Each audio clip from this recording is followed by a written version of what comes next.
Hello everyone and welcome back to the 2025 Nenagh Open. I've got a very special guest in our interview set. It's Jim Leacy, Vice President of IBS. How are you doing, Jim? Not too bad, thank you. So not many of us over in North America know who you are, so who are you? So the IBSF is the International Billiards and Snooker Federation, and we're part of the WCBS, which is the World Confederation of Billiard Sports, which takes in snooker, pool and carom. And the WCBS is the IOC recognised body for billiard sports worldwide. So we get our Olympic recognition through the WCBS. So many countries depend on support from Olympic committees and that, and it's because the IBSF is part of the WCBS that they get their support. So we run snooker and billiards tournaments across the globe. Actually, our main World Championship starts in 10 days' time in Qatar. Fantastic, great to hear. How did you get into cue sports?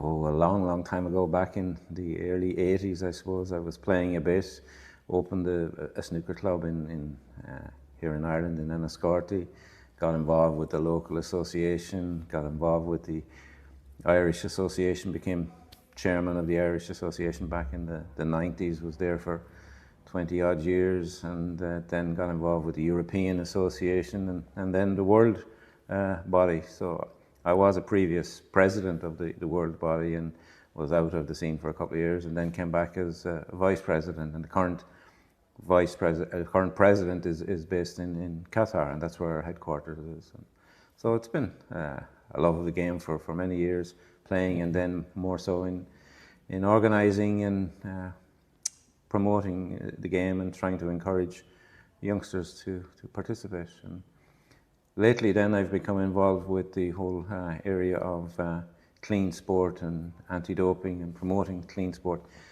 We don't have a major problem within billiard sports, but it's more inadvertent use of medication, and that people take medication that's probably on a banned list and they're not aware of it. So I'm trying to hold some education seminars at events, and that's what I'll be doing in Qatar now in a couple of weeks' time.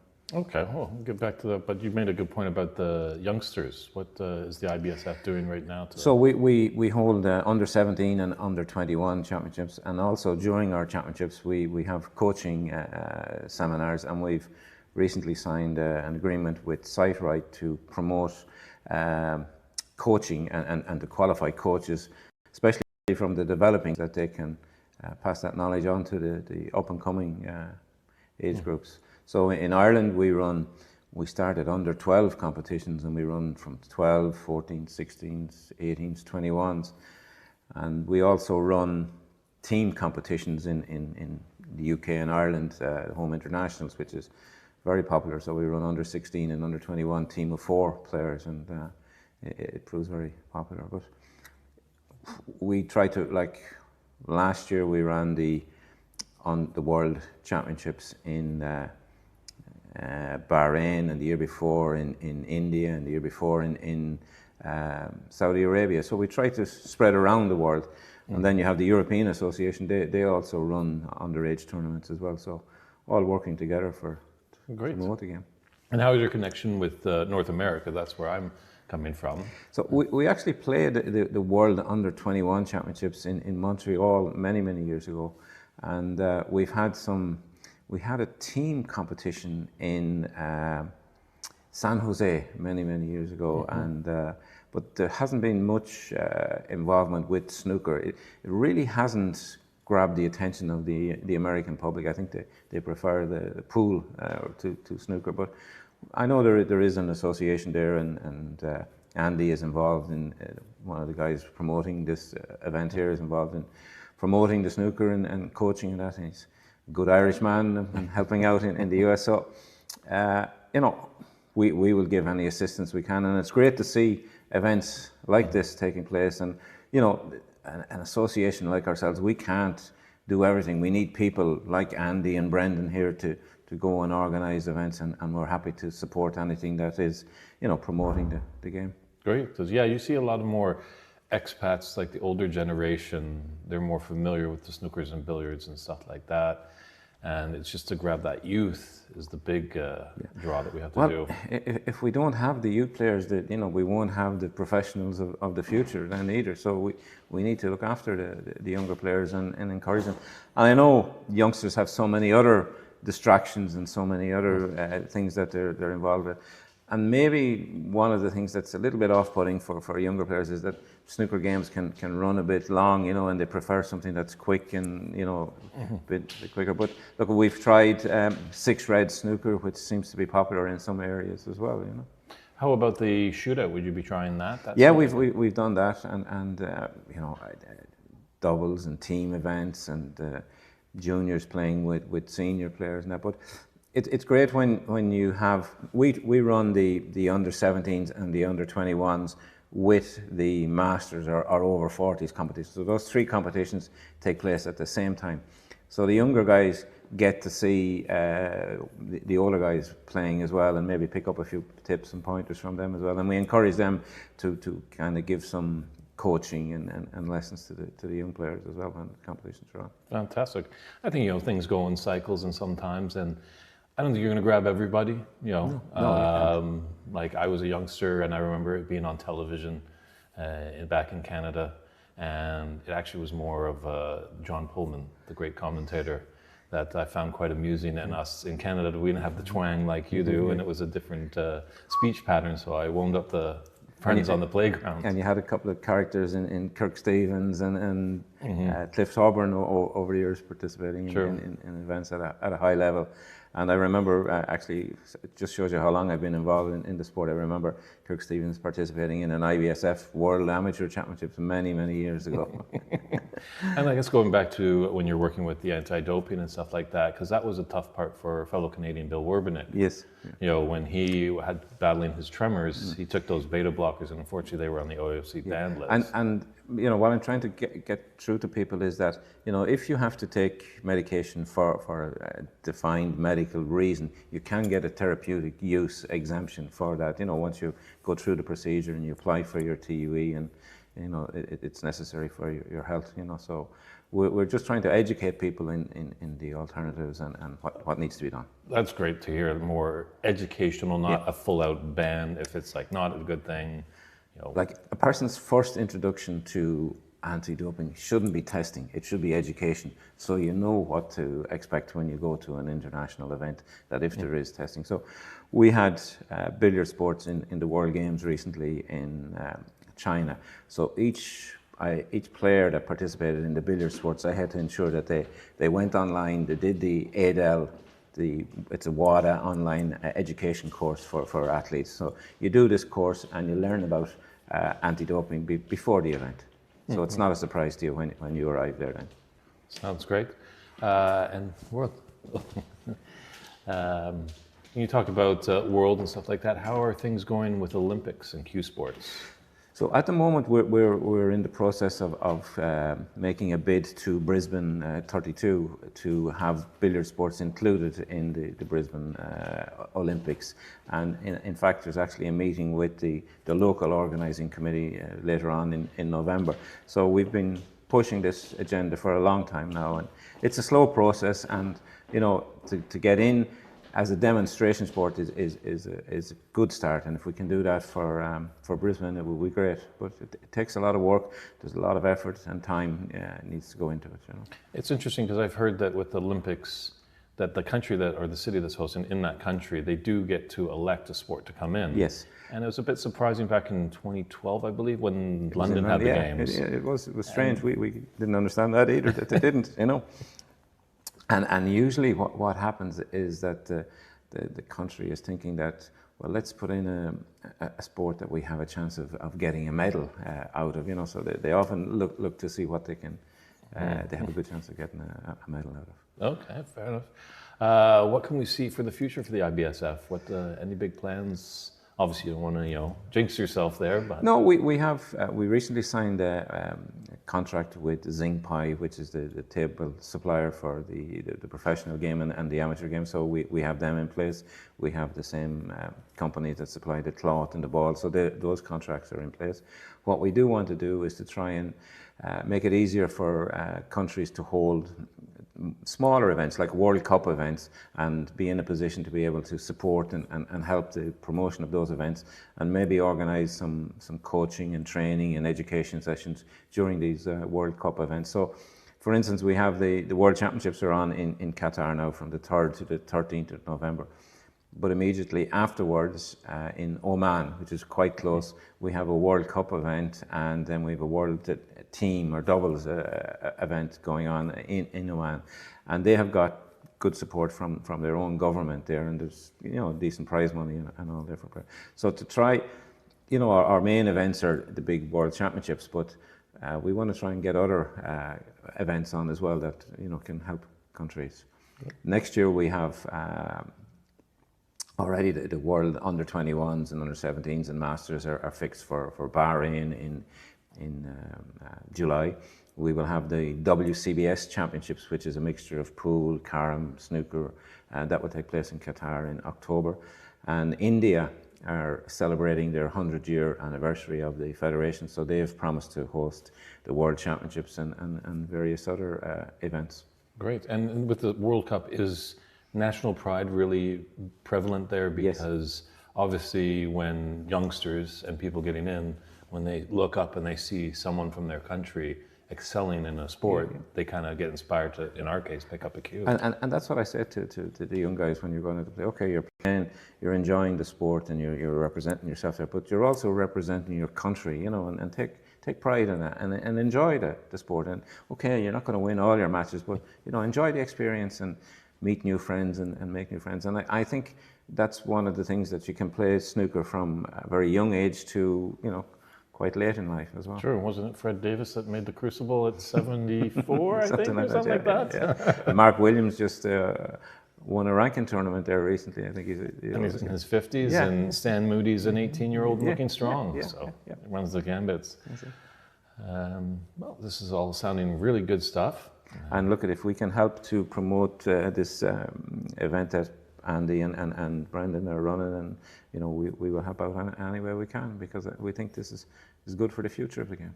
Great. As we've always talked about, that snooker and billiards really teaches youngsters a lot of good life lessons. Yes. Respect for opponents, being on time, and really disciplined.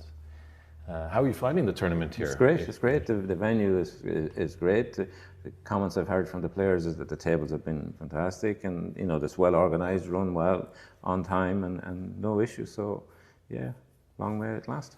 Fantastic, Jim. Anything else you want to announce? No, I just as I said, I've talked about the IBSF, but we also have the Irish Association, which is Snooker and Billiards Ireland, and we have an academy in Carlow where our headquarters is. We have tables there that we have for coaching and practice. We also run competitions every weekend. There's something on there, whether it's under 14s, under 21s, masters, men's ranking. So all of that is there, and the facility is there. People can go online, join as a member of Snooker and Billiards Ireland. You can book your table online and just turn up and play, and the tables are top class there as well. So. Fantastic work. Okay. Well, you sound like a very busy man, and I appreciate you taking time to sit down and talk to us and give some information to our great viewers out there. Okay, delighted. All right, thank you very much, Jim. Thank you. All right, this has been David Burney at the 2025 Nenagh Open, interview with IBSF Vice President Jim Leacy. We're going to go back to the action at the 2025 Nenagh Open.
Good morning, everybody, and welcome back to the 2025 Nenagh Open here in Nenagh, Ireland.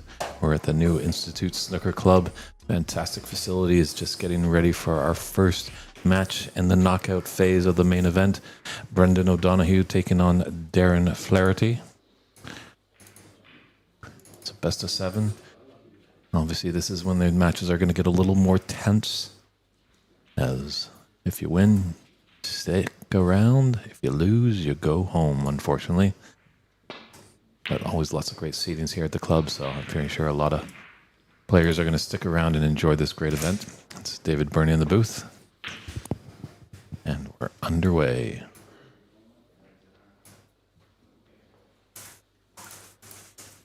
Obviously, Brendan O'Donoghue, one of the co-tournament directors in this great event. And Darren Flaherty, don't know too much about him. No relation to the great golfing commentator David Flaherty.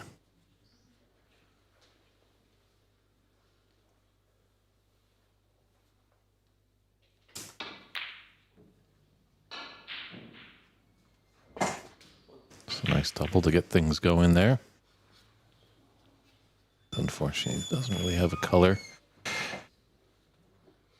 Our chat is open, so if you have any comments or questions, feel free to chime in. Snooker is a global game, so let us know where you're tuning in from. Be happy to hear from you.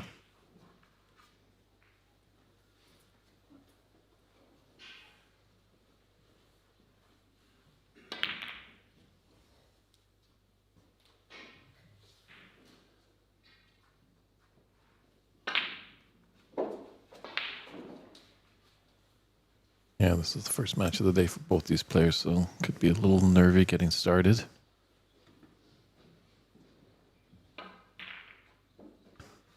We're kind of getting into the part of the tournament where how well do you respond to an opponent's mistake?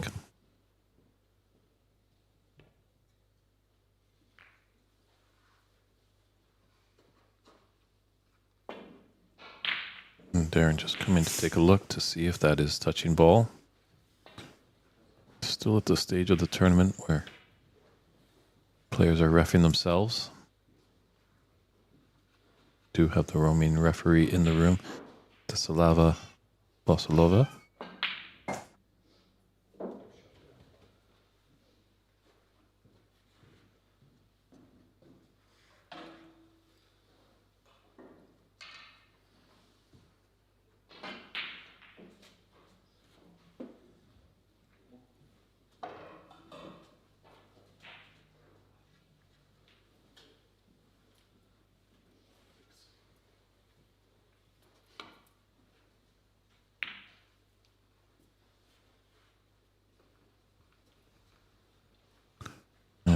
Yellow come to his rescue. I don't think so. I think there might be a path there for that right into the yellow pocket. Difficult to tell from our vantage point.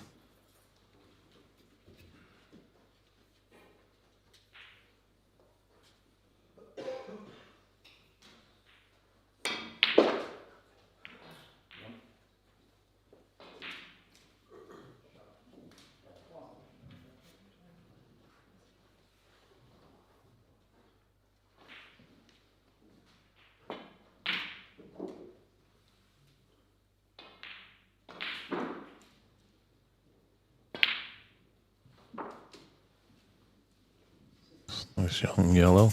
It's coming down. He's got a red into that same pocket. Can get on the black, and first opportunity here for Darren.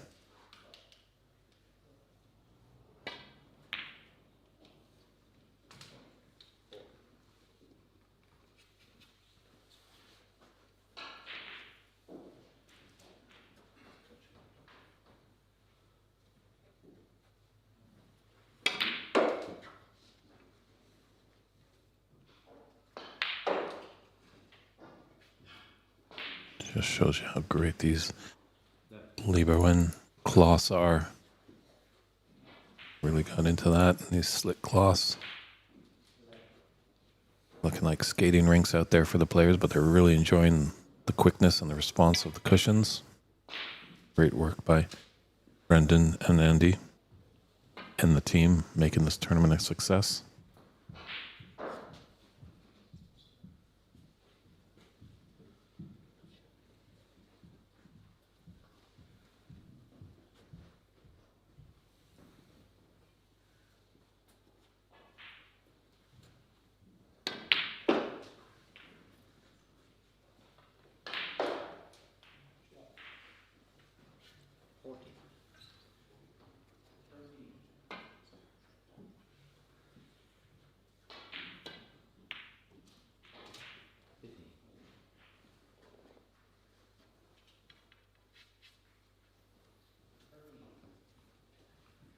Nice played. Got a great angle on this black.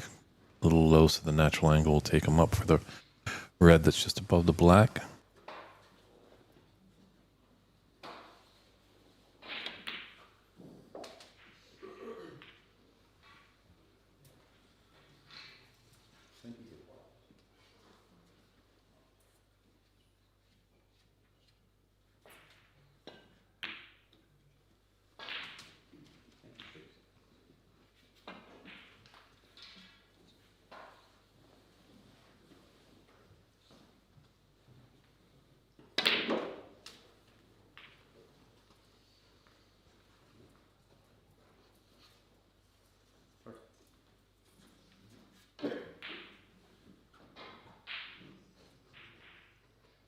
This red in the left little bag, natural angle should take him onto the right side of the blue. Decides to stun it and get in the same spot. So natural angle on this blue, taking him into the business end of the table. Ooh, not a great split. Does have a few tricky reds into the left end. Right middle, electing for red into the right middle.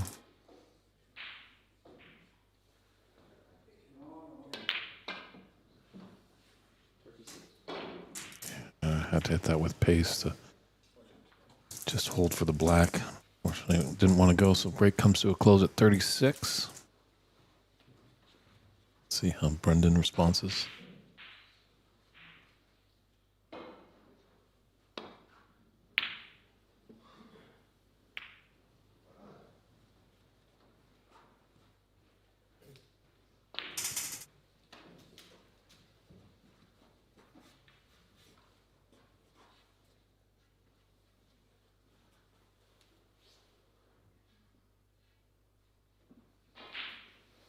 Darren just waiting for the adjacent table to take their shot.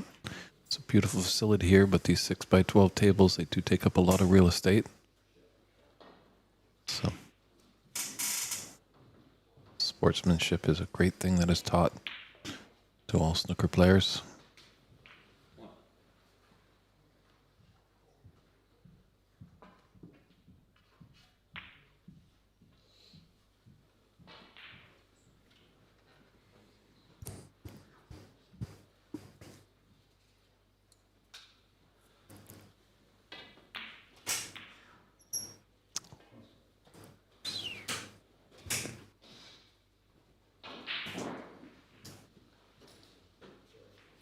Yeah, in any regular tournament, you might lean towards Brendan Donahue as the favorite. But he's got a lot on his plate being co-tournament director here. I was talking to him yesterday about that. How does he feel? He told me, Dave, when I'm at the table, it's all about being at the table, doing the business. He knows he's got a great support staff. He doesn't have to worry about anyone turning in match cards, people wondering where to go. That's nice to see. Great support here in Ireland for the great game of snooker.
McCloskey red into the left middle pocket. He's going to be tempted to take this on. Big shot here by Darren.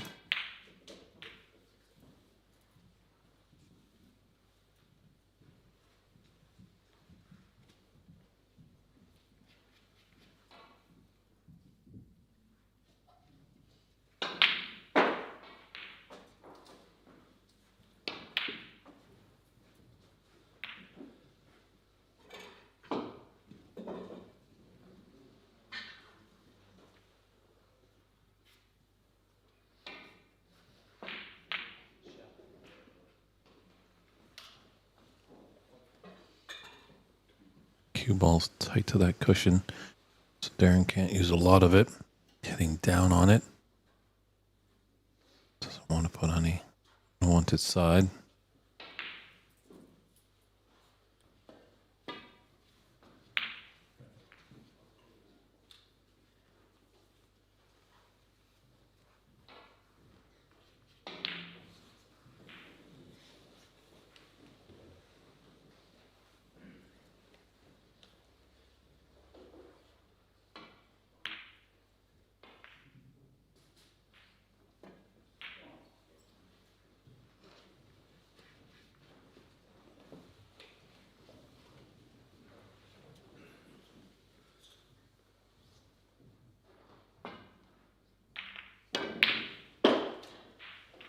Well, we'll wake everybody up in Nenagh this Saturday morning.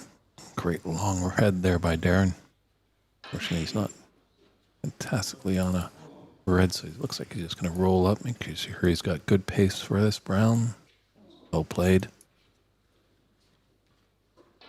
Those can go disastrously wrong sometimes. If you're short of pace, you foul, and you also potentially leave a free ball for your opponent.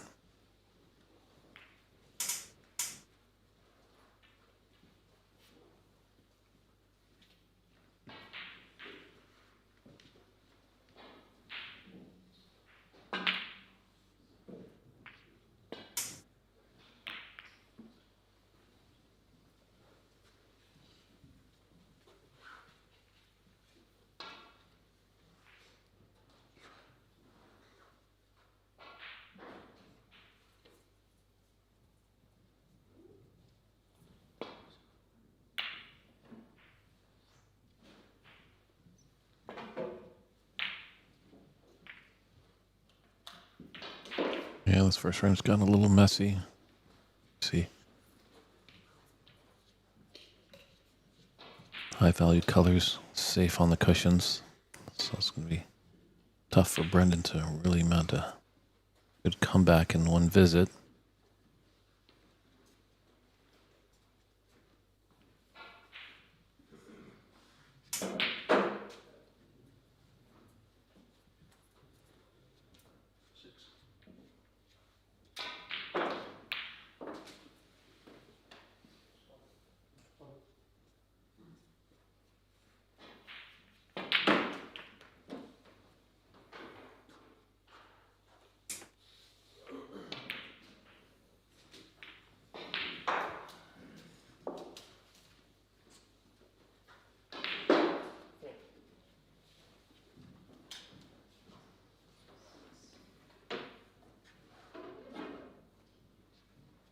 Just having a look to draw back after this red and be on the black.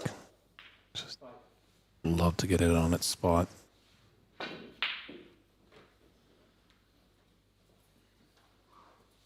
little bit easier for him being a left-hander.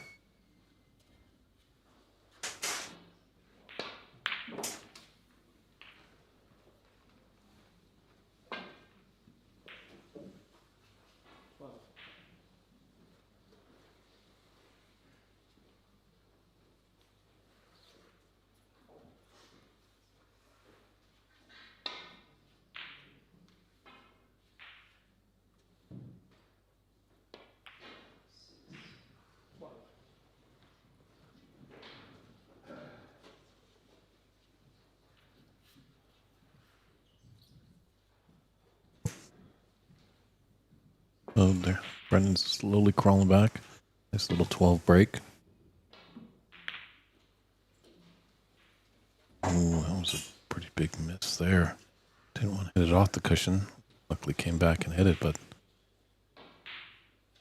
they gifted a nice opportunity here for Brendan.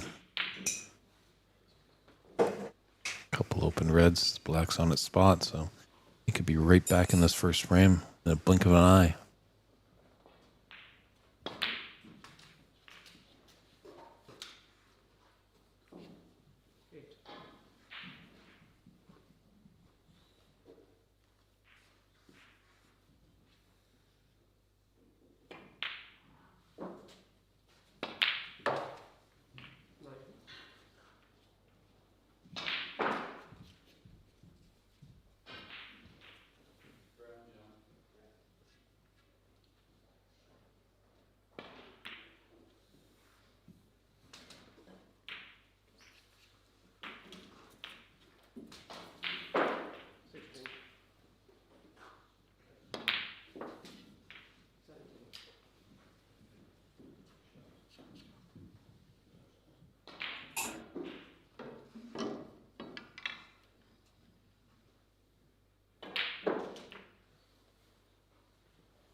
This is looking good for the 2025 All-Ireland champion, Brendan O'Donoghue.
Oh, was he flute to brown?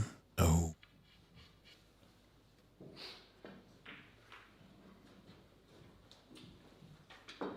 Frame isn't over just yet. Did need that brown and blue. So, tight affair in this first frame. A round of 32.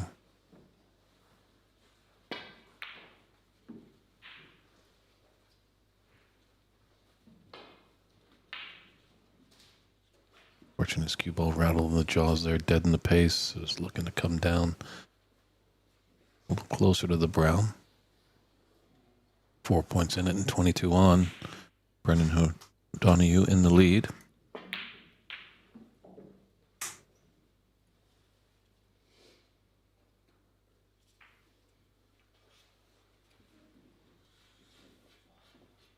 Darren Flaherty, potential to get behind the blue here.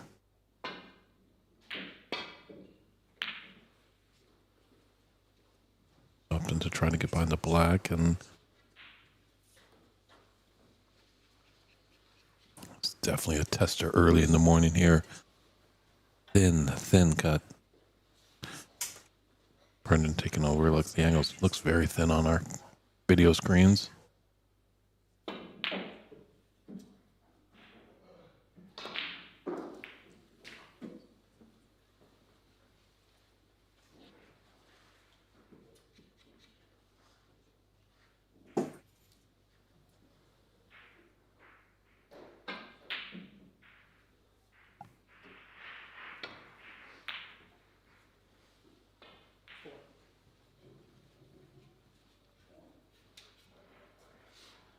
Well, he hasn't got the snooker.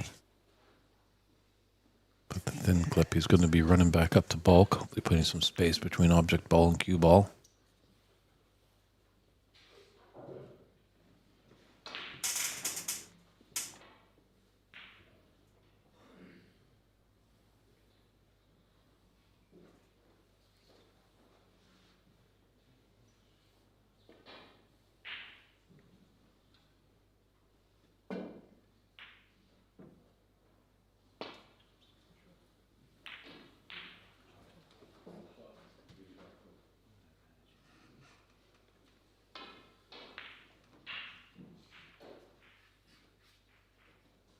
Brendan just standing there shocked in disbelief. Wasn't his best shot.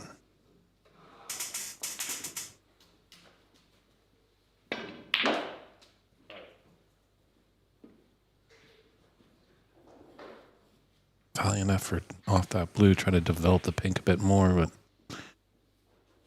it's coming back to the final 2 balls in this first frame.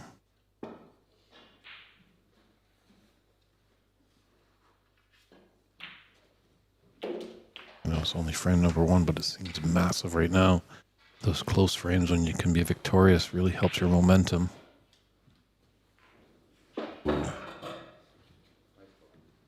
Well, it could have been a lot worse, but still there is a thin cut there. Brendan just taking a look at the scoreboard. Just needs the pink. But that's a thin cut, needing to use the rest as well. When you're cutting the ball thin, you lose control of the cue ball.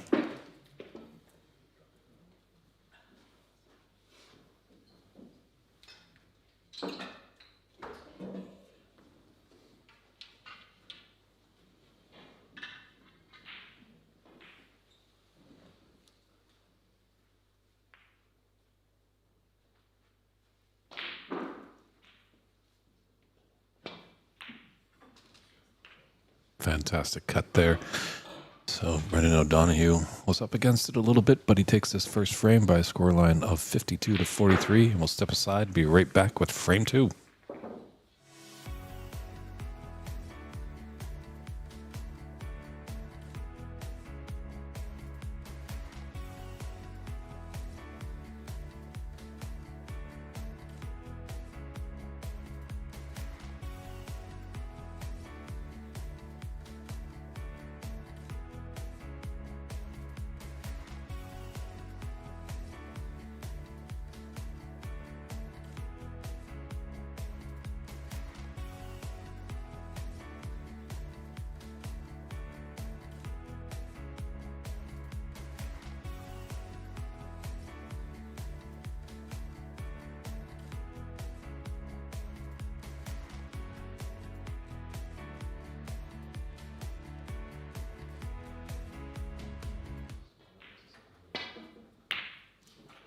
And we're back here at the 2025 Nenagh Open. Darren Flaherty breaking off. So there's a little bit of an electrical issue, as you can see in the top of our screen. That's where another table is, but it seems like the lights have gone down a bit over there. So this is one of the challenges sometimes, being a tournament director and a player. Brendan's just had to step away from the table just to make sure those lights go back onto that match table. Luckily, he's a local boy. He will just jump over to our other TV table.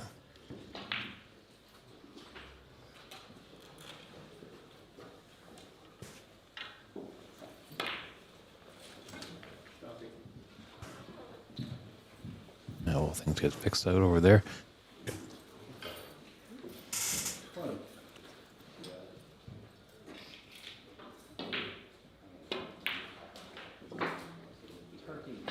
There you got a good friend, Rodney Goggins, John Torpy.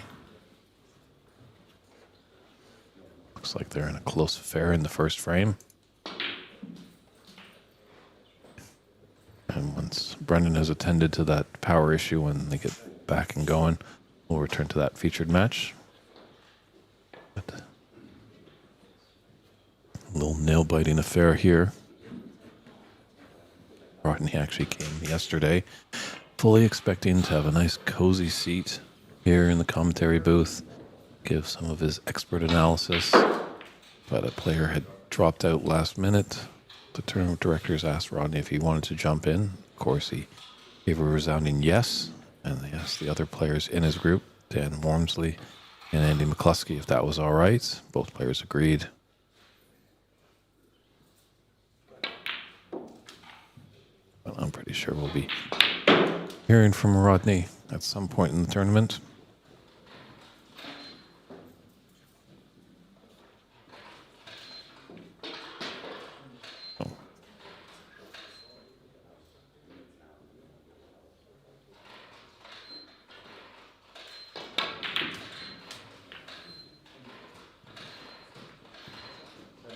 just stick with the conclusion of this frame, as it seems like the power outage has been fixed.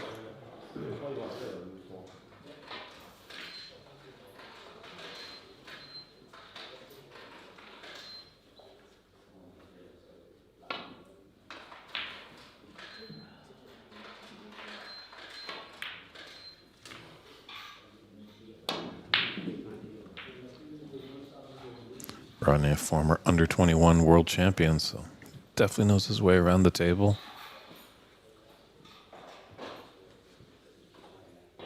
Just an encyclopedia of information. He's got great history on all these great Irish players.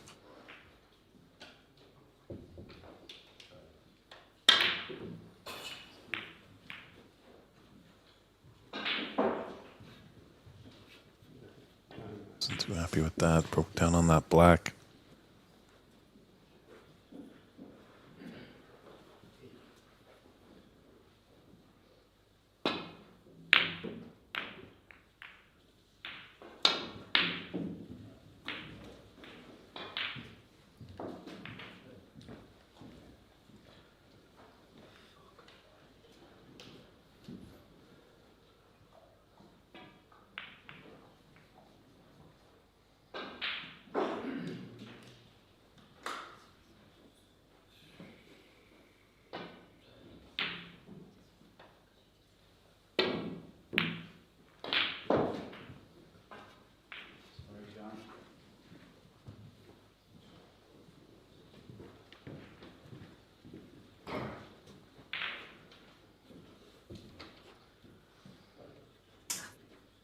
I apologize, our tablet seems like not to be speaking with our scoring system here. It does look like it's 34-33 advantage for John Torpey in this first frame.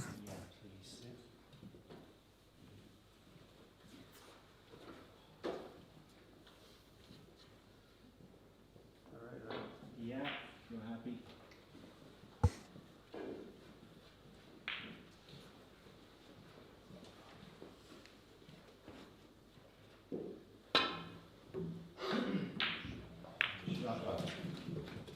That's a good out by John, but we'll step aside from that match and come back to our featured table here.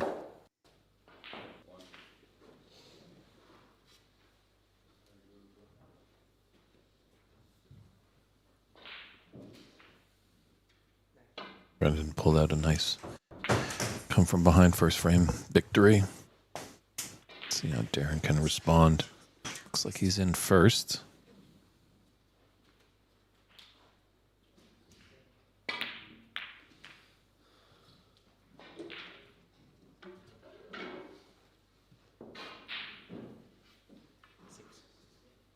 He's got an angle on this red into the left top corner. Can come back up for the blue and isn't clean. Hit a little bit of the jaw. But right side of the blue. Good open reds.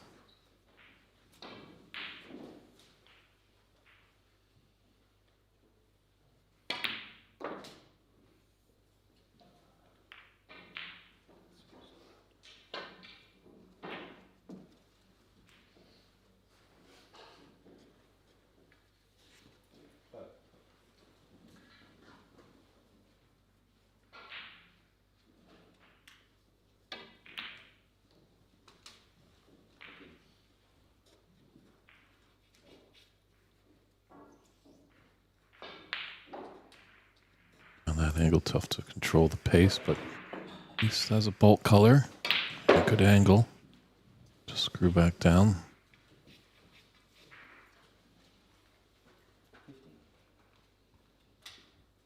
Sure if he has the angle on this red into the right middle, just to come and give him a good angle on the blue.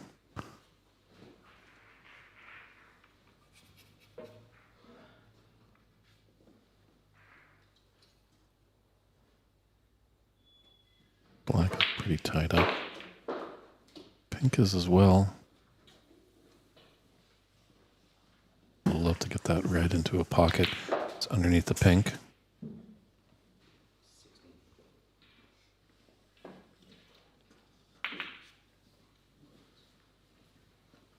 there's a path for the black here. Blind cut's tough. Could be disastrous if he misses. It's okay. It's in.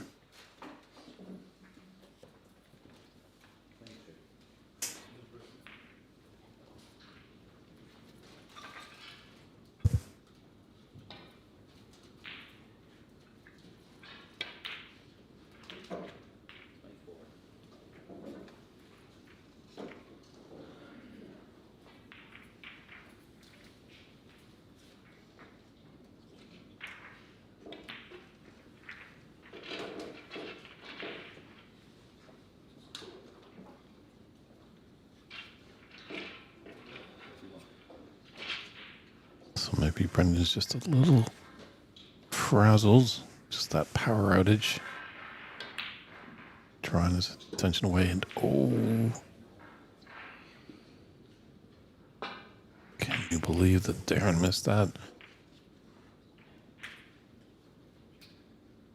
They say there's some easy shots, but believe me, never an easy shot on a snooker table. Everything takes care. Everything always is a two-way shot. And one thing, you got to get the pot. You also got to have the shape on your colored ball afterwards. And I want to just concentration. Just felt it was a relatively easy red, so you can think about the black. But that's a no-no.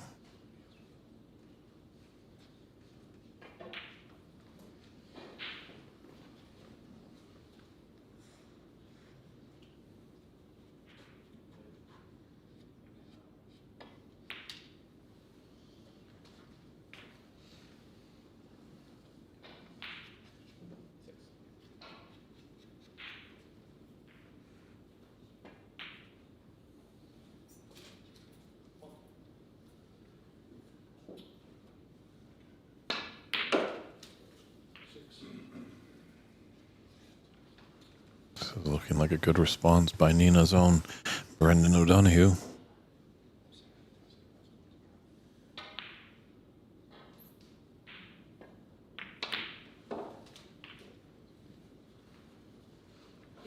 Love at some point just to get that red away from the black. And you can have it into both corner pockets, but happy that it still goes into this top left corner. And pink is available to all four pockets.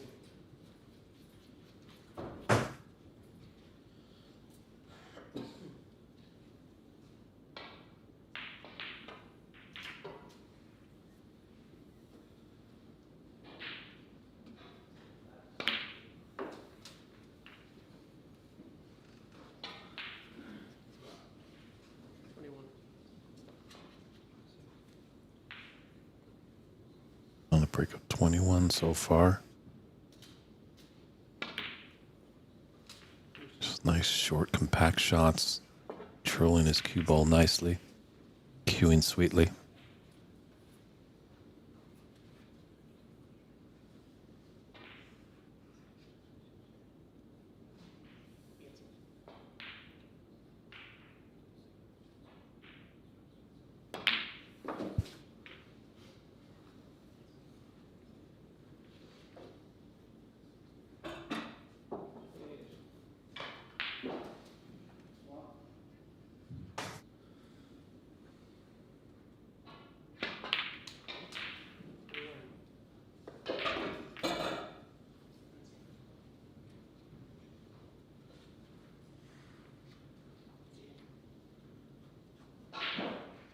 Looks like he can draw back on this black. Hopefully take.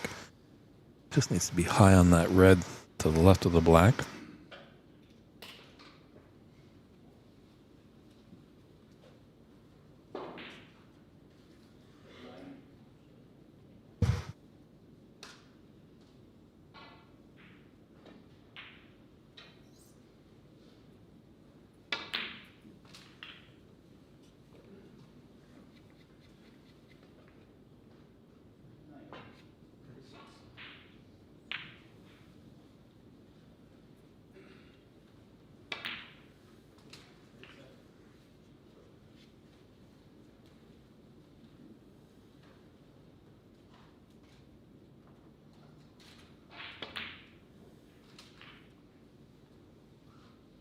think this is going to take a big lapse of concentration on Brendan's part.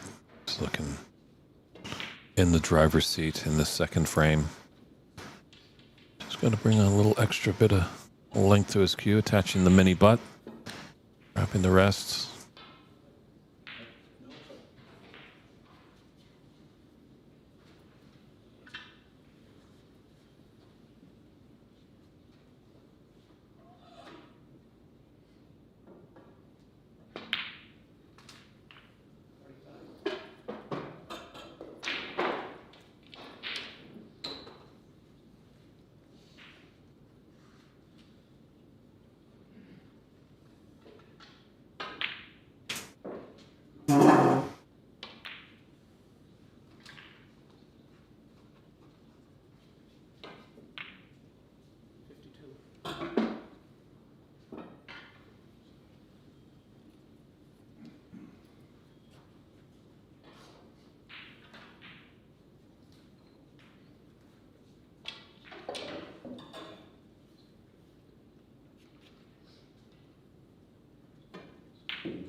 Does have the angle to come off the cushion.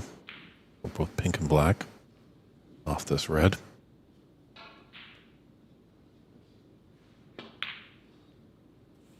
Oh.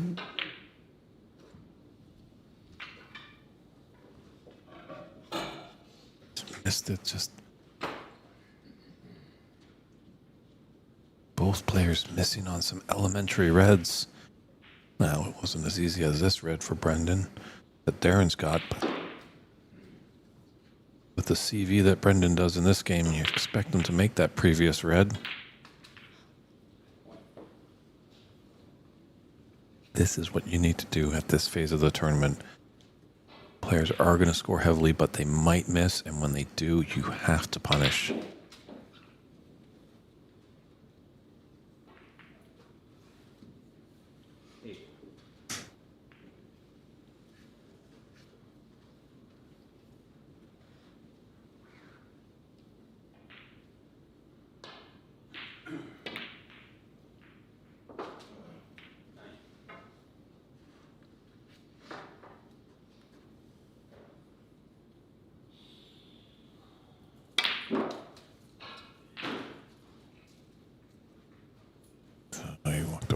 They really got into that. Didn't want to screw that far back. So just 35 on the table.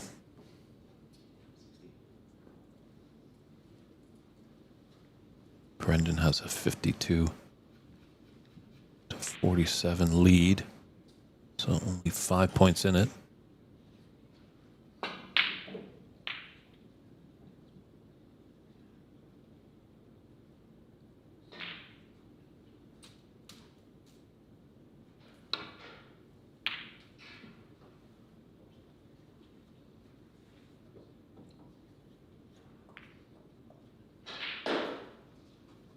He's got the half-ball snooker.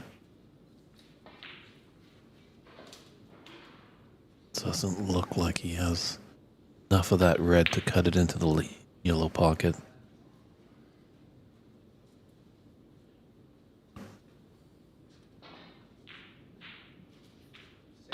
And there's a snooker there for Darren. Just trailing by 5 points. Darren would love to get this second frame to the good for him. Get his first frame on the board.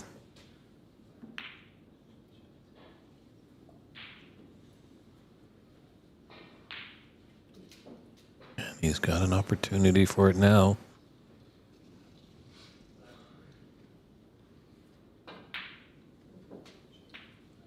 Take this red and have two cushions for the black.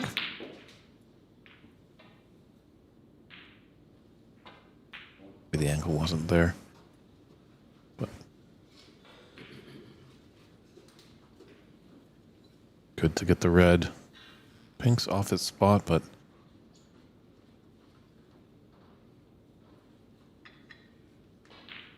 great opportunity here for Darren Flaherty.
Does need blue and pink for the second frame.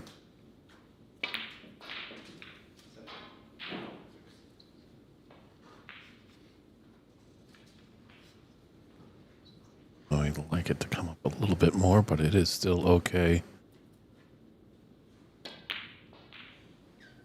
Ah, see, he misses it.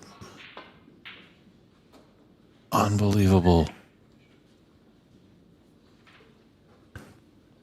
Just not running high enough after that blue. So 12 points in it, 13 on the table. Brendan's able to steal this frame. It'll be colossal. He can take the last two colored balls. Really would destroy a lot of confidence in Darren Flaherty. But it's not a gift, that's for sure. This is a long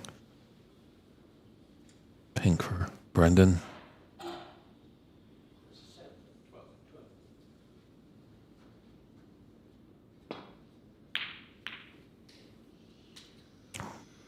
Oh, I was close to going in off on that pink.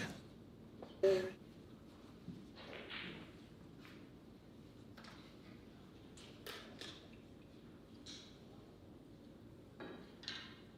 it doesn't have the snooker here, but cue ball tough. Where's that white headed?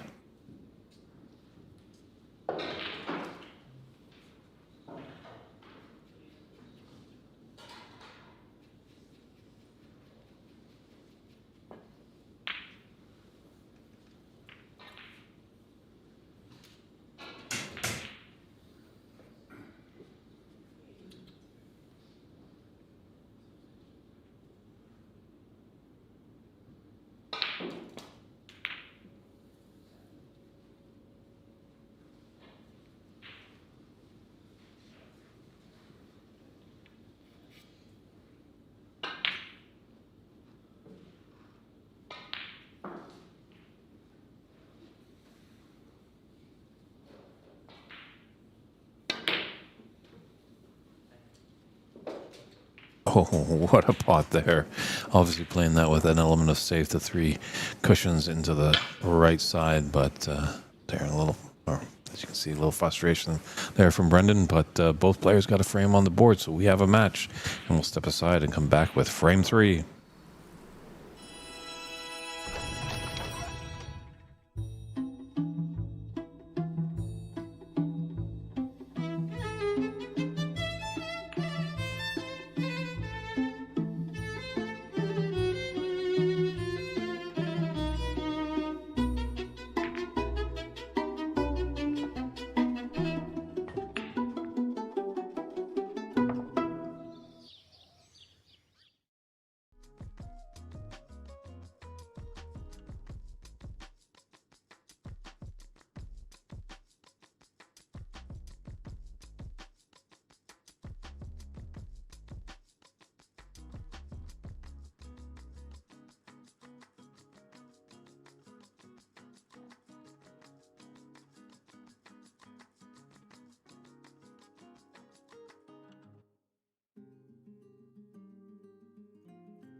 And we're back here at the New Institute Snooker Club in Nenagh, Ireland, home of the Nenagh Open. It's tournament's been going on since 2012. But this is the first time it's really got a lot of prestige, a lot of great sponsorship behind it, a more global field, players coming from across the Atlantic, from America, as well as players from Poland and Ukraine. Obviously, a large contingency of Irish players, a few from England, and we do have a player from the Isle of Man. So it's David Burney in the booth. Happy that you found us. It's on the Ox Billiards YouTube page. Feel free to dial in any of your comments or questions. It's just the beginning stages of the knockout side of this great tournament. There's been no real clear runaway in this match so far. Both first two frames have been rather tense, as we just saw. That last frame went down to the pink. So neither player really getting in and scoring heavily. Definitely both are capable of winning a frame in one visit. Obviously, Brendan O'Donoghue, co-tournament director with Andy McCloskey, always can be a little tough. But Brendan knows he's got a great support here, so he can focus on his main job, being a snooker player. Might be a miss there by Darren.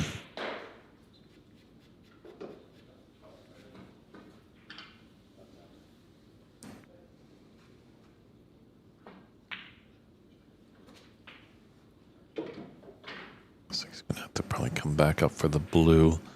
This is that red near the top right corner is blocking the path for the black. But definitely some open reds here, so first chance to Brendan. Looks like a good one.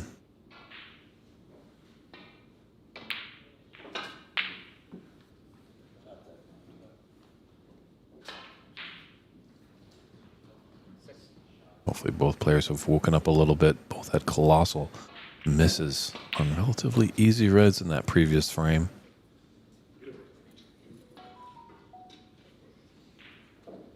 Oh, it just seems like a cell phone has gone off. There's some great spectators here, but if you are going to come and pay us a visit, we'd love to see you. Admission's free, drinks are cool, but remember to turn those cell phones off, or at least put it on silent. It's quite a prestigious tournament. Lots at stake. There's some good cash prizes to be had. Definitely the big thing that these players are playing for is the name on that trophy.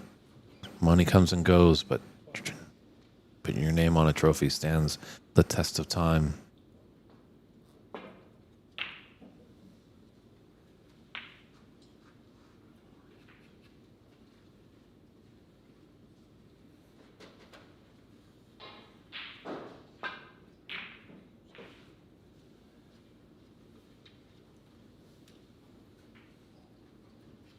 Brendan's just taking a look at that red to the left of the pink.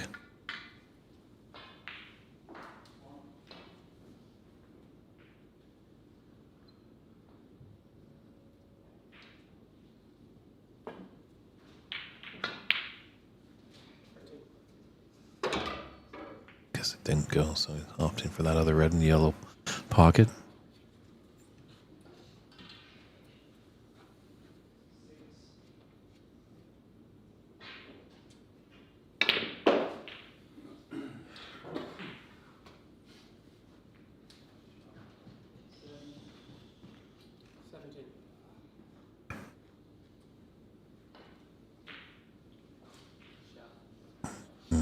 That doesn't look good.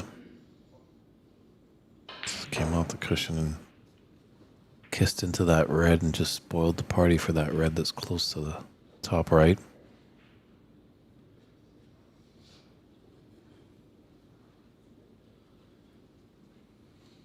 And that red along the cushion to the top left corner, that's a very tricky pot.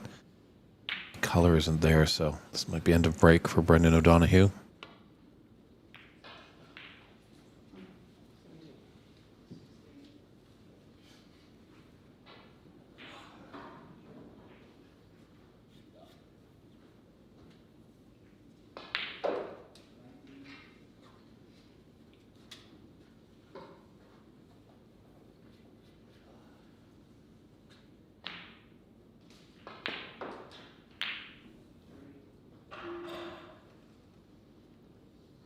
He's done well to not cannon in a red. However, he has left a few long reds on. Brendan just got to be mindful, queuing by that brown.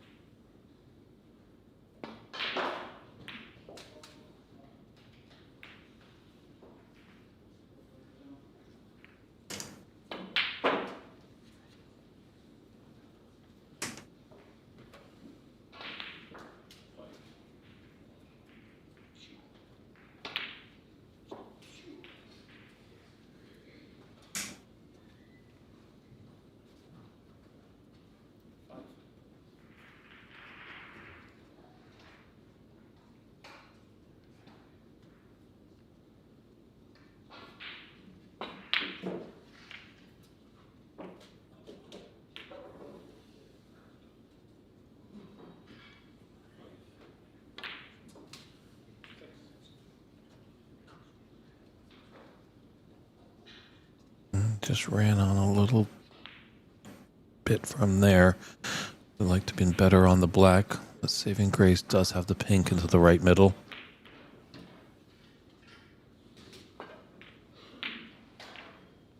This is starting to be game on for Brendan.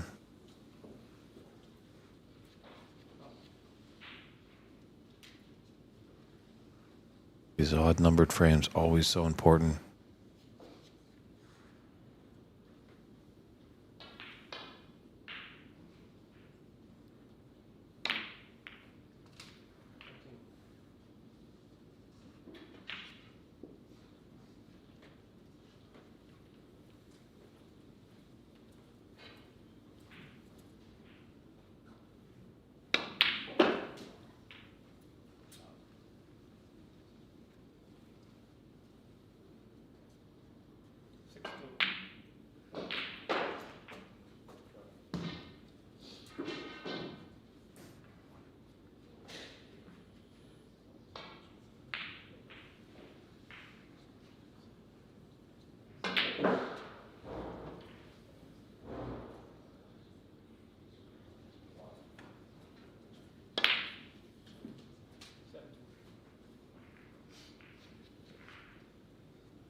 Yeah, so you got a slight angle.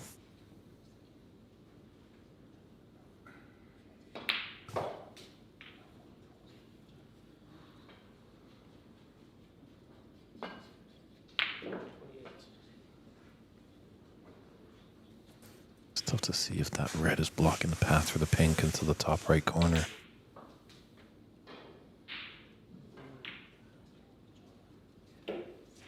Yeah, he's playing for it, so looks like it doesn't.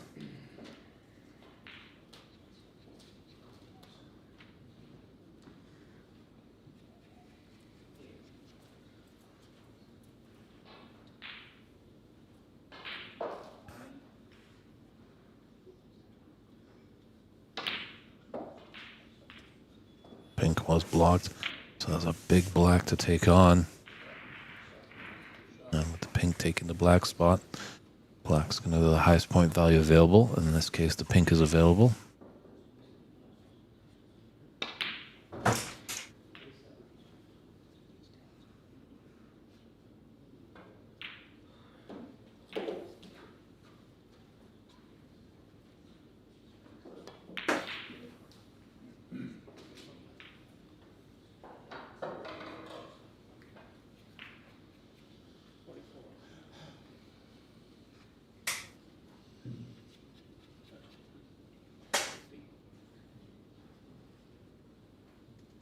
for a break of 44 there. So we don't have a designated scorekeeper. If you're in the Nenagh area and like to get a front row seat to the action, we'd love you to come down and provide scorekeeping. Can't have any obstructed view. But with that 44, I would give Brendan 61 points and a 61 advantage with a 67 on the table.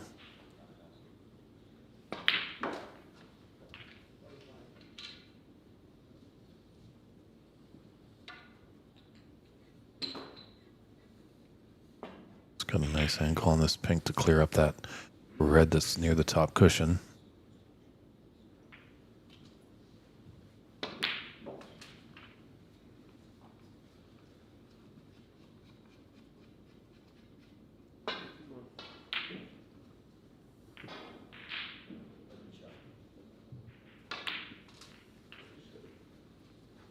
So this looks like third frame going to the way of Brendan O'Donoghue.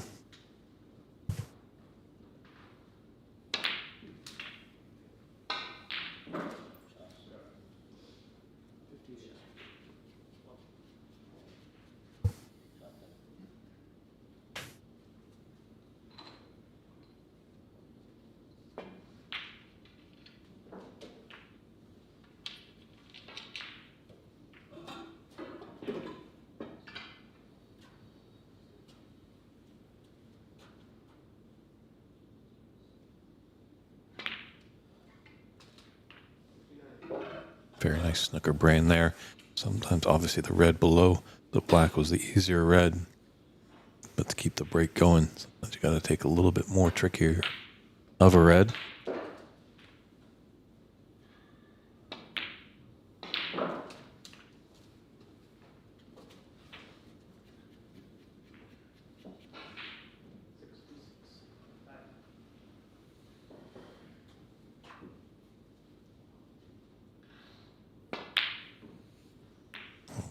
Broke down on 66. The century was there, the concessions there. Brendan O'Donoghue taking a 2-1 advantage, and we'll come right back with frame 4.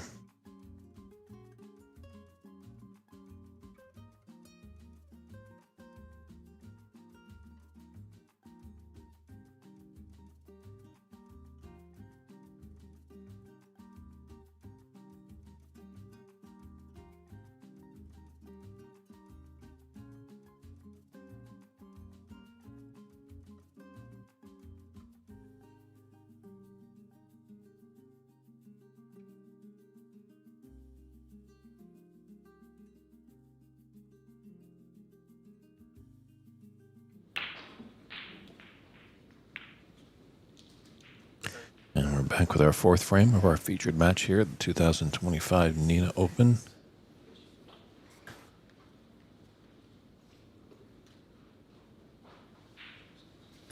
Darren Flaherty has broken off.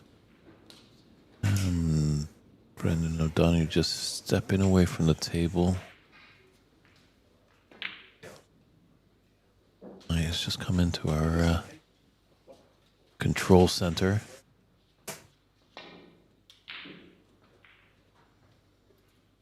Just grabbing a bottle of water for both him and his opponent.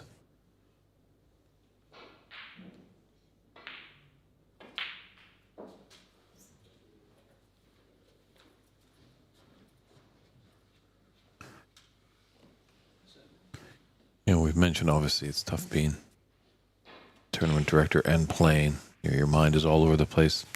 Also, it's got to be a little tough for his opponent, Darren Flaherty. Just trying to get into some rhythm.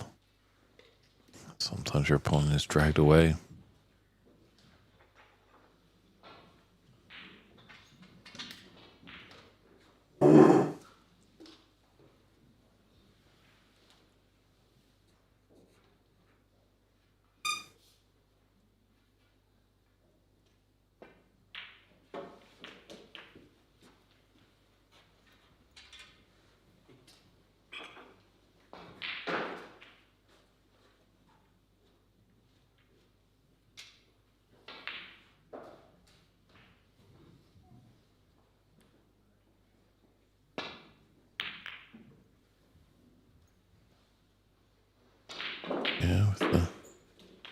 heated tables. You know, about 10 players in action. Got a great crowd in here as well. Can get a little warm, so keeping hydrated is an important thing. I think Darren's appreciative that Brendan just returned to our control center to get a nice bottle of water. And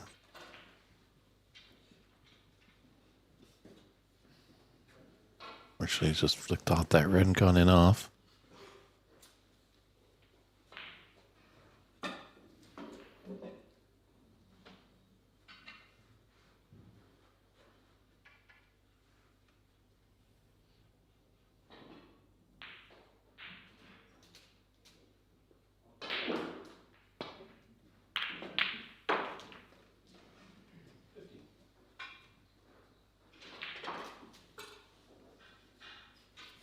Do have 2 streams going today on the Ox Billiards channel.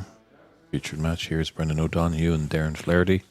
And on the other screen we have John Torpey and Rodney Goggins.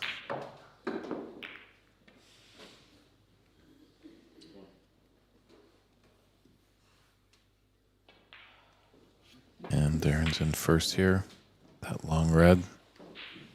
Looks like there's a path for that pink to the top right.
Yeah, a little lapse in concentration, I think, by Darren. You should have realized that that pink was going to come back onto its spot.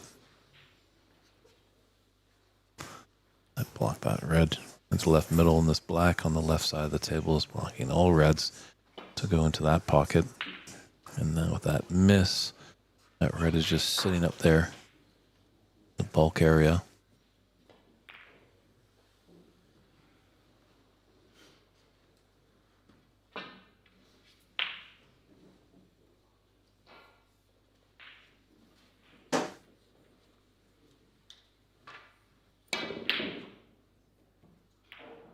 There was a pathway.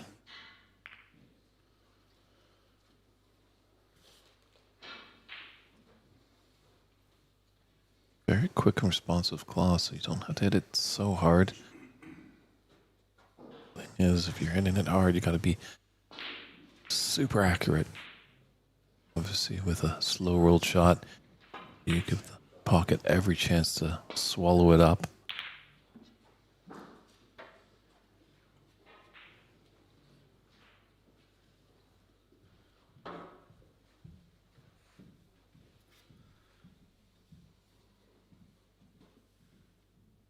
And I think we've got a little tactical affair here.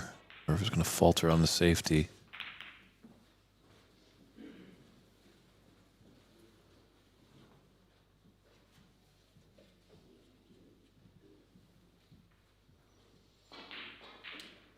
Looks like on our screen that Darren might have the cover. That green. For that red, it's a thin cut.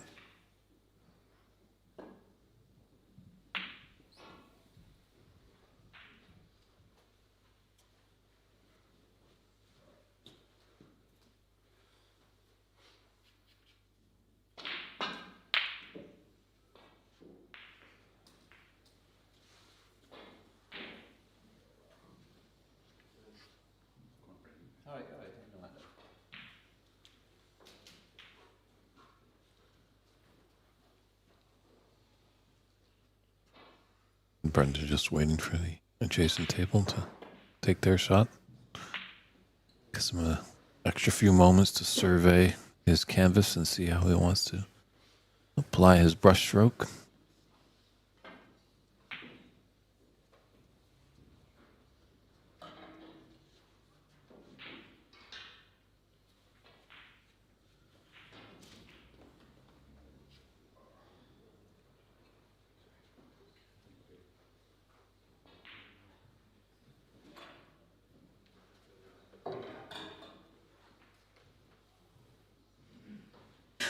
Yeah, you might just have to swerve it just a little around this green to get the potting angle on that red that's close to the top right corner.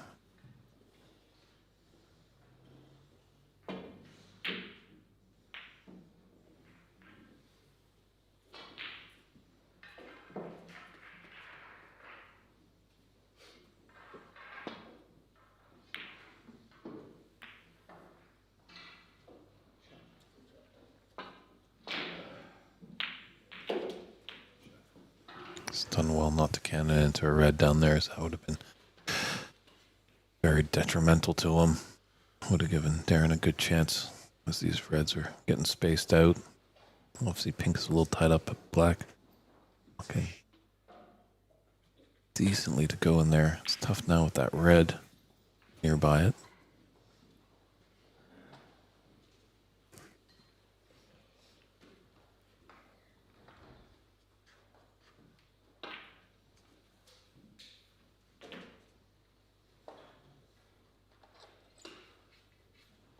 Like just able to thinly snick on that red close to the black. Come 2 cushions back into the bulk area.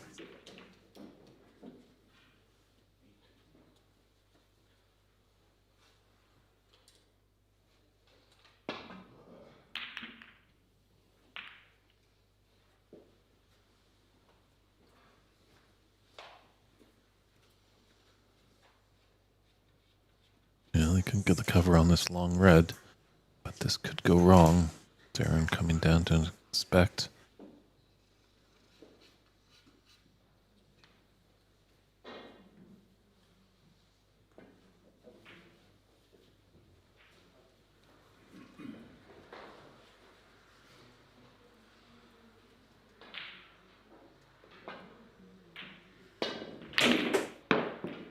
Oh.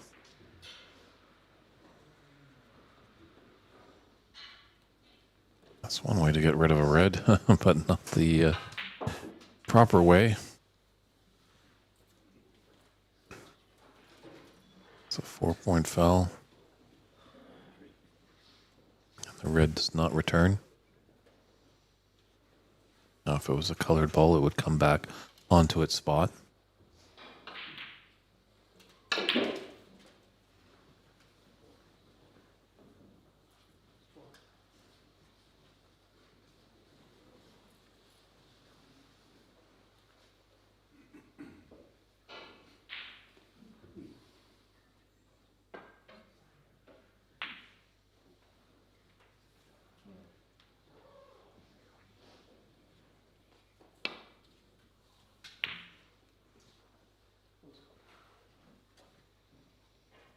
Yeah, we could be here for a while. Black's kind of tied up.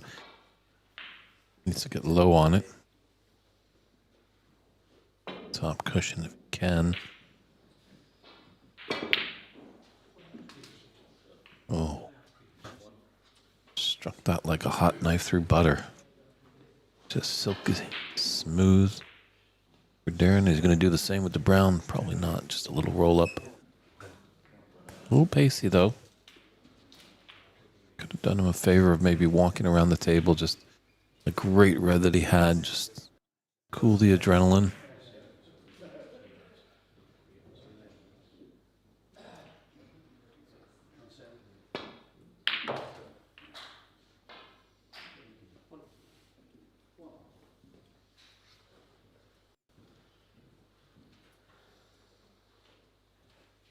Got a nice angle on this brown.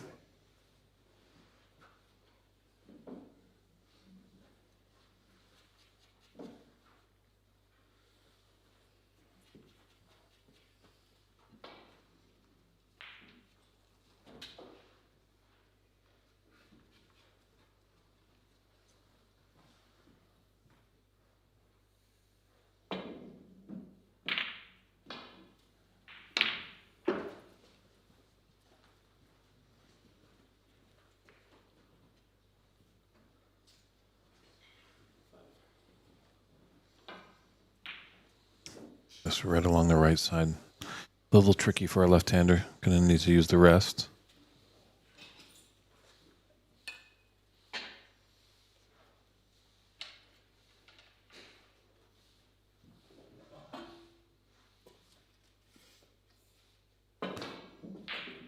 It's definitely are tough, but he can got the angle for the red just to gently come off the cushion and hopefully be low on the black, get into the opposite corner pocket. If he can do that, the frame will be at his mercy.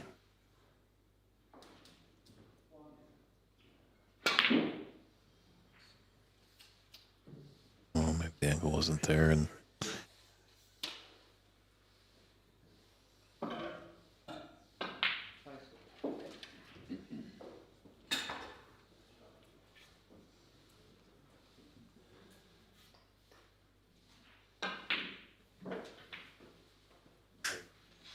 yeah, we're at the stage these players just need a couple good shots that get going, get a red and get a good color, and then they can get moving because the reds aren't really clustered together down the top ends.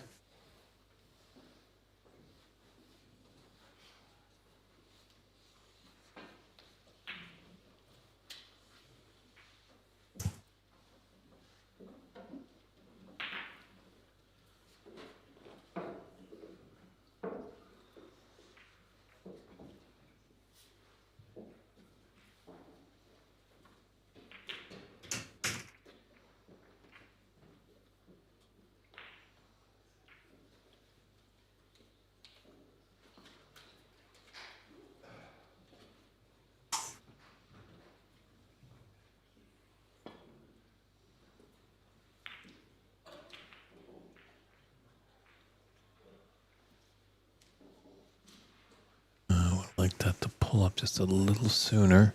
It's going to be tough to get things going. Does have the angle on the red, obviously, to come back up to the bulk end.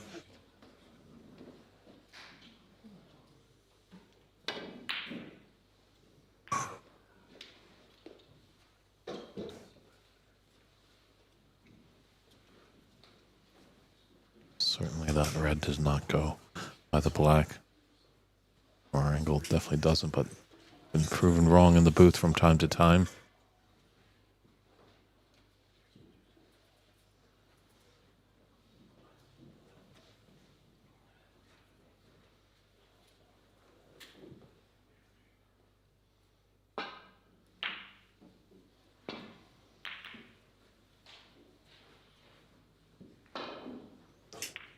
Ooh, could prolong this frame now. Black's really tied up, but a little cannon there might have opened that red just for a pot angle. Darren taking a good look at that. His body language doesn't look too happy with it.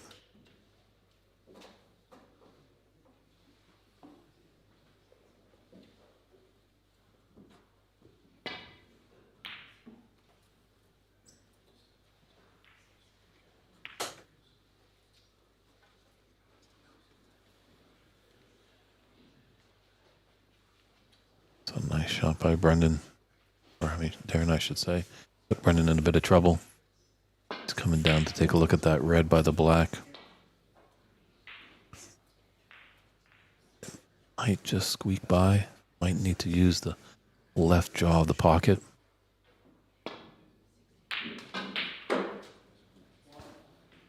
Now that's going to help this frame move a little bit more.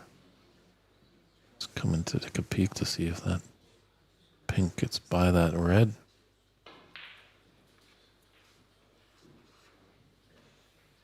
Doesn't, but can get behind the brown here off the green.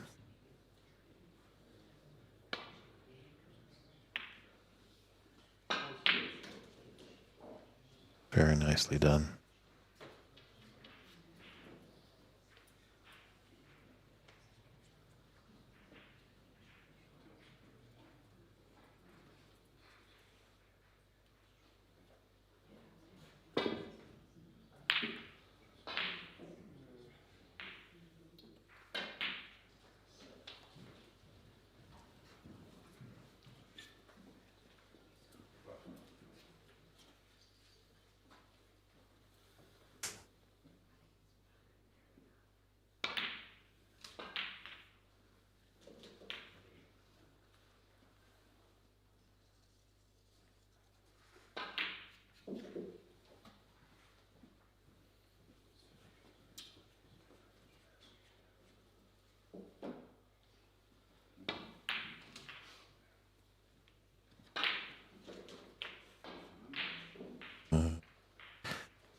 upset with that shot. And realizing the black's coming back on its spot.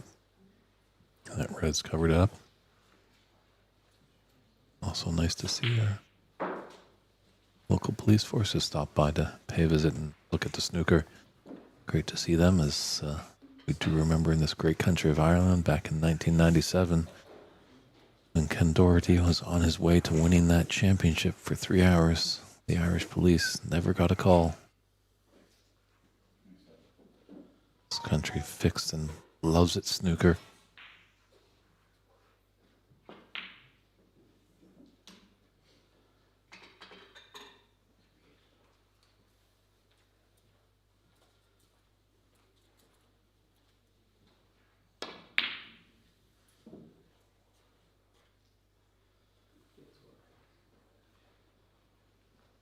And for recovery, Redden was unsuccessful. Just a slim margin. But Brendan's ahead. 23-8 might be a big rugby score, but in snooker that can be erased quite quickly. That's what Darren was wanting to do. I want that to run just a little more. You can see a little shake of the head after that shot.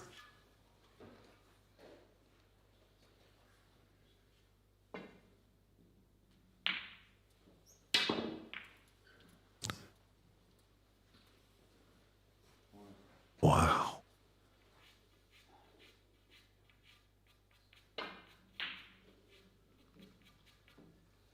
It's that costly miscue. It's the first I've seen of this tournament, definitely on the stream table. Just remember that chalk that cue. Kind of have that habitual feeling. Pretty much every shot you take, just chalk it up. So after a foul, Brendan does have the opportunity taking the shot from there or putting his opponent back in. So he elects, doesn't like the shot, so.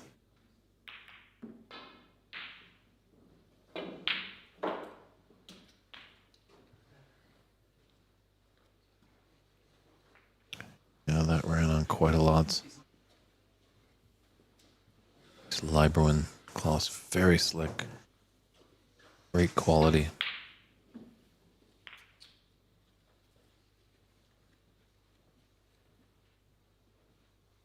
Did that with an element of safe, that red for Brendan, as you can see, safely back in the bulk area. Really only... Oh, there's two reds.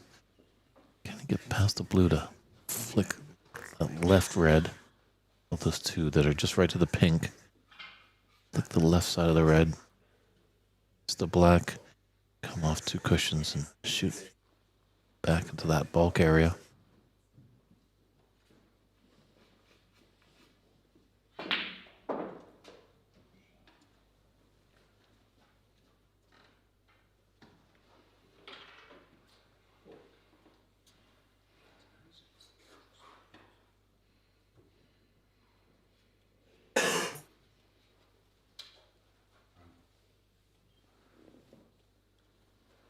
On the path if he's going for that red by the pink.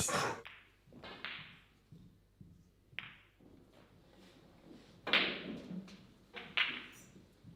think he hit that pink first until he popped up pretty quickly in disgust.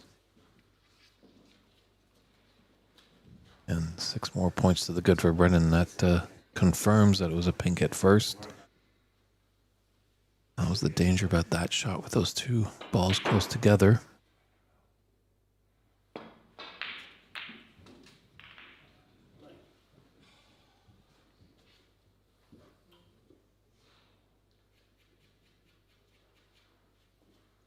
Nicely done.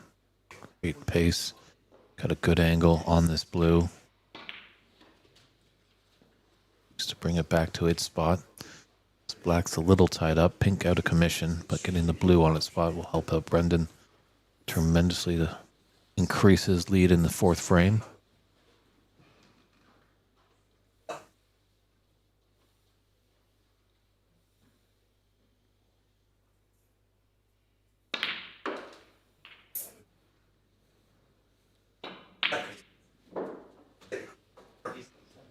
that to carry on just a little more. I think he's okay.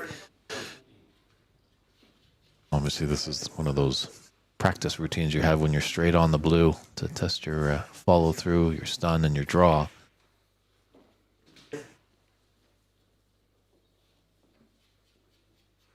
Got a mid-range red. Obviously, if Brennan was on the right side of the blue, he'd be a bit closer to this red, so just a little bit more distance makes it a little bit more difficult.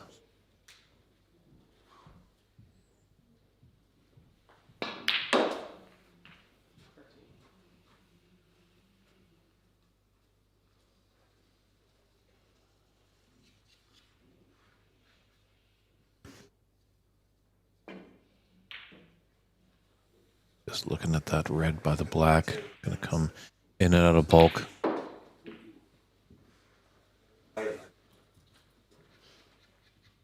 Very nice shot. Put a lot of check siding on there.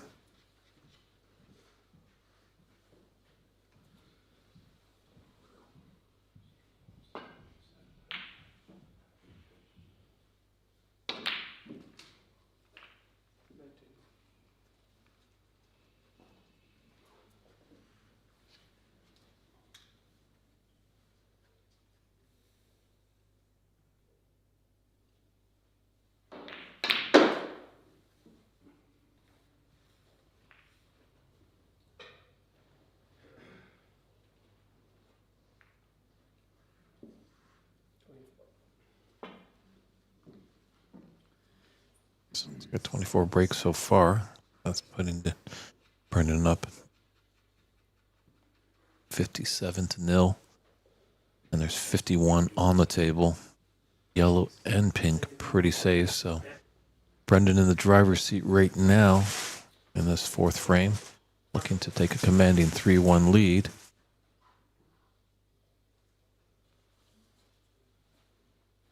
We've seen things turned around on a dime in this great sport of snooker, but it's a nice recovery red there.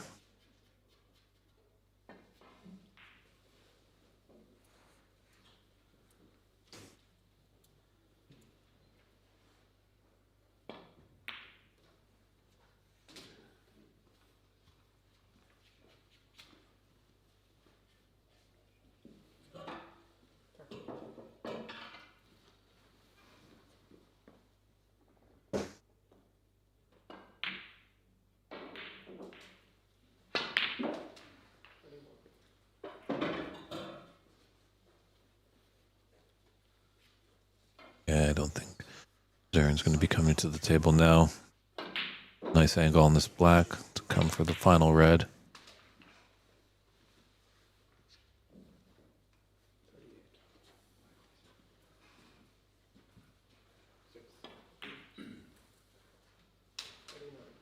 Oh, that was close. That just, they're a little generous, these pockets.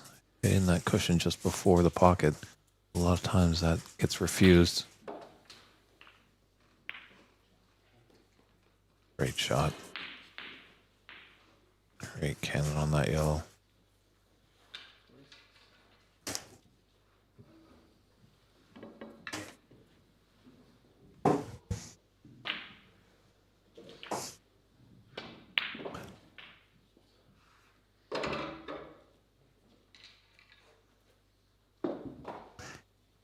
One thing is Darren can't get complacent. As we talked to Joe Delaney last night, stormed to a 3-0 lead over the young Polish player Michael Kotek. And Michael roared back and put us into a decider, went all the way down to a final black, and Michael made a great black, but unfortunately went in off to lose the match. You got to keep fighting until the end. Great New York Yankee bat catcher in baseball said it ain't over till it's over. But it's looking promising for Brendan O'Donoghue. He takes that fourth frame. He's got a commanding lead, 3-1. Can Darren Flaherty mount a comeback as he's on the edge of defeat? We'll find out when we come back with frame 5.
And we're back here with an exciting fifth frame. Brendan O'Donoghue on the verge of a match victory.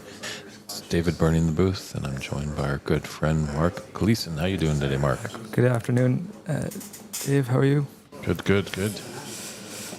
Brendan 3-1 up here.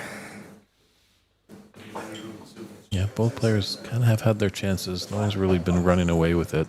I think maybe Darren has just erred a little bit, and Brendan has seized his opportunity. Yeah, he's been doing that for years, and he gets on top of people, like on top of opponents. He's hard to crawl back, like if he gets a lead. Very experienced.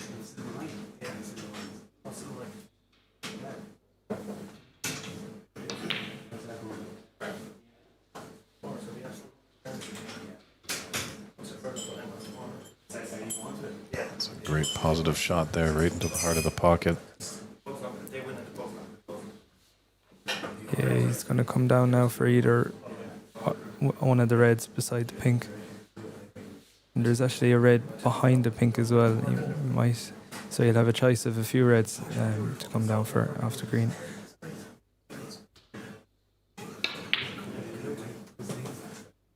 Oh, but he's got to make the green.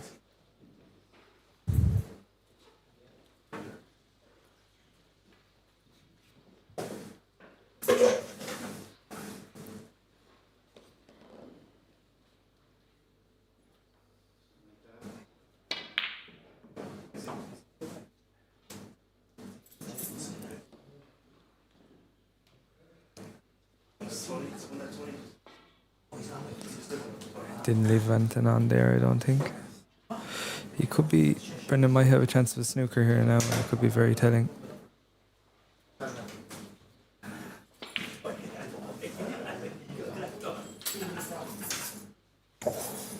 He almost had that. That was close, but unfortunately he's left it. And pink is rather separated from the pack, so it's available for Darren. Oh, yeah. It's a nice little shot there. We're developing the black. Yeah. Didn't see that coming, but wonderful shot there. Great opportunity here now to score.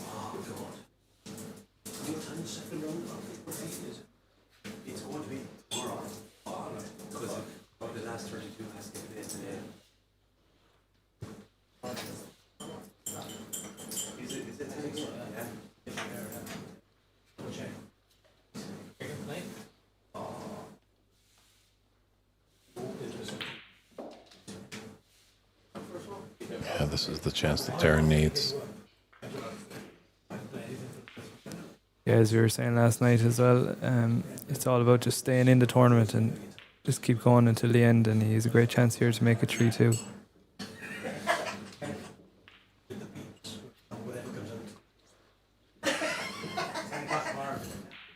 Yeah, he'd love to take the frame here in one visit. Just really put a lot of pressure on his opponent.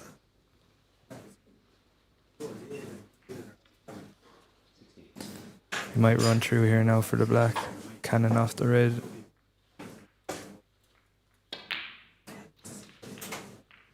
Nicely played there. He's developed another red here.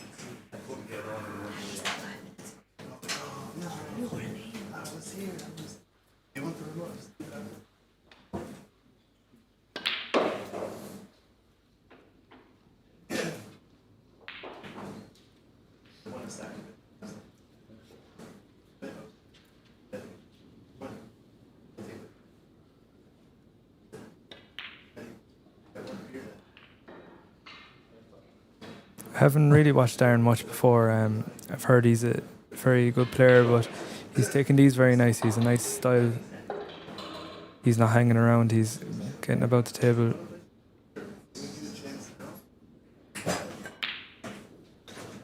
Well, any player that has made the main event the knockout phase, they haven't fluked their way into it. They No, gotta definitely not. do the work. There's some great games coming up today. That means you're involved in the game coming up today. Yeah, I wouldn't say a great game, but yeah, I'm on at 8 o'clock tonight against Andy Lee, so I'm looking forward to that.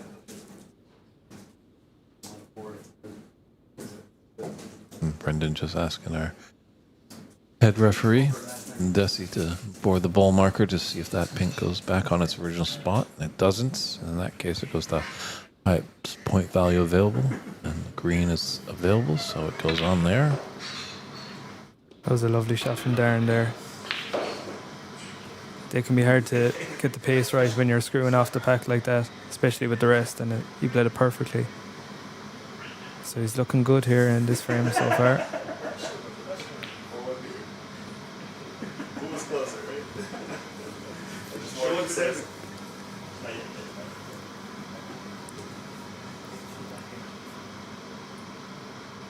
Yeah, this red is going to free up that other red to the right of it, to the opposite corner. He would have been favourite there in that match, you guys number one seed? Well, he's not having a lot of fun there. It's hard to be there. So this guy here trying to work out like crazy fast. Does have some open reds.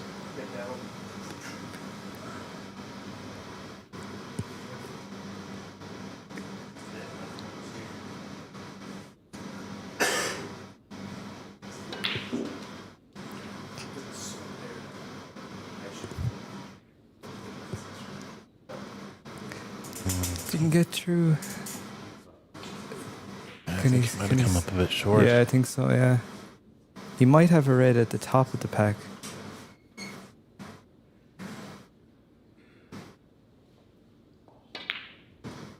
No, so he ran out of position there. He's got a good cue ball, and I think the yellow has come to his rescue. So And I think that was a great opportunity, really, to put a mark. As much as he's got 45 points to the good, I felt if he was able to take that frame in that visit, he'd be feeling a lot better. yeah, especially against one of the top players in Brendan. He's one of the favourites for the event, so you need to be really scoring heavy against these kind of top players and winning the frame in one visit, because they can come back to bite you. Ooh, Darren might be in a bit of trouble here, where that yellow ball is.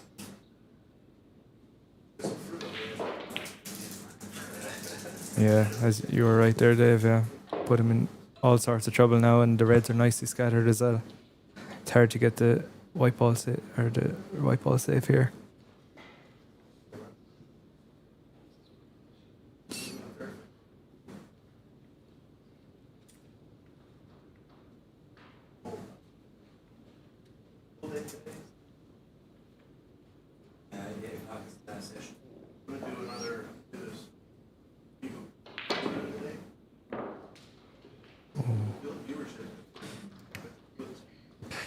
Yeah, unfortunately that red near that left middle, if it wasn't there, it might not be the worst enough, but No, I think he's a choice of two. He can go for the long one or the one into the middle. I think he'll play the one into the middle. It's an easier path.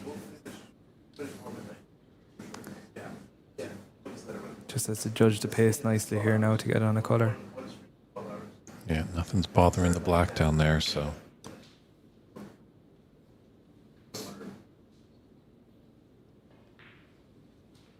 Oh, you got a nice little nudge off the knuckle there. Nice angle on the blue.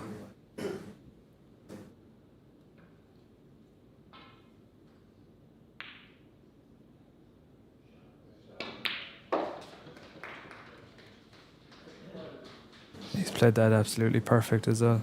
The red here underneath the pack. Great opportunity to get back into the frame and nearly win the frame and clear up there. Yeah, I'm pretty sure Brendan does see that opportunity, but he's got to just take it one shot at a time. I've seen so often that players get ahead of themselves and then they miss a relatively easy pot.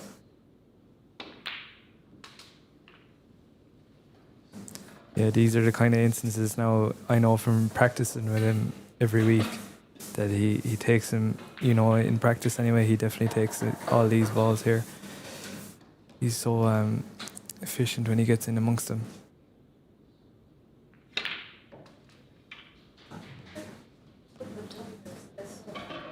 played that nicely now. He has the right side of the blue here. He might go into the pack, but I think one or two are just covering each other, and if they pot, they might release each other. But he may play into them at just a soft little cannon here. Doesn't have to hit him too hard. Spread that nicely. Is a shot to the right now and shot to the middle as well.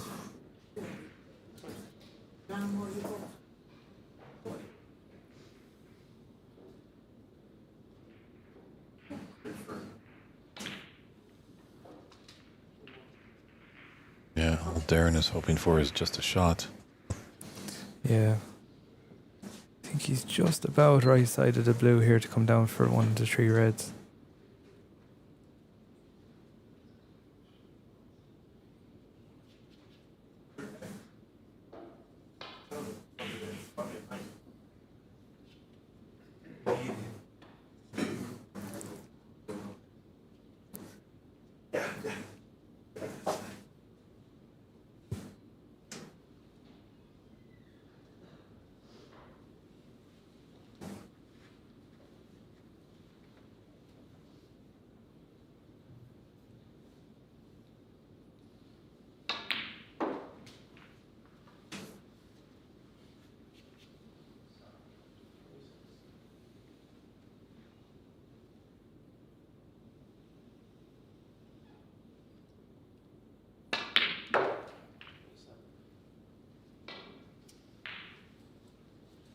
This time is a bit short on the blue. Have to come in out of balk now for these two reds here. Shouldn't be a problem though, or he might even have a sneak onto the green here. Come down for the reds. Well, he could get through to it, but he'd be disappointed with that. He had a good chance to counter-attack there.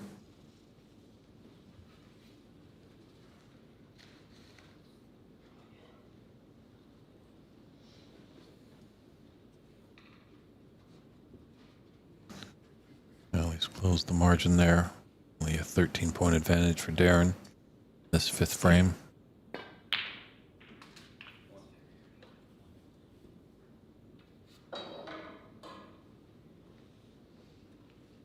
Nice pot there from Darren.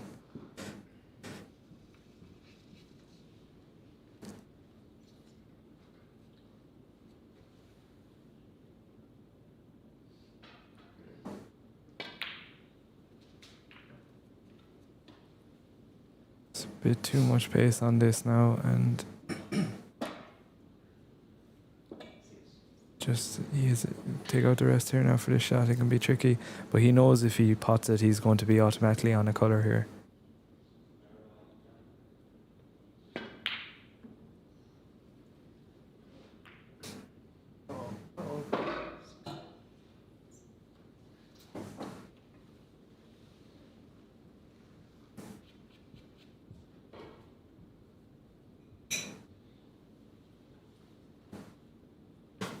Mark, are you taking this long red to the So, left? I think so, yeah. You can kind of play it as a shot to nothing, so you can try and get the white safe as well as potting it. Yeah, it's a great shot there. And it's going to nicely come down for the blue here. That could be a match winner. Yeah, he has a perfect angle here now to get down for the red behind the black.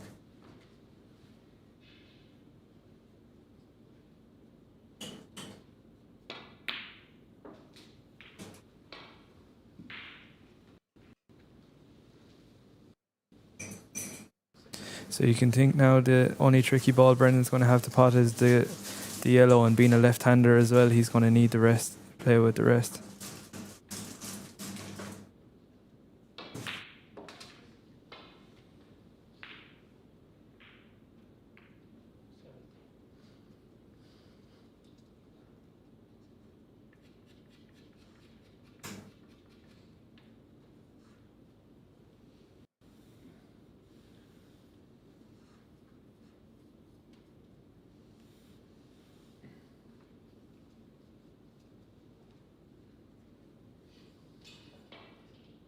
Just retorting back to his cue case.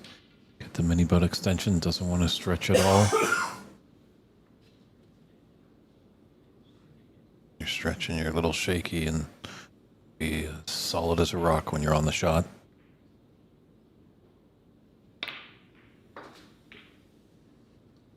And he played that well there. So he might just be able to reach now without the rest. He'll know if he just pots the yellow, he'll be on the green into the green pocket.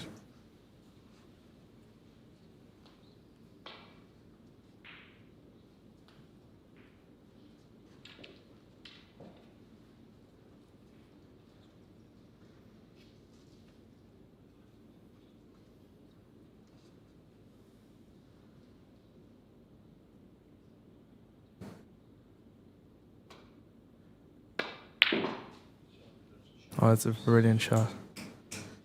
They're generous pockets, but I think he opened up a little bit more with that rattle. Yeah, I think he has a perfect angle here on the green as well to come out for the brown.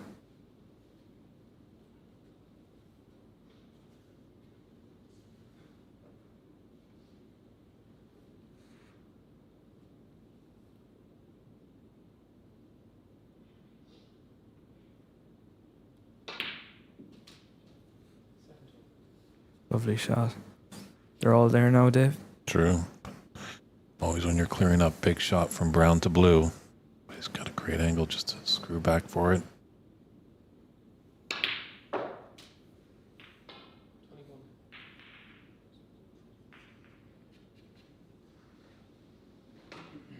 Yeah, it's looking like lights out for Darren Flaherty.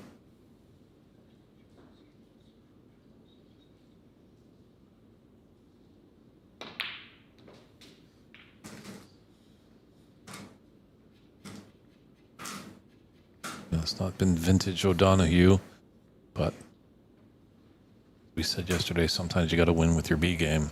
Yeah, Brendan has A, B, C, D, E.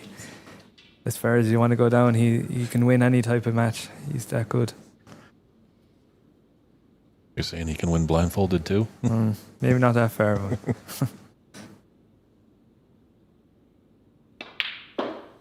Well, he's definitely got some X-ray vision. That's going to be handshakes there. So Brendan O'Donoghue takes that match 4 frames to 1. He's going to be moving on. Unfortunately, Darren Flaherty is going home. So we're going to step aside. Going to have a post-match interview with Brendan.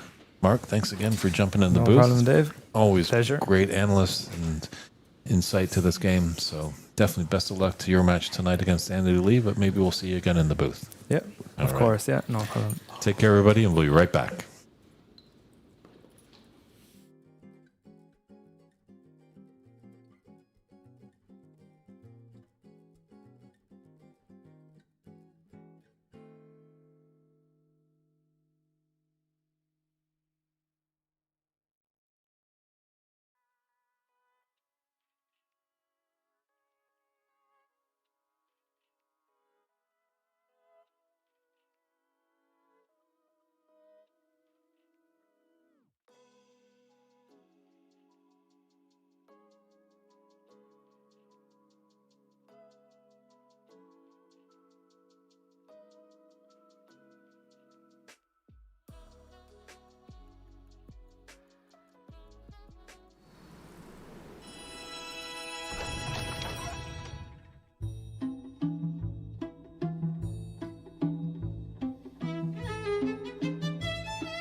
And welcome back, everybody, to the interview lounge here at the 2025 Nenagh Open, fresh off a first-round victory in the knockout phase. Brendan O'Donoghue, how you feeling?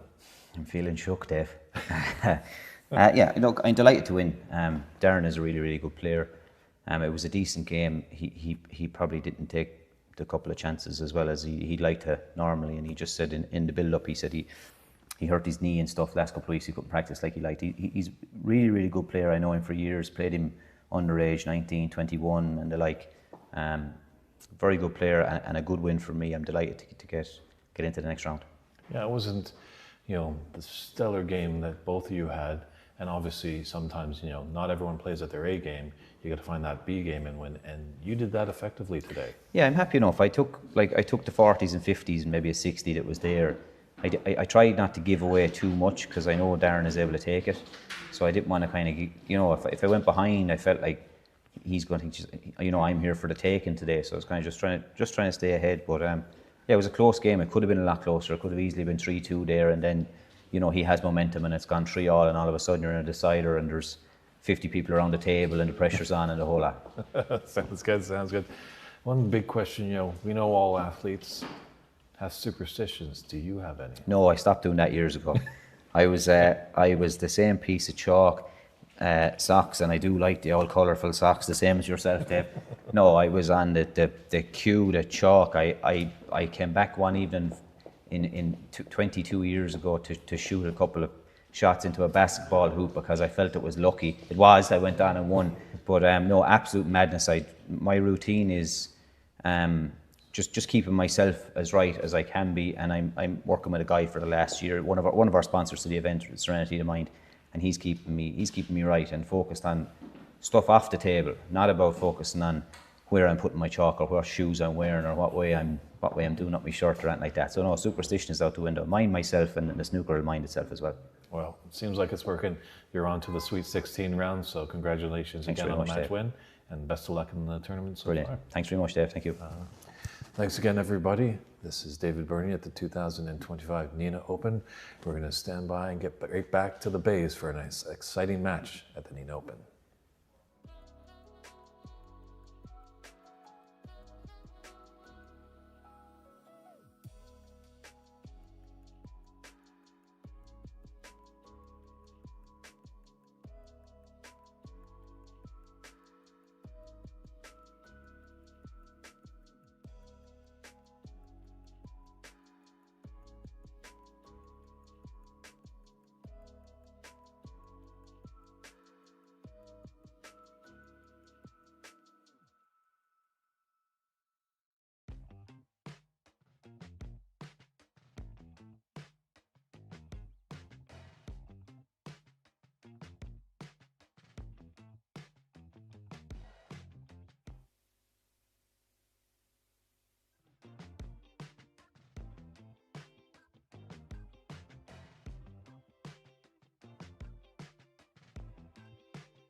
this, John. Yeah. Spurs in.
And welcome back, everybody, to the 2025 Nenagh Open here at the New Institute Snooker Club in Nenagh, Ireland. It's David Burney in the booth getting ready for another round of 32 match. The Englishman, Daniel Wormsley, taking on the Polish player, Michael Kotek. Hopefully Michael can rebound. He had a colossal defeat last night against Joe Delaney. Oh, our hearts were hurting for him. The toss has happened. It's frame number one. Daniel set to break off to get us started in this best of 7 match. We are live on Ox Billiards YouTube page. Comment section is open, so if you have any questions, concerns, or anything you want to talk about, let's keep it clean. Let's keep the debates lively, and do let us know where you're tuning in from. The global game of snooker is played over 100 countries. We'd love to hear where you're tuning in from. It's been a great championship so far. We're about reaching the halfway point, as we do also have a second chance tournament that is being played as well. But unfortunately, by day's end, a few players will be going home. Some will be moving on to the Sweet 16, and some will be moving on to the Elite 8 in the second chance tournament. So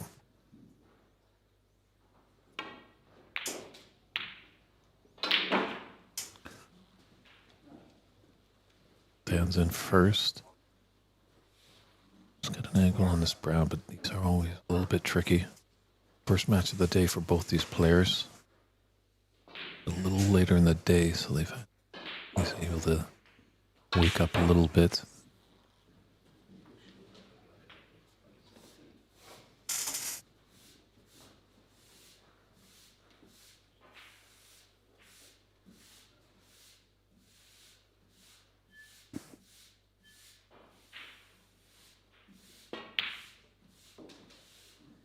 It's a solid brown there by Dan.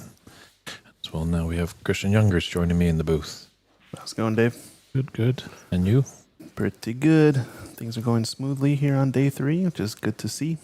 I think we're going to start seeing some big matches starting here.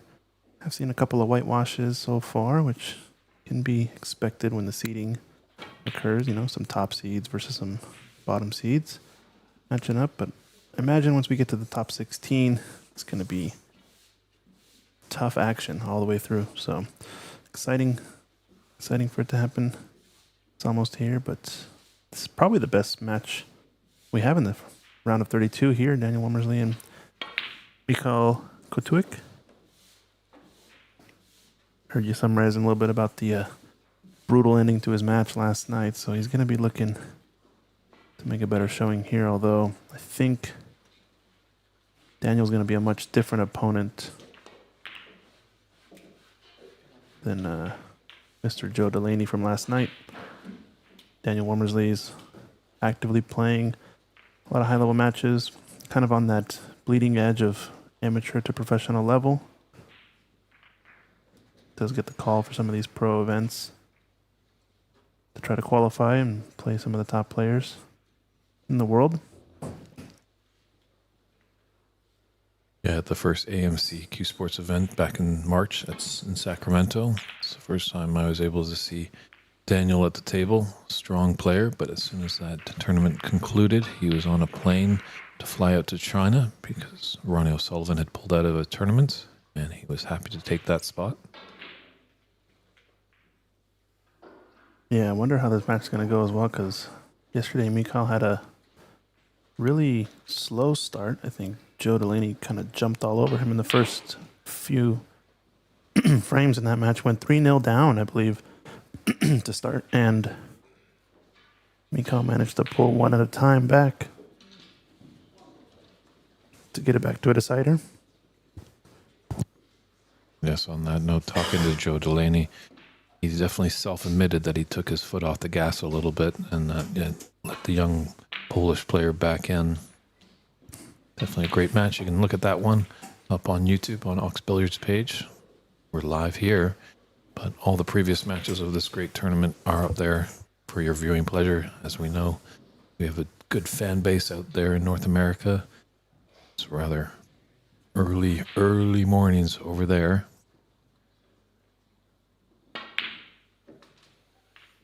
Well, this has been a good start for Dan. He always likes a good laugh off the table, but when he puts his hand on the base, it's all business.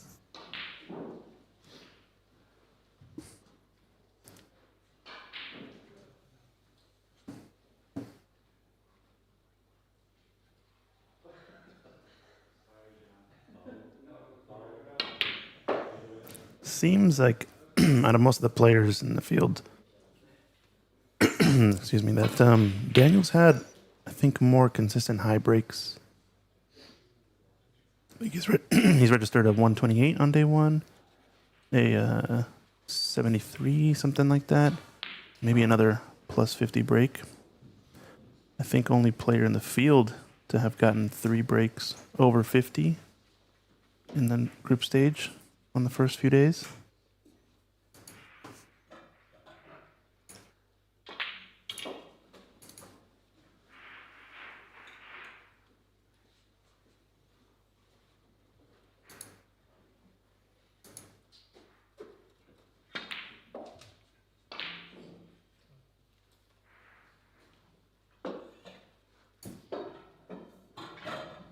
Yeah, I'm going to be on the yellow here. Unfortunately, it looks like that red out in the open's blocking the path for the blue into the top left corner.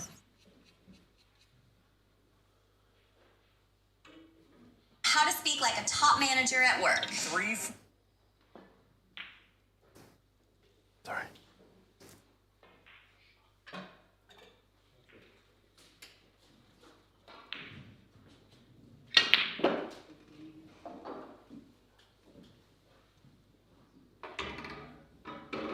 It's done well to avoid the right middle in that draw. Gonna run through this red to be on the black of the opposite corner.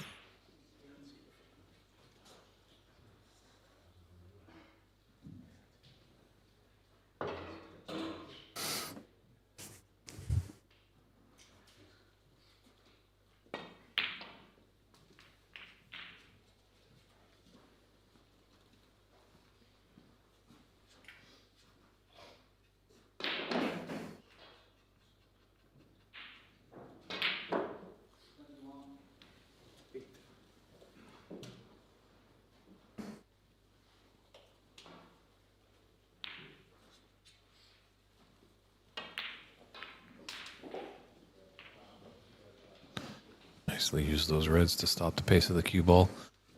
So for a red to the opposite corner pocket.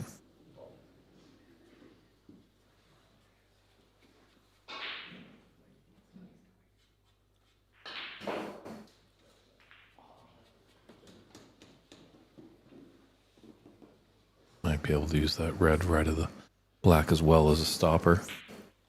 He's got the angle.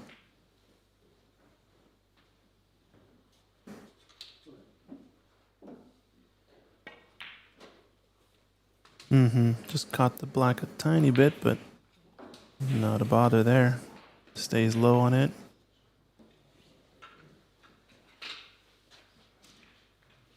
It's likely going to be a one-frame visit from Daniel. He seems to be one of the more consistent players, scoring heavily in this position.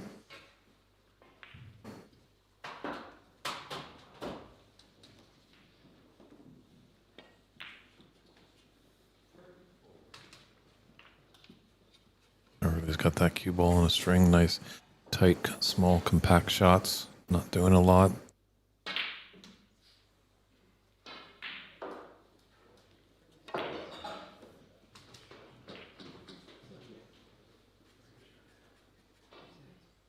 Slight angle. I think he might be a little bit farther away unless he can screw this back and play the black in the same hole. Yeah. Now, though, gonna have to see him come off this cushion. A little bit of right-hand side. Open up the angle off of the left cushion. It's got a nice angle on this red to left middle to come back down for the black. Don't think any of the three reds near the pink spot pass into the lower left pocket, so it's gonna have to figure out if we can end up high on the black. It would be nice. Done just that. Well done. Depending on how he ends up, which angle he'll choose, which one of those three reds to take on. Not sure if the one leftmost of that bunch goes. Oh, a little bit of drama though. Yeah, he's going to be fierce with himself there. Wanted that black to drop. Didn't want to give Mikhail a chance to come back to the table. It was slightly overcut, meaning maybe he had a sense of just trying to will the cue ball up table enough. Or just maybe lost a little bit of focus there, not sure.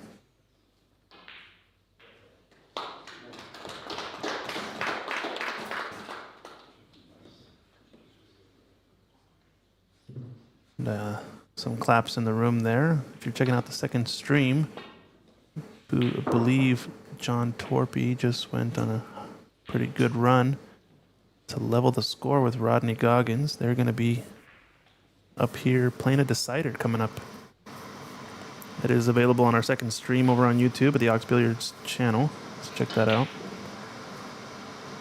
We'll probably switch over to the conclusion of that as it gets close. We're going to be playing a decider here after a quick comfort break.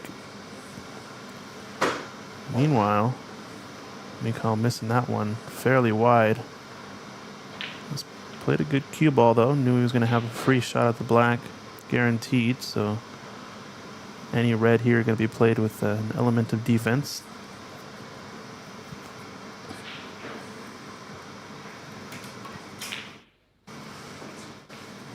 It's a good pot. Does he hook himself on the black though? Yeah, pink's kind of a big ball here, and the black is deep in those jaws, so I don't even know if he can go cushion first at it.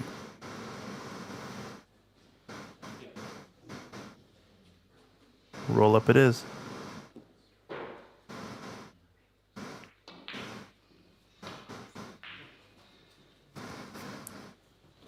Just been a bit too much space. Not sure if Mikhail can get by that yellow for the potting angle on that red left of the blue. Yeah, I think he definitely can see it to pot it to the lower left corner.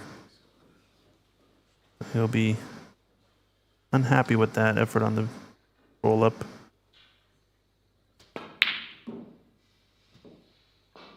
Mikhail had a couple of zinger pots just like that one in his match against Joe Delaney to make that comeback. Just not quite on this morning so far, this afternoon. Bit of a wild shot there. It's giving Daniel option on 2 reds. Just needs 1, as there's 59 in it and 59 on the table right now. That's the feeling so far, it seems, too. That Mikhail kind of needs a bit of time to warm up in the match and get adjusted. We'll see if he can get to that point quicker in this match. I think he's going to need it.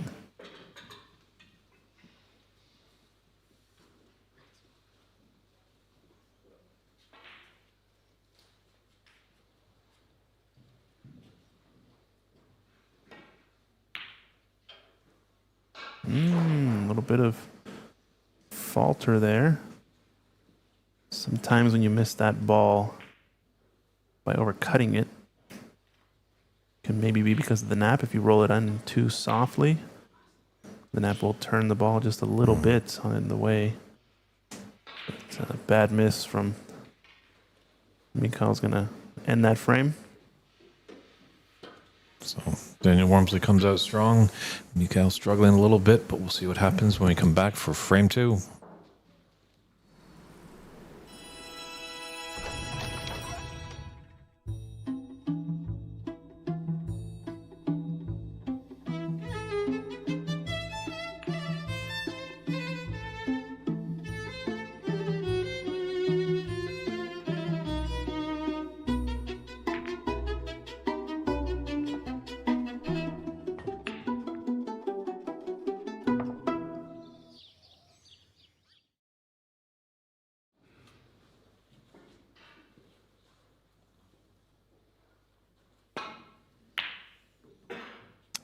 Their young Polish friend, Mikhail Kotuk, breaking off to get frame 2 under the way. Obviously, Daniel wants to keep him in his chair. At the end of that last frame, it looked like Mikhail just wanted to get some time on the table, but faltered on that red, and then there was a concession.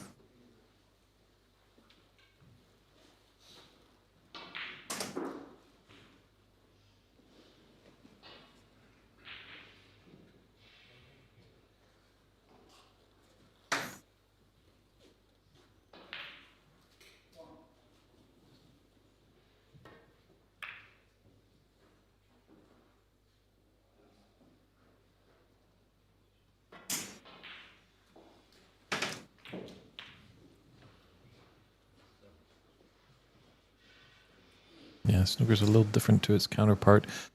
8-ball and 9-ball pool, where most of the frames start out a little defensively, little tactical battles, where 8-ball, 9-ball usually start out with a lot of offense and get into the game going quickly.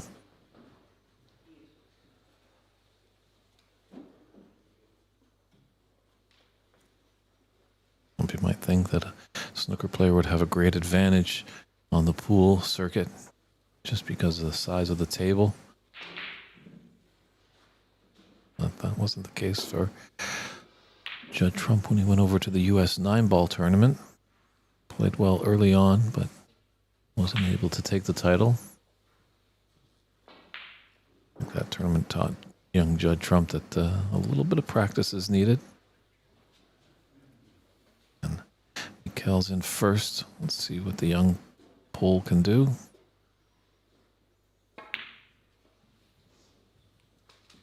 I haven't had a chance to talk to Mikhail. Wondering if he knows our good friend Daniel Holoida.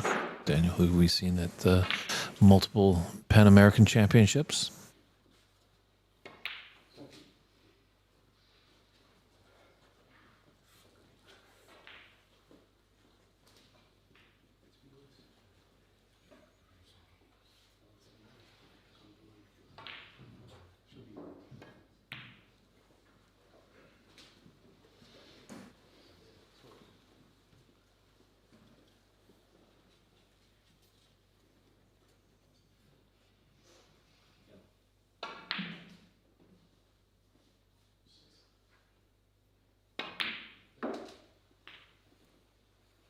And Mikhail is currently ranked 72 on the Q Tour rankings.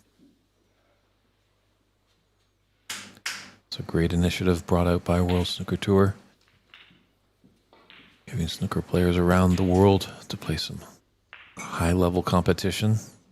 potentials for qualifying for the pro circuit.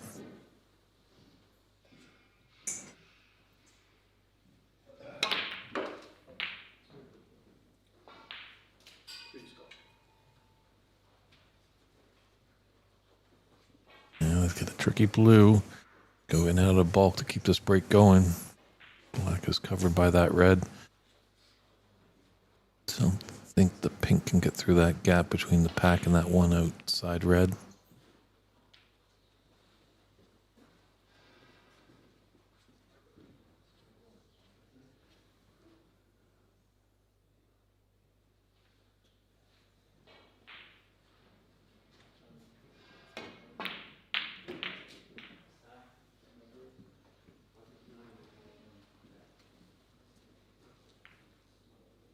Oh, he's okay.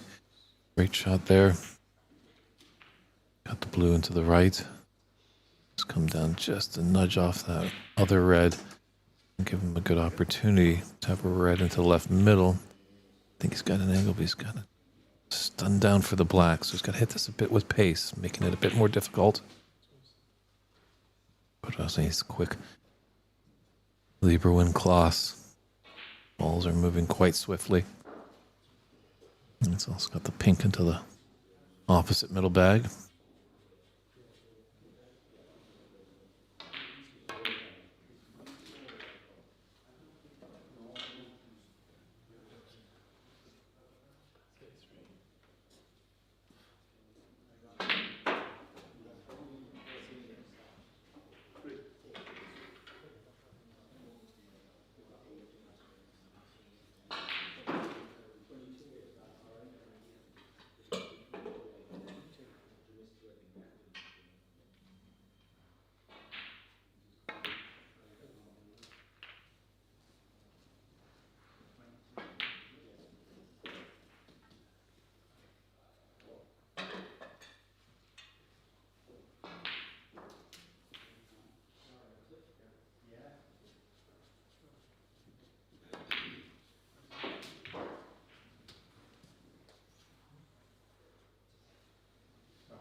Got into that deep screw.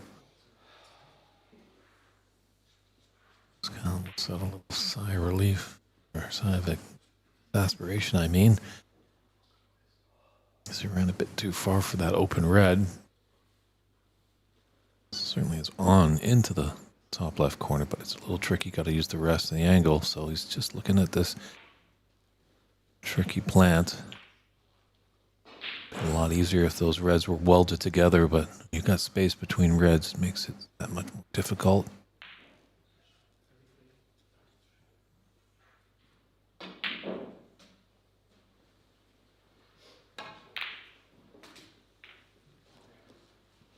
Done well there.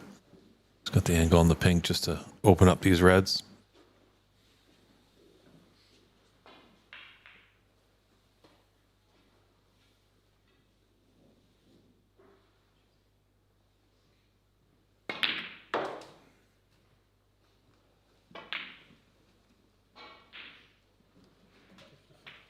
Don't know if he's okay there. I think that red is just below the white. Just closed off the angle for that other red that's close in the cluster of four to the top left. I don't think if it was on, he'd be down on the shot already.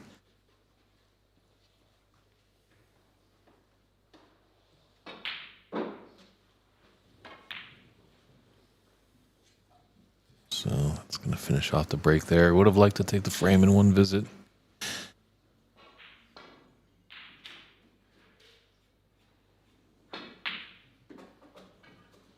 But Cal puts up a 55 break to get this second frame going.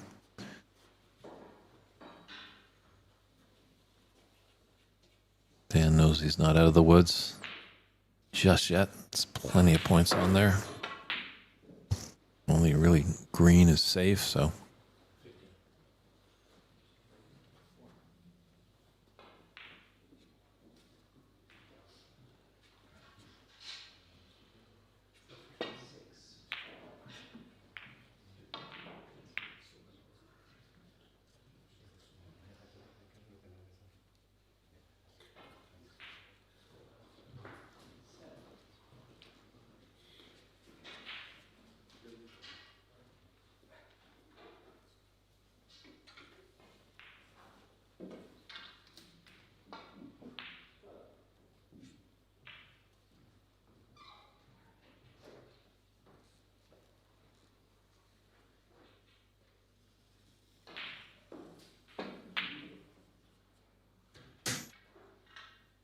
Oh, this is a tricky red, taking it on down the cushion. Got big rewards if he's able to be successful.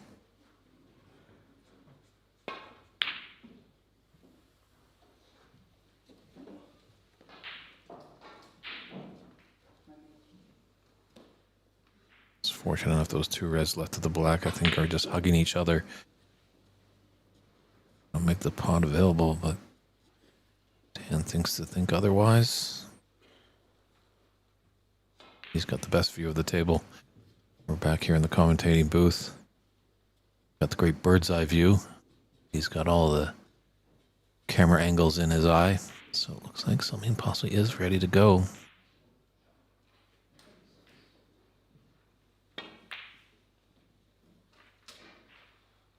It's a nice pot.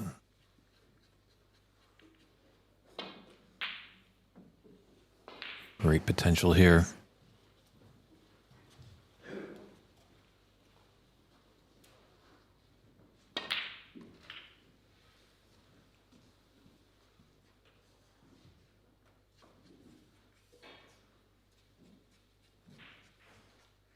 The young Polish player might be in a bit of trouble.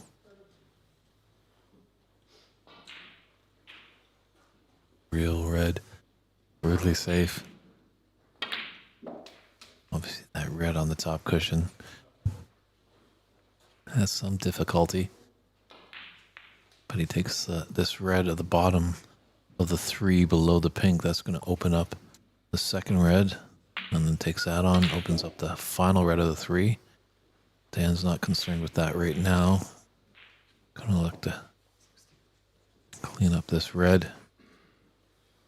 Like to be a little low on the black. The natural angle will take him up for the next red.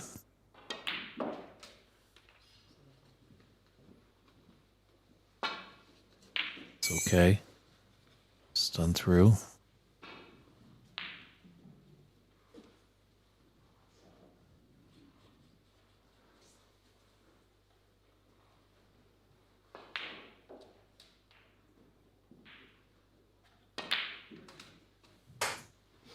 Brilliant.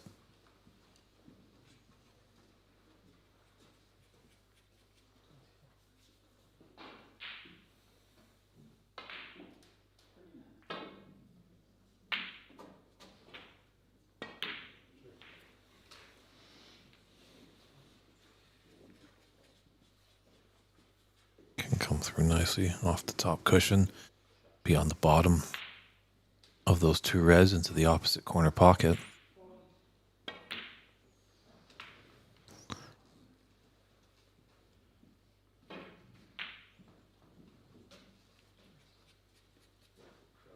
And to be winner in tournaments, this is what you have to do when your opponent falters a bit, gives you an opportunity.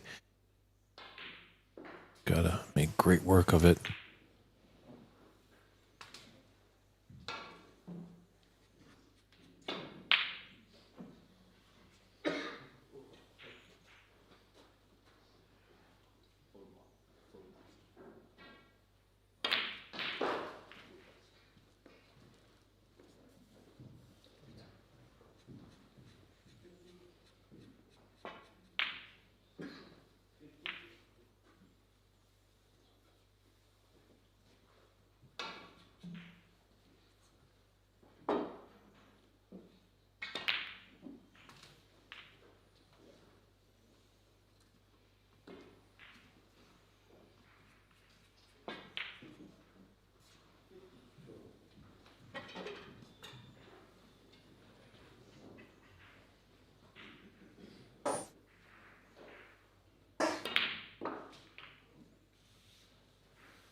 That's nicely off that green for the snooker. No, I think it was a foul, actually. Dan's looking... He seems disappointed. And if that's a foul, this is a free ball situation, right? Correct, yes. It is correct. Look from our vantage point. You're correct with the body language that Dan had. He was just deflated on that. Did a great job to put together a 48 break to crawl right back in the second frame. Yeah, Mikhail's electing free ball on the green. Wow, so a big mistake from Dan.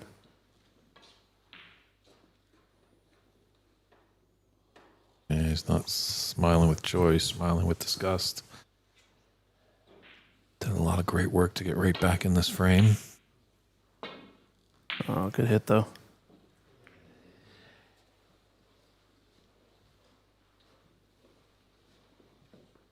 That green's looking very important now. Really safe on the right side.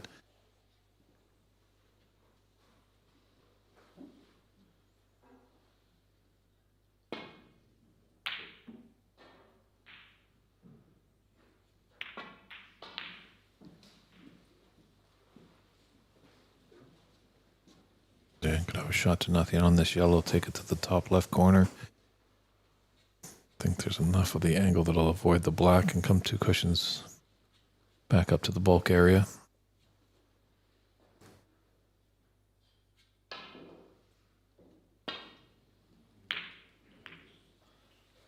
Played a different shot there. Is this going to be a little scary there? Got close to leaving it over the middle pocket.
A little thin on that. This cue ball's going dangerous to the green pocket. Just didn't go in. Kale giving a little tap to the table, helping him out a little bit. That cue ball didn't drop into that pocket, giving the opponent 4 points for the foul. But Dan's got a bit of work here. This bridge hand is going to be caressing that green pocket.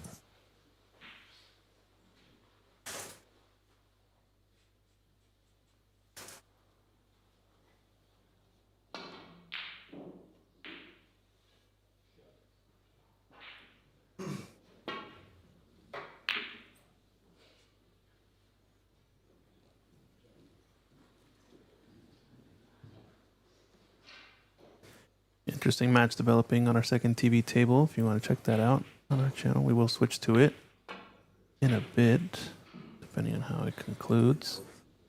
But Rodney Goggins is down by 29 points, and he's got a shot at a red. Try to clear up for making the comeback in the decider against John Torpy. So if you guys are interested, watch that over on our second live stream table. This is a mistake from Mikhail, I think, though. Well, it's not too bad. Where it lies now is going to make it difficult to get close to the green, so may only be giving up a couple points, or Daniel might play safe, actually, just to try to get a better situation. Yeah, it was always going to be tough to get on the green there.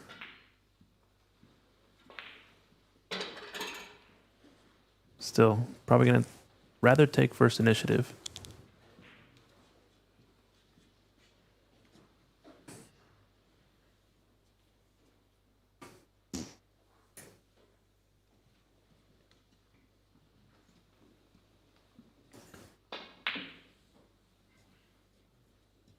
Dan could just take top side of that green.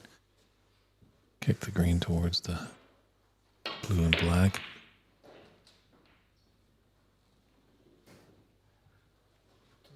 No, it's like safe with potential lot there, obviously. 3 cushions into the side.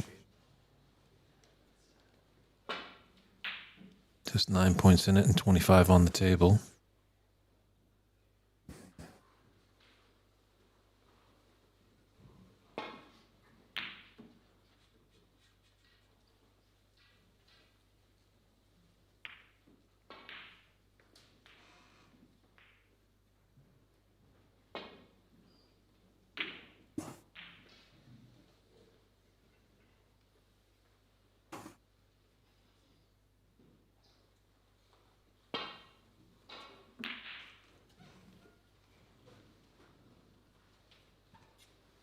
Great shot there by Dan. Got the snooker.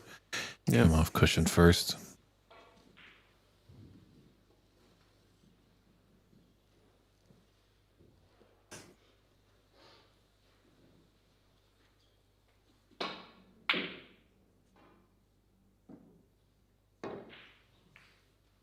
Oh, great hit from Mikhail. Quick update here. Rodney's in a tough shot. He's on break of about 10, 11 maybe. He's got a thin one for the brown. Try to steal this in the decider, and he's overcut it. But where's his cue ball going to go?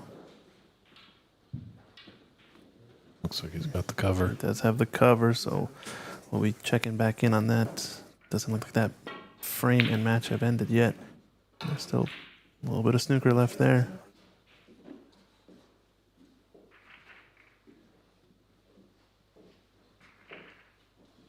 This green one's a little bit thin.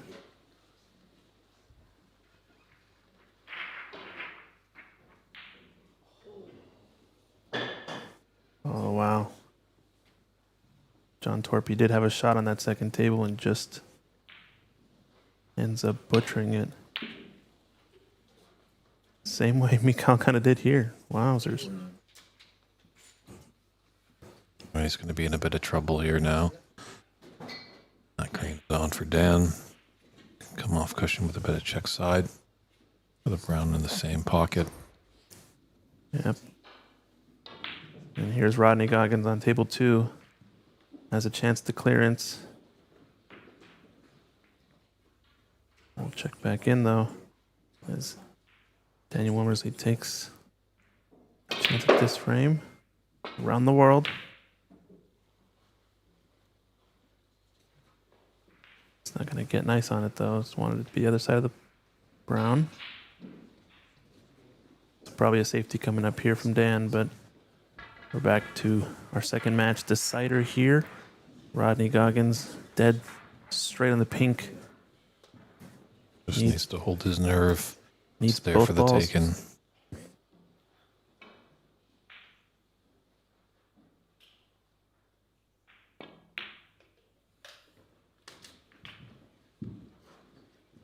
It's black for frame and match.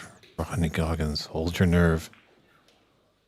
This might take him a year to recover from this. It's been a Herculean battle.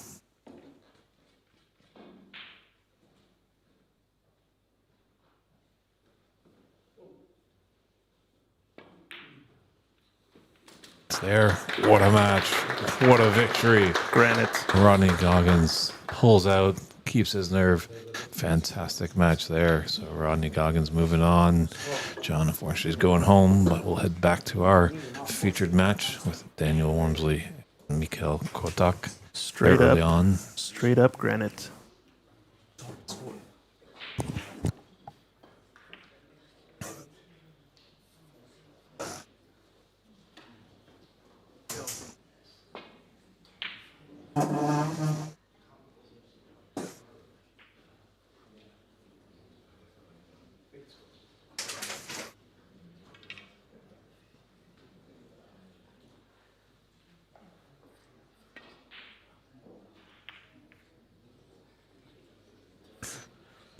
Dan just a little upset with that. That was his greatest safety shot.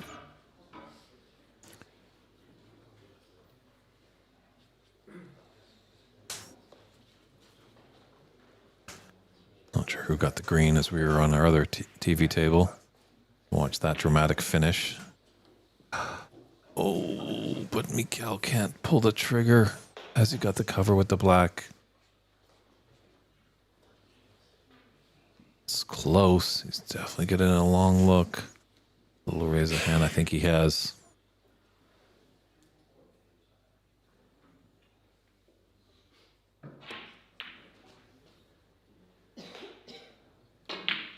Dan did get the green. He's got the brown. He's within 2.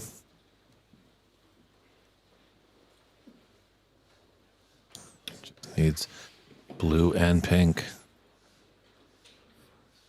This is a tricky cut on the blue. I don't like it. I like 2 cushions. Get behind that black.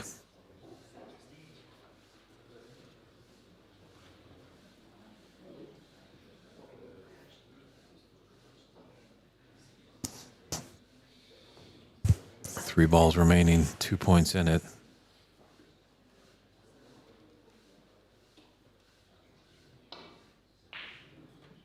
Both players just need blue and pink.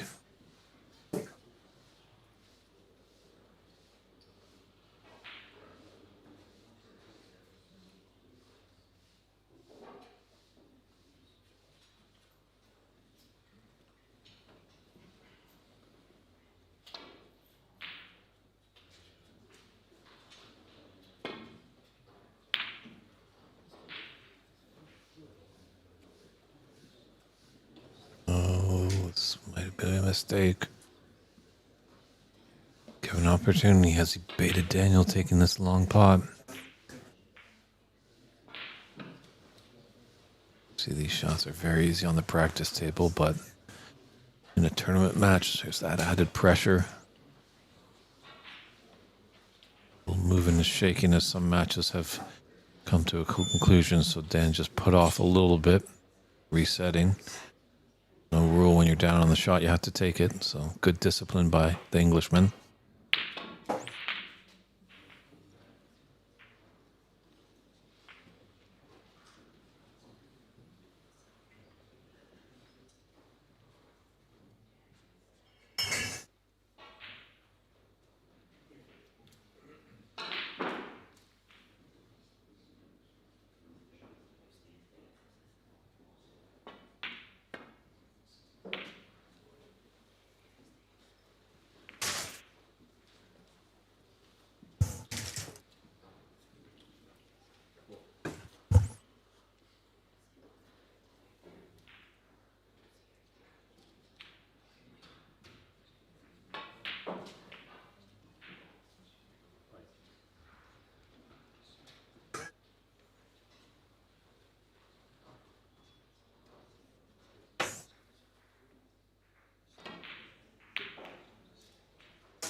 Looks like he might come cushioned first here. That is a thin blue. We tried to take it on. Hasn't left it though.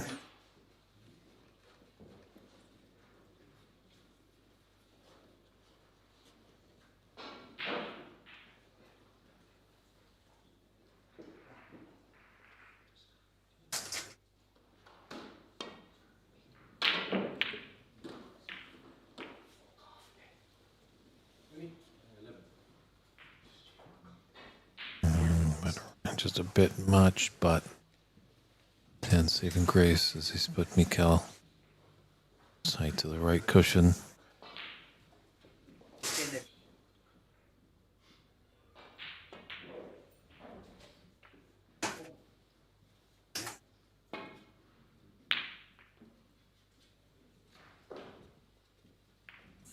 Ooh, what cannon into that blue pink with the blue.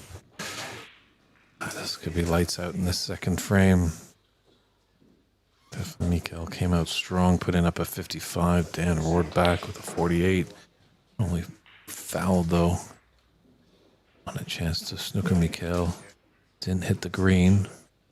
It's just been a seesaw affair on the colors. And slowly climbing back. Big blue. He's got that. He needs the pink for the frame. Like a little kiss. Not gonna get it.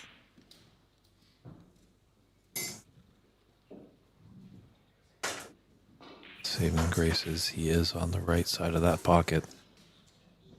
But it is thin.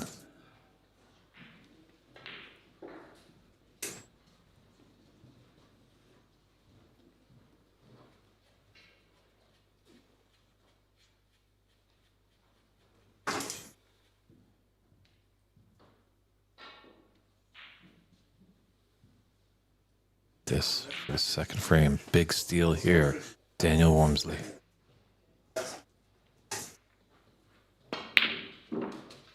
Oh, going with power and going into the top left corner. What a shot on that pink. Great steal there. Well, Mikhail has been here before. He's been down. He is a fighter. It's only 2 this time, but we'll see what happens when we come back for frame 3.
Both players have returned. A quick little comfort break that they're entitled to.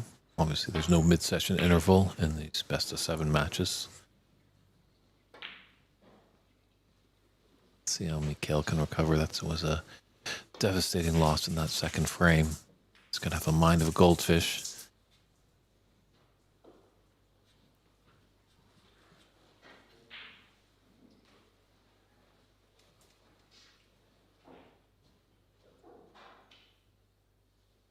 It is the 2025 Nenagh Open Championship here at the New Institute Snooker Club. Lovely Nenagh, Ireland. We're on Ox Billiards YouTube page. The chat is open, so if you have any comments or questions or just want to drop in and say hello, love to hear from you.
Smart play there by Dan. He's not taking a little blind cut into that left corner. Just keeping his foot on the gas.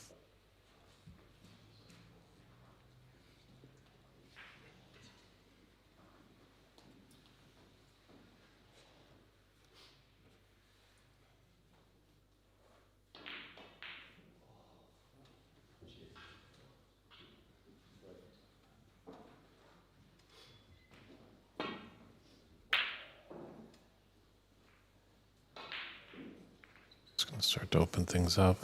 Which part is the black is really tied up. The pink is open.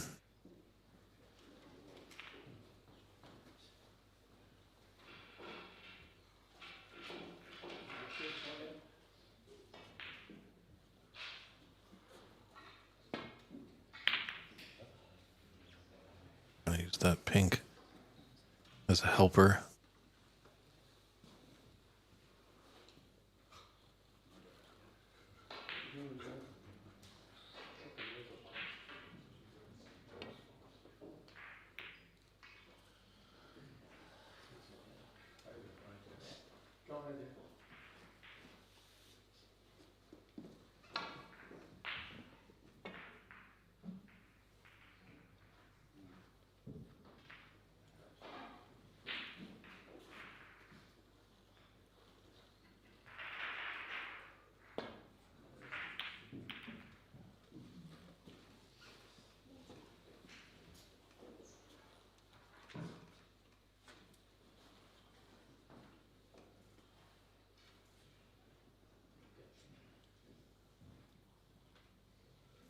He forced Dan into taking this long red open on the right side of the table.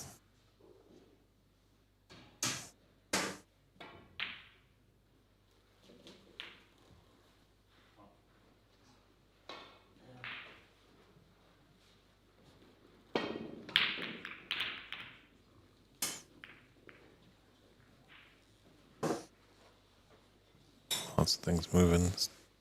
Looks like a path. Be open for this red, open on the left side.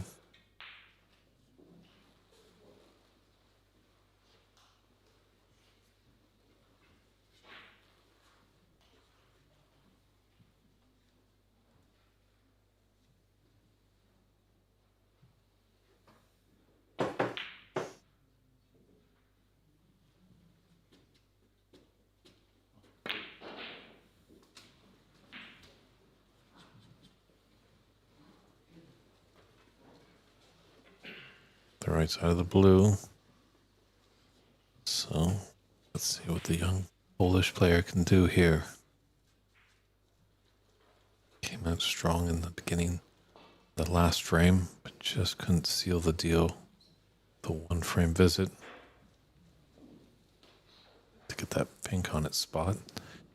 We clear up the black. That's in a few shots time.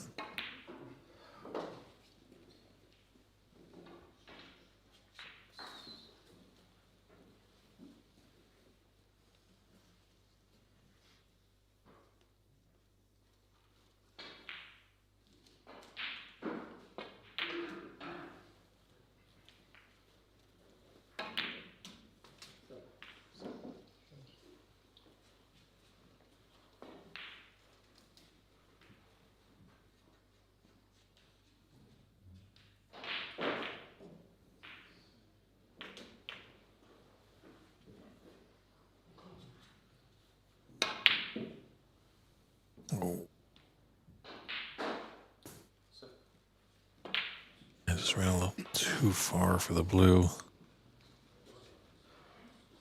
Still mid-range green. Fortunately faltered on that.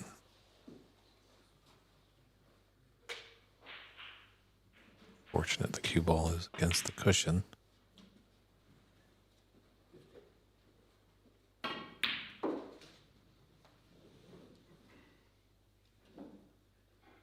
It's done nicely to avoid the yellow.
Looks like nice pace.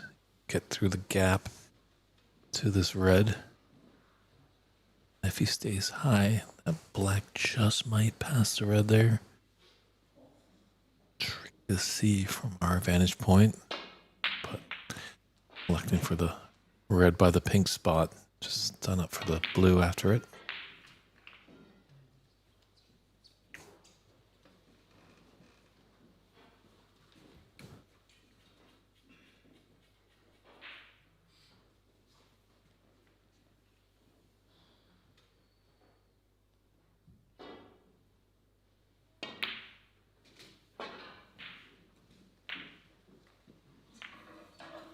Yeah, coming into the tournament, I think a lot of people, obviously, being an Irish tournament, and a high level of Irish players, and Brendan Donoghue, Davy Morris, strong players, a late substitute, Rodney Goggins,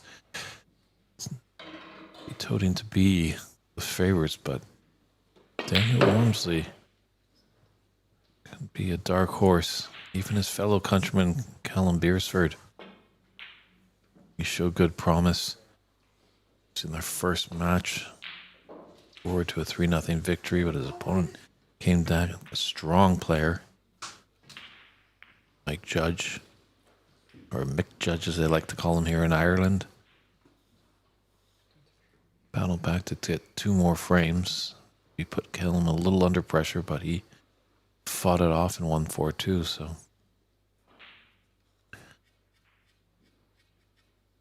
definitely these English players would like to spoil the Irish party.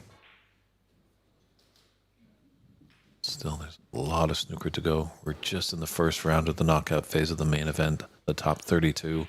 Tomorrow, Sweet 16 will commence at 12:30, as we do have the second chance tournament going on as well. They're down to 8 players. That side of the tournament will be starting at 10 a.m. Just not sure if we're going to be broadcasting that tomorrow. Definitely the main tournament at 12:30. But if you are in the neighborhood of Nenagh, or basically in Ireland, as I found out, everything's pretty close. I've been told a 4-hour drive, you can pretty much be anywhere in Ireland. Not the case for me back in my native country of Canada.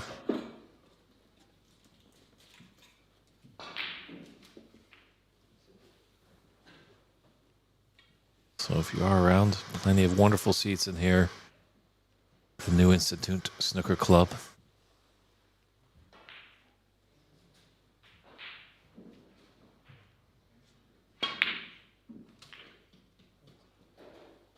The room was definitely buzzing last night.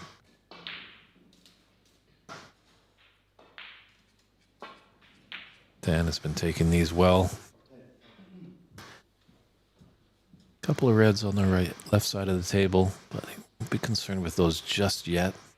So there's 3 open reds.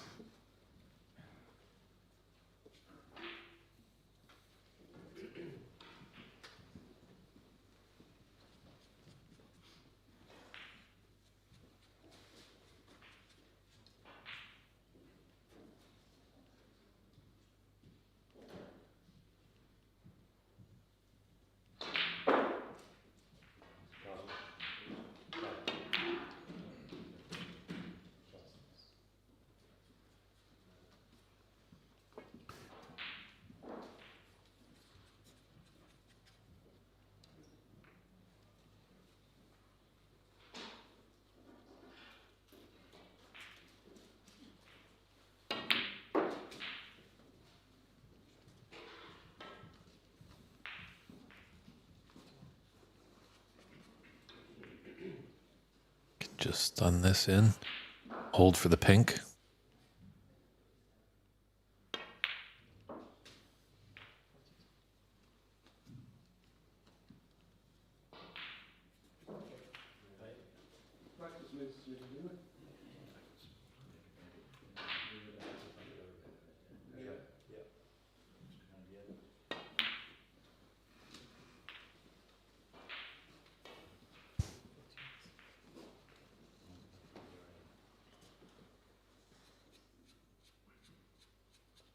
Just don't think that black goes into the opposite corner. It's going to play to be low on this pink into the middle pocket, so the natural angle hopefully can maybe develop that. Oh, and he tried to develop those reds on the left side. Just maybe squeezed a little bit much on the backhand on that cue, that follow through. But a 48 break is a good contribution. We'd love to have won that frame in that visit. 41 points in it, 67 on the table. Michael certainly has an opportunity.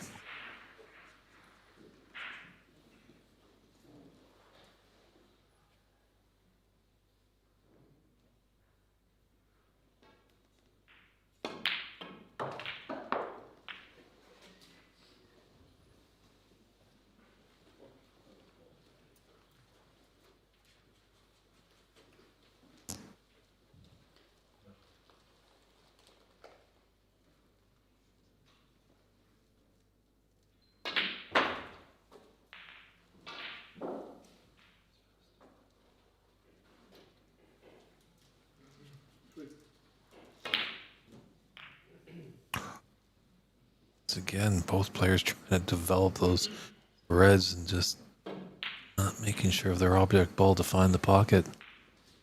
Dan completely missed the breakout, but Michael got it, but unfortunately the pink didn't drop.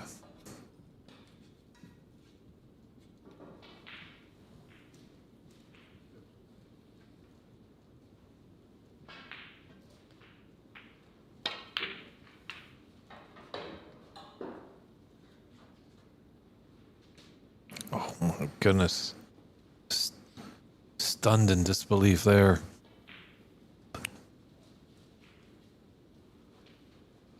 It's not the worst thing in the world as a red does come off the table. Obviously, you won't get awarded that 1 point as when an in-off occurs after a potted red. The 1 point is not allowed, but the 4 points goes to your opponent. But the red does not come back up. That could be advantageous to Daniel Wormsley.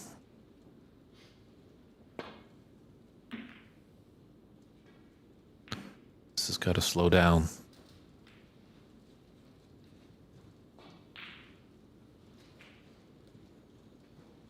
Yeah, he's not got the cover on this red into the right middle.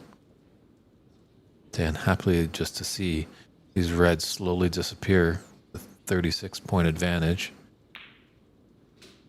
And 51 on the table.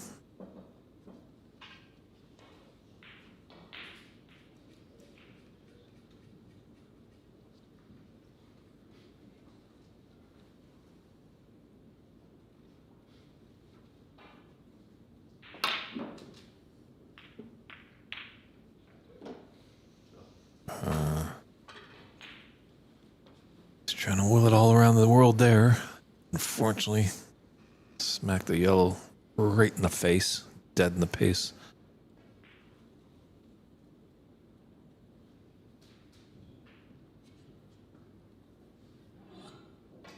But that black, he's increased his lead to 44 points, and there's 43 on the table. Pink, though, is in a great spot for a snooker, just off that cushion, so we'll have to be mindful of that.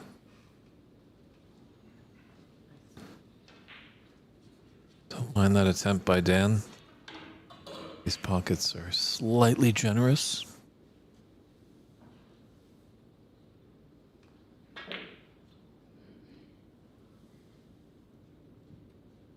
Looks like Mikhail might have been thrown off a little bit by something in the audience. Do come and visit us here. Just remember, it's very close seating, so you want to be just acting like a statue.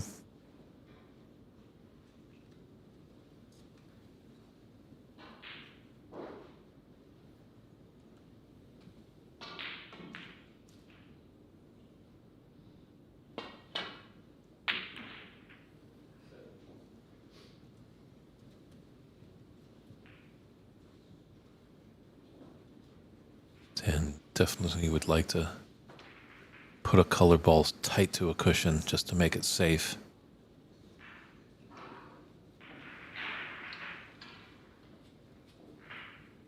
Don't know. Mikhail's got an angle. This might be straight, but it's got great cue power. They can just hold it right there and be on the black. Okay, there's a little bit of an angle.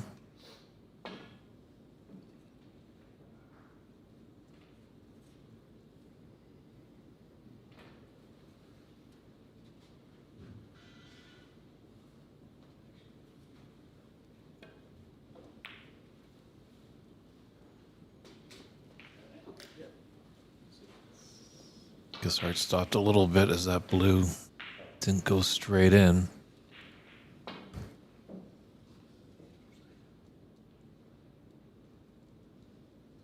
.38 is the advantage, and there's 35 on the table.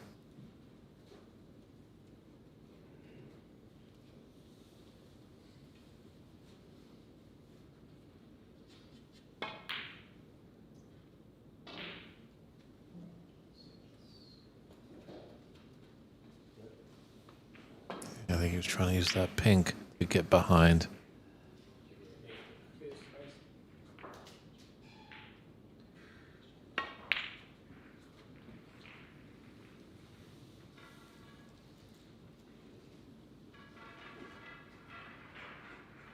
Definitely Dan doesn't mind having the red up there. Obviously with the red and black and colors, that makes 35. That just makes the one snooker, but Dan wants to get a low valued color. He might in fact need 2 snookers to be successful in this frame.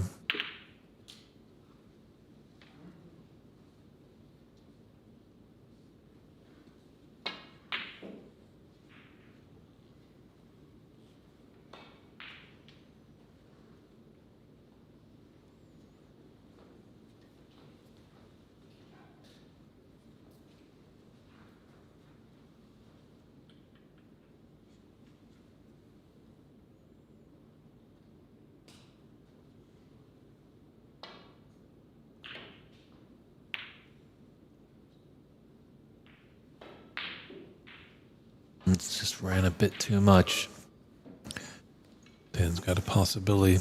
It's a thin cut on this red with the rest. He's just going to stop it there and play for the snooker.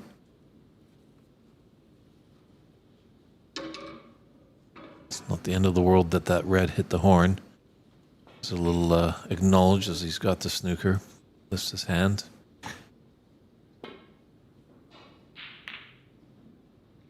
Oh, good hits. Almost potted it. Unfortunately, he's just gifted a great opportunity for Daniel Wormsley of England to take this third frame.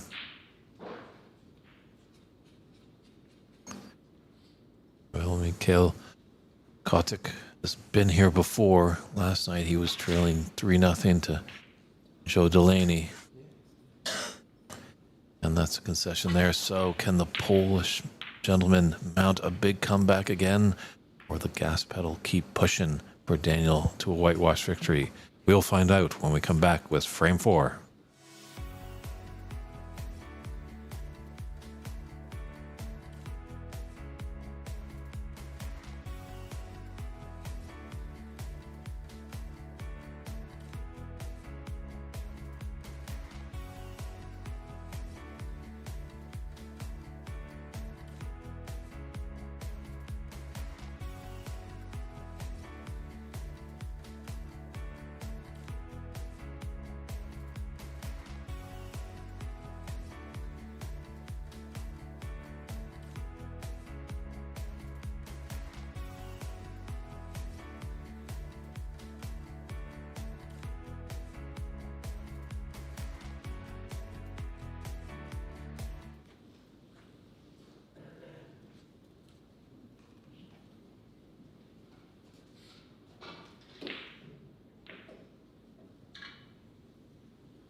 Just like that, we're back into the fourth frame.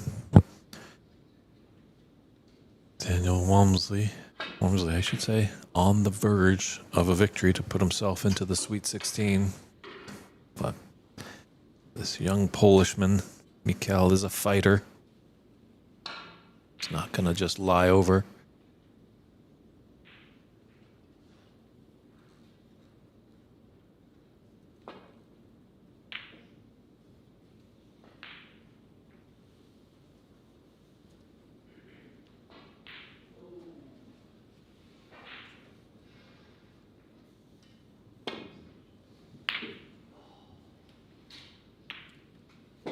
Don't worry, everybody, that is not the scoreline over there.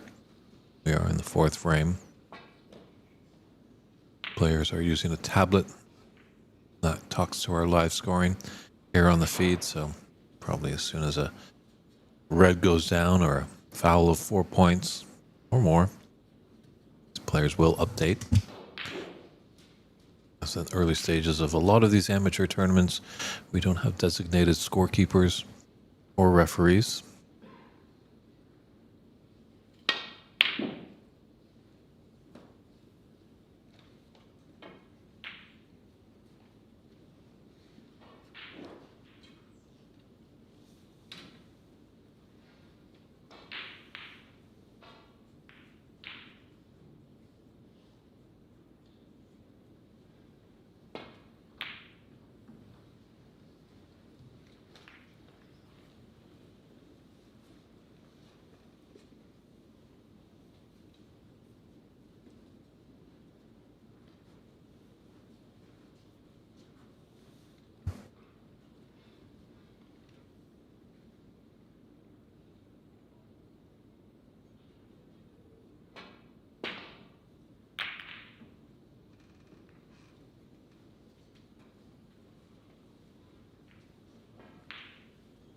Got a nice cue ball there.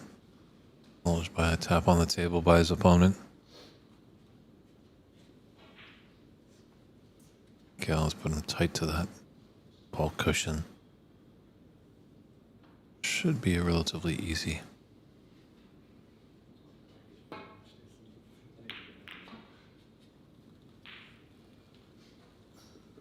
Oh, my mistake. That was Daniel saw it. He put Mikhail on the cushion.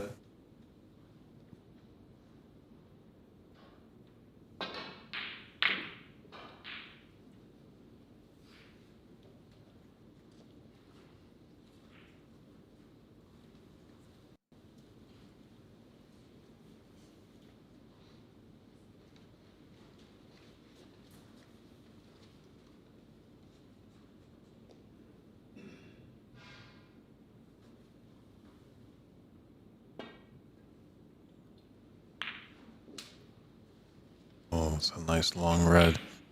I've been just forced into that shot. Sometimes there's no route for safety. I'm looking where he landed. On the brown, he could get behind the green here.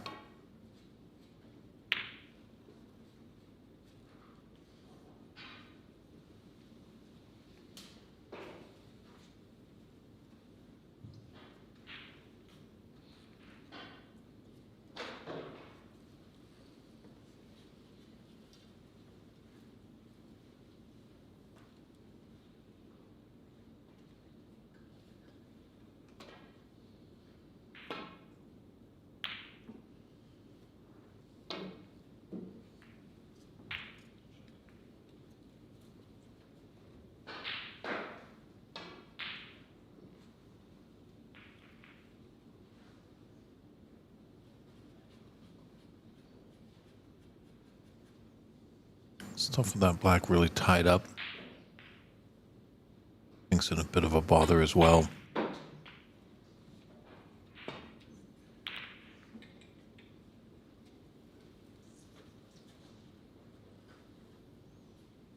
Obviously, Dan would like to kill off this frame sooner than later.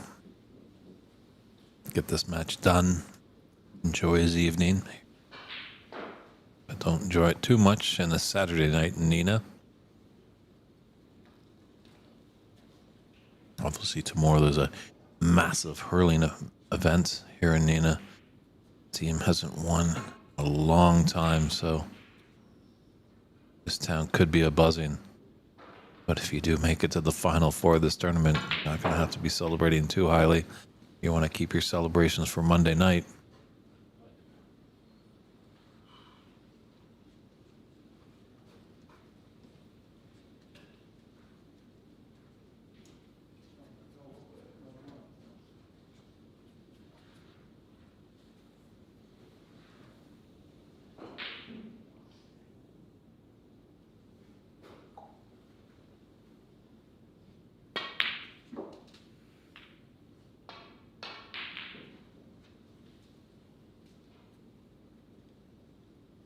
Both these players are great strikers. Great technical ability. So when that's the case, it all comes down to what's between the ears.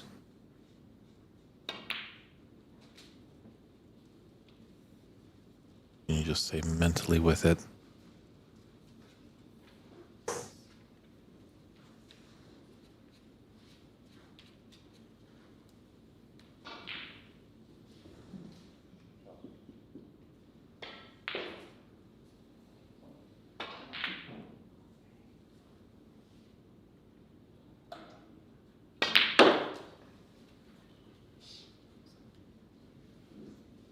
That's okay. He's got the green to the yellow pocket. Also got the brown.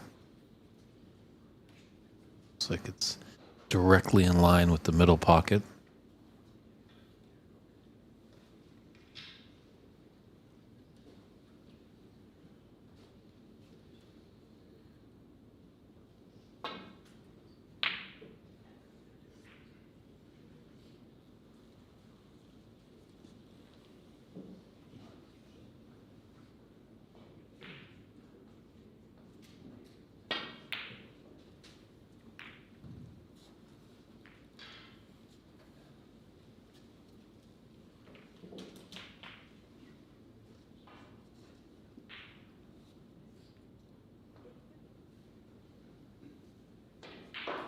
Not sure if that little arc of those 5 reds, the bottom one obviously that's close to his cue ball. It doesn't look like it's go, so just gonna take his medicine and come on back to the bulk end. It's gonna be a tough clearance, obviously. Black and pink pretty safe.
Yeah, open red on the left side of the table. The only red really that's on the left side.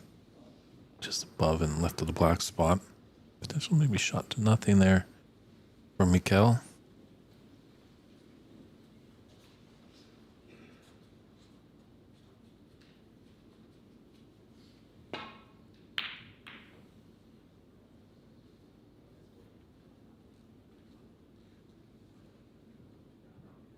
luck for that. Just wanted to get a good cue ball. Done so.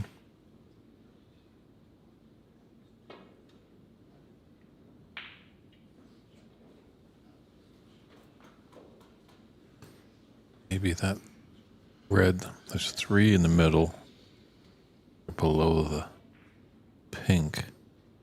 The red just to the right, if you clip out the left side, might be able to find the gap.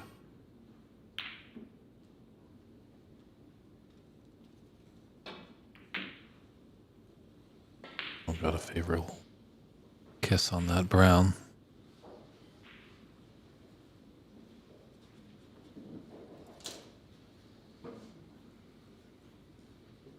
Yeah, Mikhail just have a good look. Coming around the other side of the table, can he clip off any of these reds that are in the middle that are below the pink?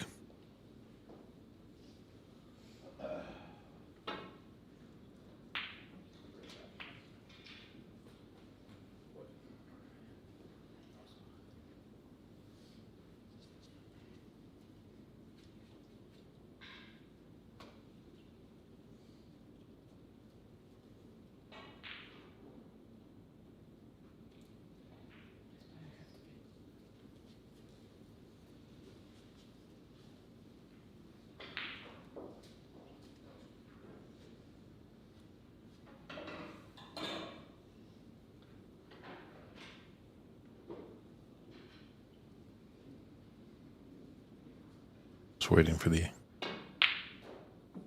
top table to take care of their business. As you can see, that one player just at the top of the screen.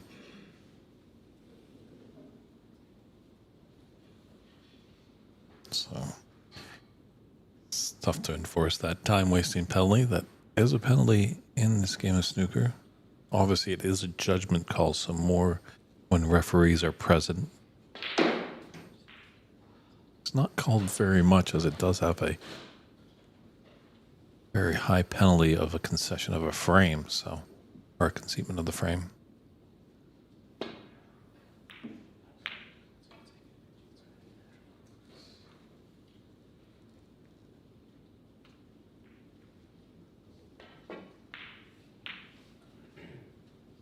I don't think in any of the snooker matches I've seen that any referee has really enforced the time wasting.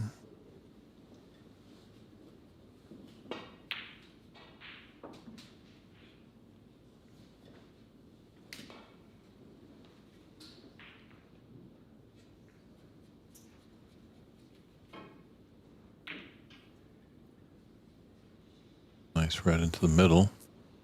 Fortunately not on the color, but has left young Mikhail in a whole lot of trouble here. There are reds, obviously, that he can hit. Big thing is he doesn't want to leave a relatively easy starter for his opponent because, he'll be probably sitting for quite a while. Daniel's shown great potting ability and break building. So hit a red, but get things safe.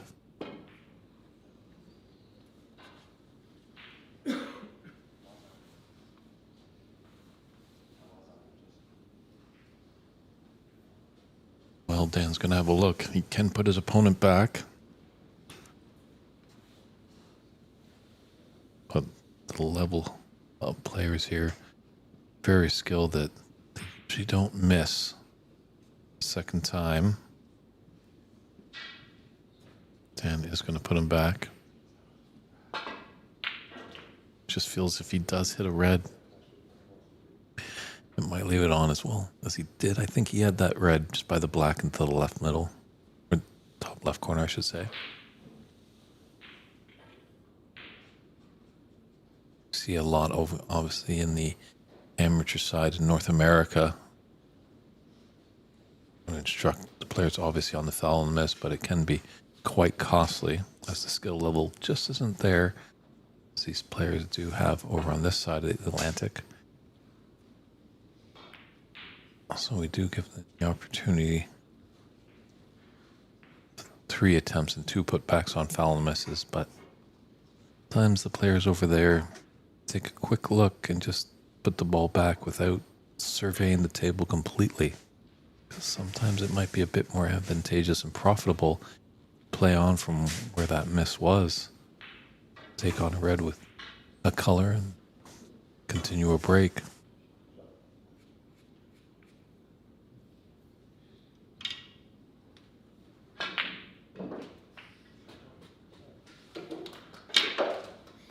As I said, Michael was successful on his second attempt. Did leave a red on for Dan. I think that's why Dan was not really that hesitant to put the cue ball back.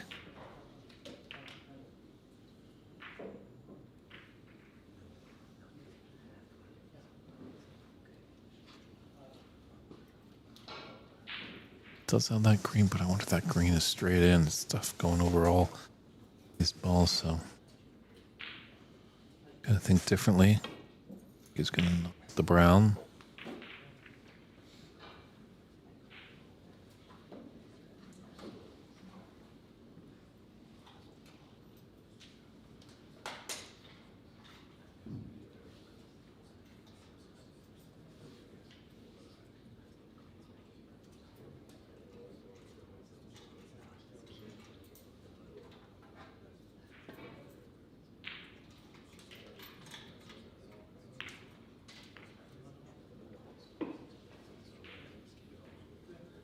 It's okay.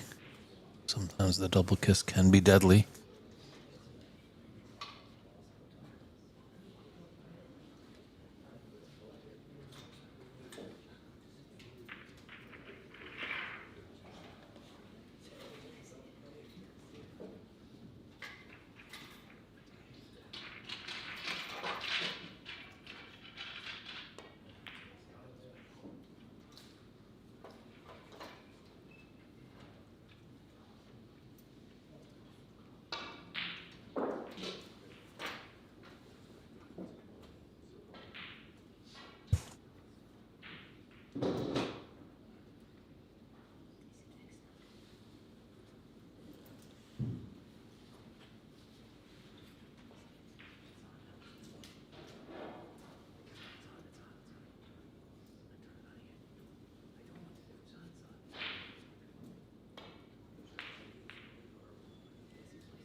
This might be costly.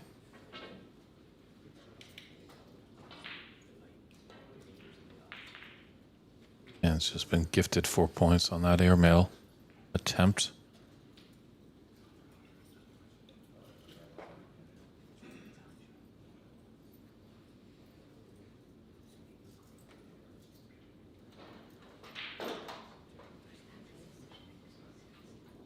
So he's just trying to thinly cut off this red that's open on the left side.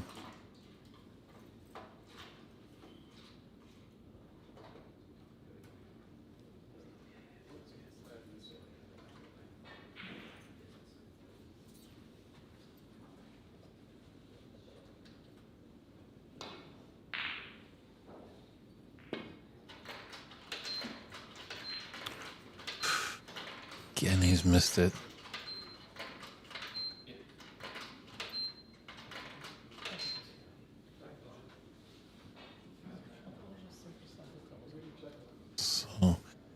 And when there's no referee at the table, Dan will act as a referee and just let him know, you know, it's this red, it will be a concession.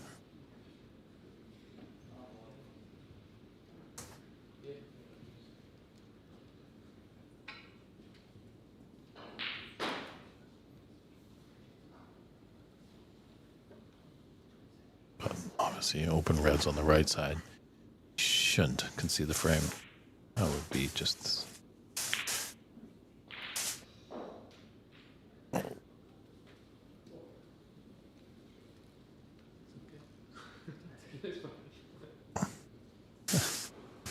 if there's having a little chuckle, as that is...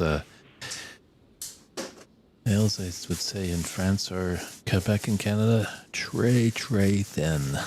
It's ultra thin. Can he cut it in? No. Yeah.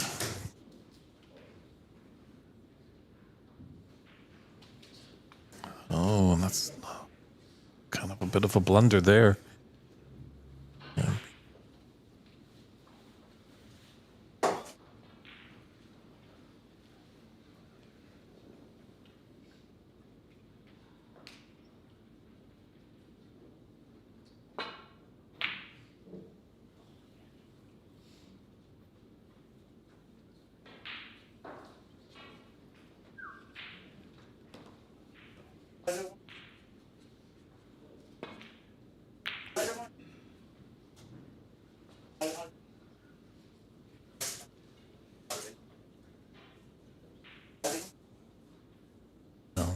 Great safety shot there.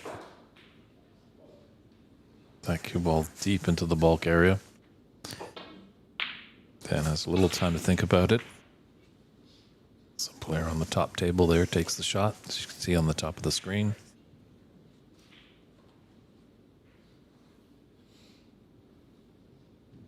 Dan would like to very thinly cut off that red on the left side that Mikkel was trying to clip off a few shots ago.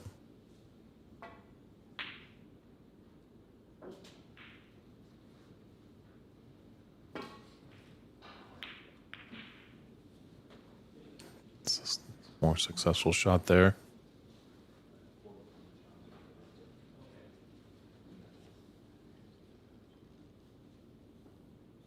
Yeah, this fourth frame kind of just grinded to a halt here.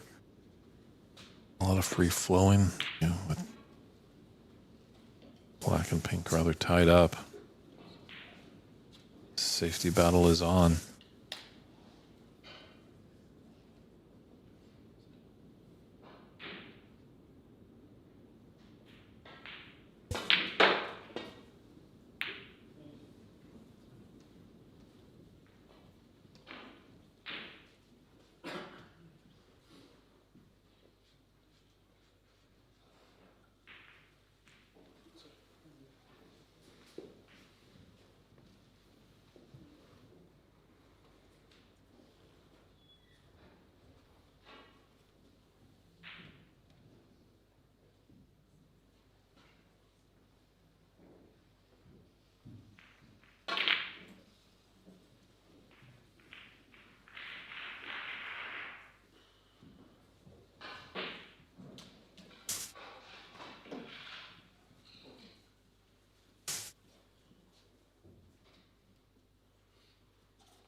Oh, didn't see that coming. It's done well to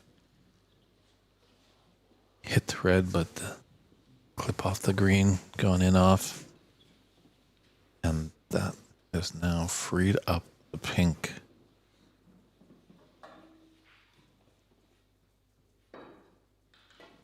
Don't think Daniel had a choice on his last shot for the safety. And was just colossally damaged by that. Enoff wasn't expecting to hit the green and put his cue ball into the yellow pocket.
Nice to pocket that. Got an angle in the pink. Gingerly roll it in. Or hit it with pace and come up and down table. And there might be a pathway for that green.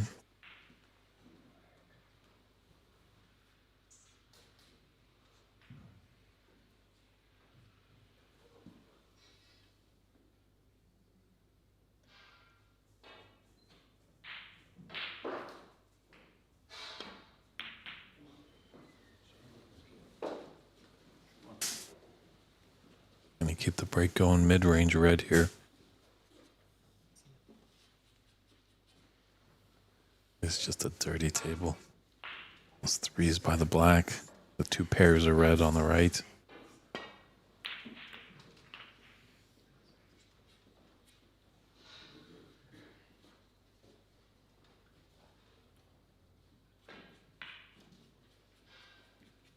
Have an angle on that green.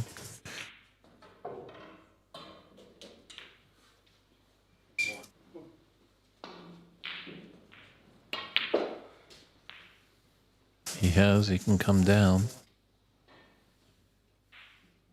So this is the last of the open reds.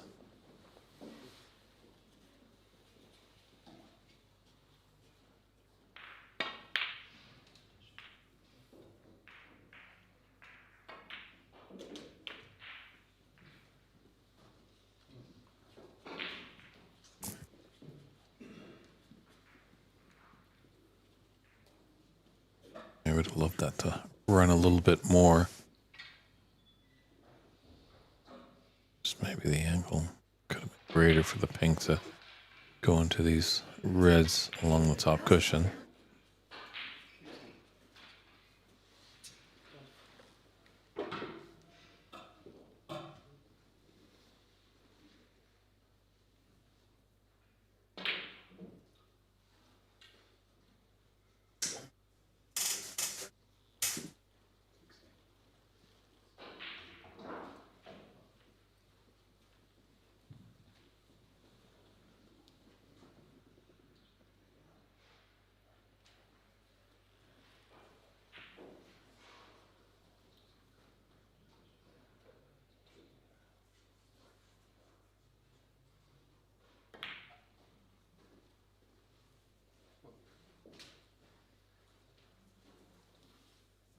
Still, he's got a lot of work ahead of him. As much as this pink is going to drop.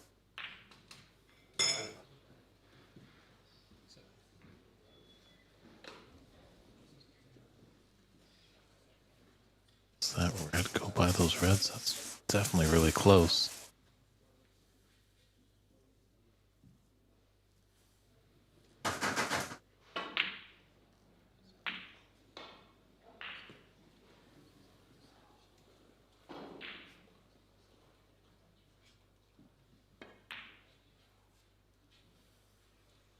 Oh, wow, that was a big shot. At least, he's leaving it, but obviously the run out for Dan is a little difficult. So don't blame young Mikkel trying it.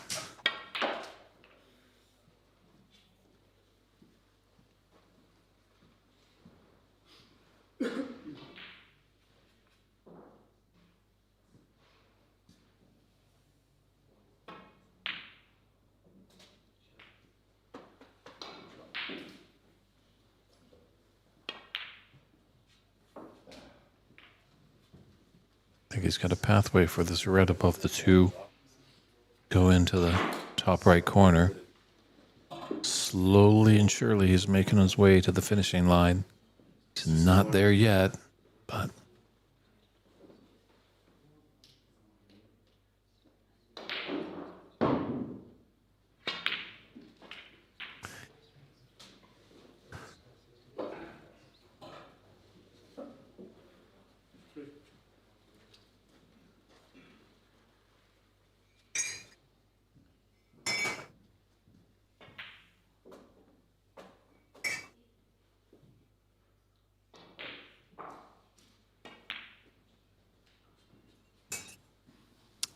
again, the pink doesn't fall.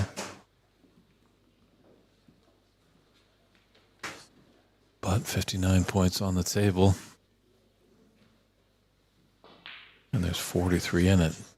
So Mikkel does have life, but this table is not that pretty. Now that's opened things up.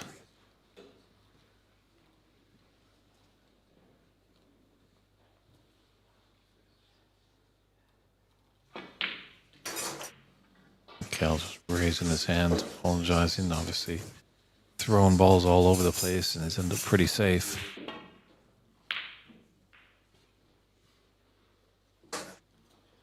Look out for that cue ball. Ooh. That's one thing Dan doesn't want to do in this range, just gift his opponent points. Don't want to make it easy on him. This youngster does have a great bottle, that's for sure. This is thin into the left middle.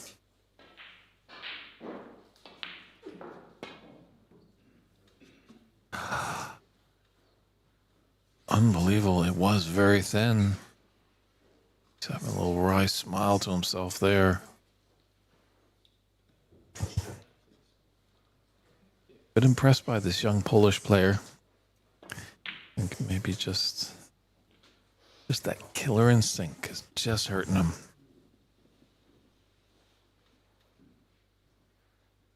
But with that foul, Dan's allowing to put his opponent back in.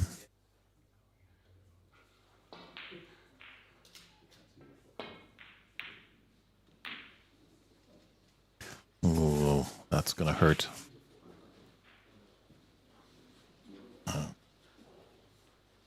Yeah, that additional kiss on another red.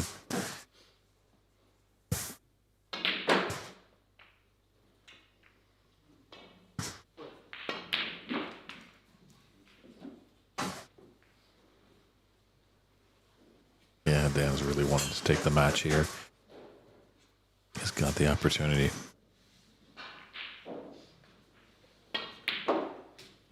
Doesn't need that final red by the pink. Just would love to clear up these reds. No problem with the blue.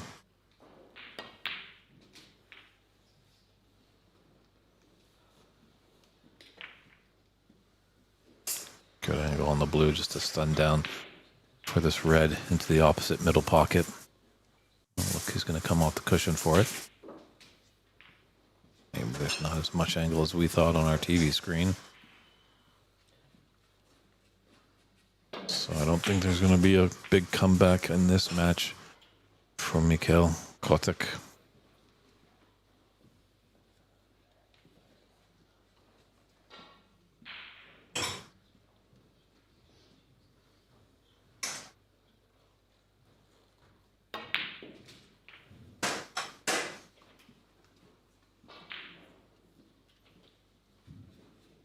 Nicely for the pink to clear it up. So at least you can have a chance on that last red.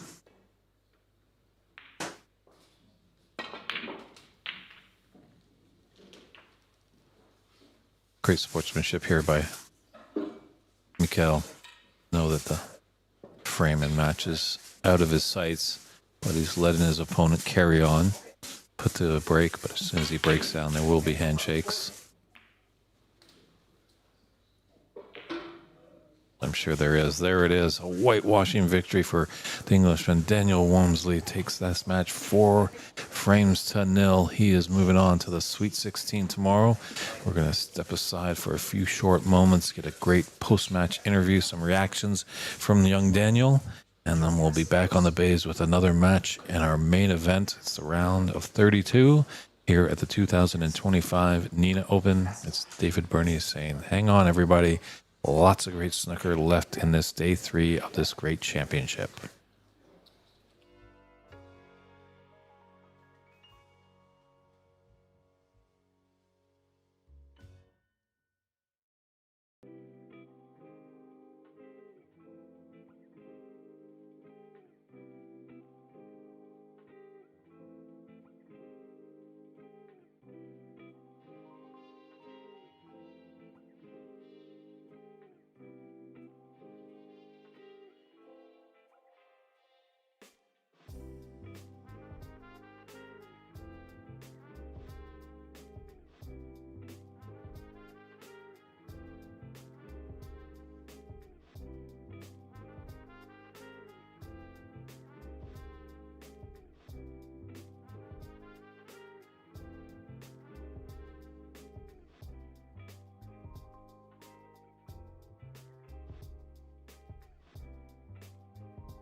Hello everyone, welcome back to our interview setup here at the 2025 Nenagh Open, fresh off 4-0, I should say, my apologies. Daniel Wormsley, how you feeling? Yeah, pretty good after that. It's nice to win comfortably for once. Definitely, it wasn't vintage, it wasn't a clear runaway, you did have to work for it. No, I think it was just good match play. Didn't really make many mistakes. But it's good safety, didn't really miss any easy balls, and that's tough to beat. Definitely that second frame, you know, he came ahead in the 55 and you really battled hard. Unfortunately, you broke down a little bit on that snooker that you tried to play on the yellow, but you hung in there. Yeah, exactly. Yeah, I knew at that stage it was important for him to win after he's had a good 55 to kind of settle him down a little bit. Luckily for me, he didn't get into the pack properly, and then I've got back into the frame. Not quite won it in one visit, but done just enough to get over the line. And definitely that fourth frame, you know, that could have just done anyone to bits in their head and stuff like that, and you kept focus, and maybe he lost it a little bit, and you kept your cool. Yeah, I kept putting him in trouble. Like, that's what I mean about the solid match play. I just didn't really give him an inch, and it paid dividends in the end. Sounds fantastic. So as an athlete though, do you have any big superstitions when you come to these tournaments? No, I'm not a superstitious person at all. Nothing at all? No. All right. Well, great match win. You're into the Sweet 16. We'll see you tomorrow on your match, so congratulations. I look forward to it. Thank you very much. All right. That's Daniel Wormsley, fresh off a 4-0 victory over that young Polish player, but I don't think we've seen the last of him. It's David Burney saying we'll see you back on the bays for some great snooker action at the 2025 Nenagh Open.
Hello everyone.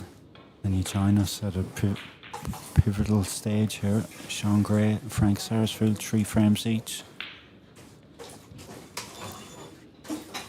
39 points to 35 before this visit of Sean's.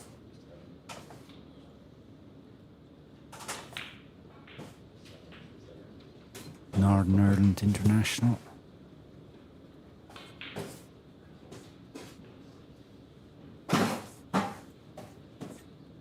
Serious campaigner through the years, and also Frank Sarsfield, an Irish over 40s international as well. Really clash of the ash here in this match.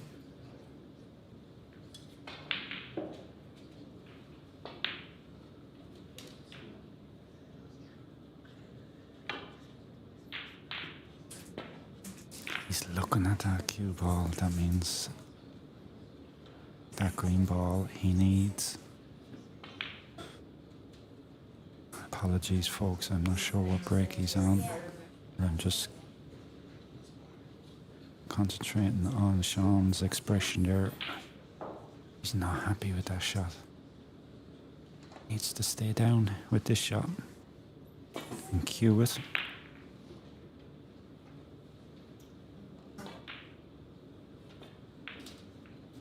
Great pass. I think that was 19 from Frank.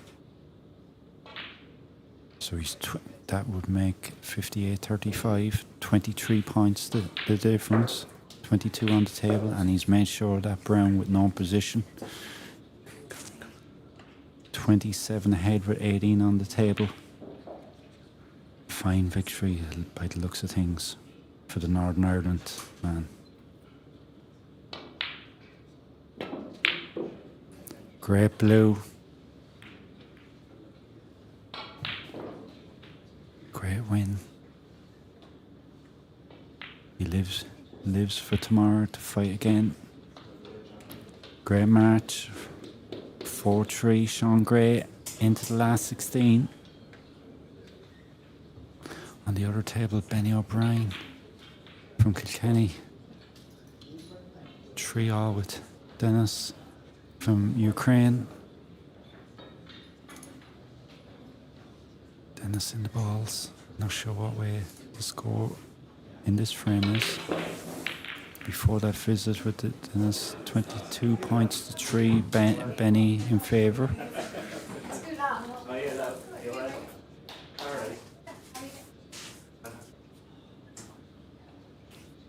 Some great matches here this afternoon. Going down to the wire. Lovely positional shot.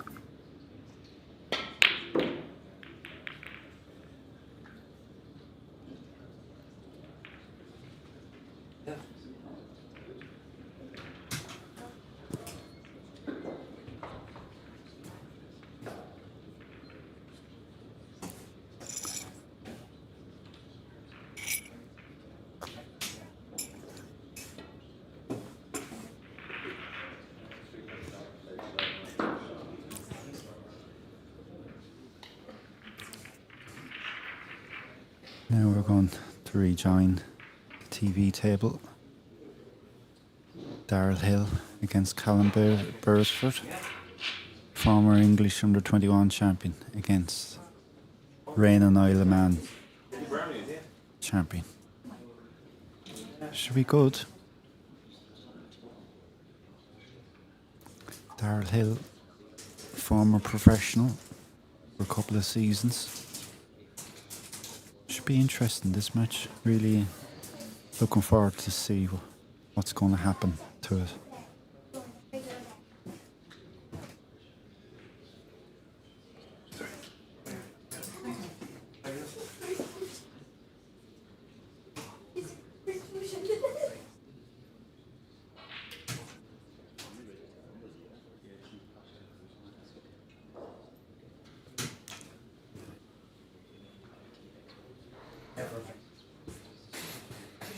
On the other table, Mark King is, Mark Chute is 2-1 up on Sean King.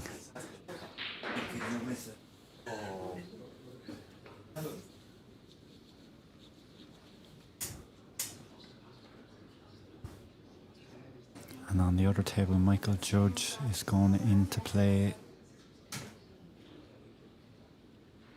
Colin Welch.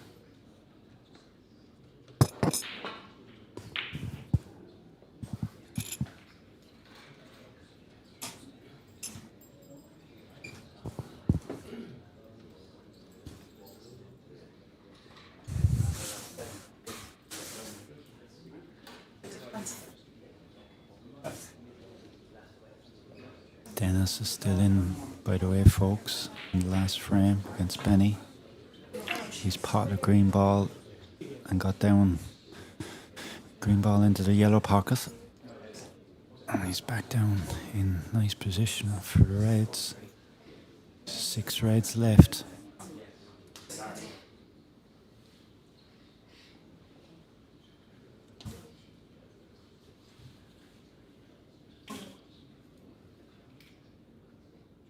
Callum Beresford to break in this first frame.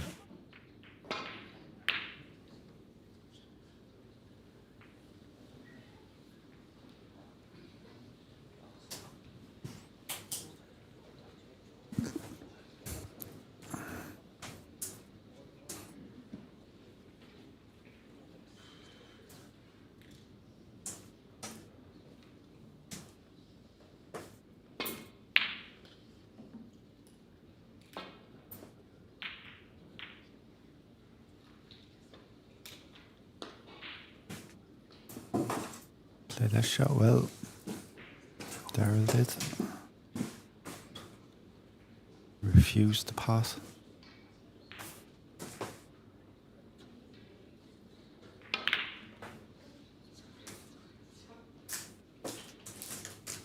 Finding the top cushion there.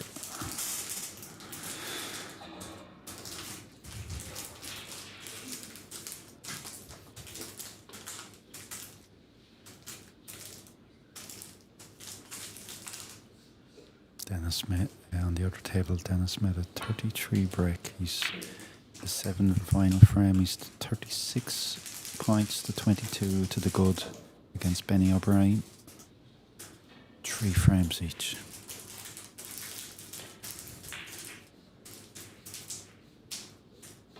Some great crowds we're having. Locals coming in, the snooker community around the country coming in, drop in.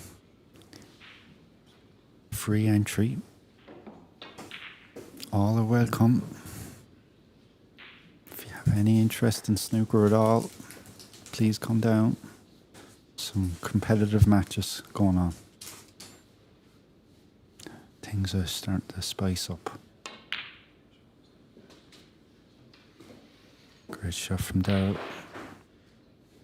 First pot of the match.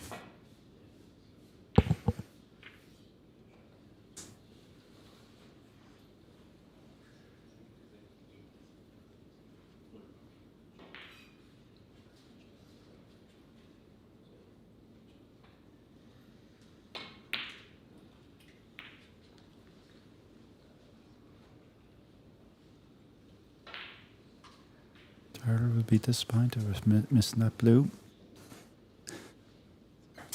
Chance to get a few pots early on and settle them down. And the initiative back to Callum here.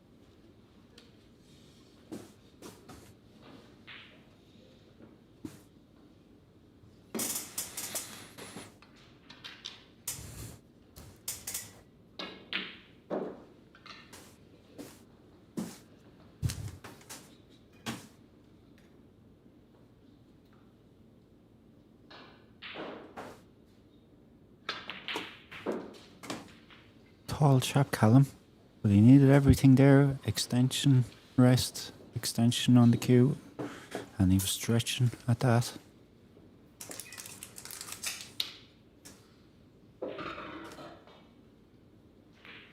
So much easier these days. 40 years ago, it was the half butt. You couldn't get underneath the white ball. It was a basic plain ball shot.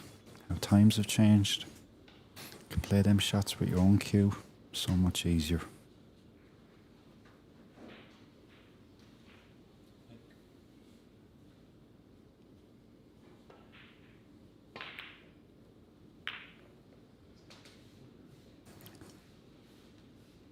Callum plays in a hotbed of snooker. Club ran by Jason Pegram. JP's. In Harlow, in the United Kingdom.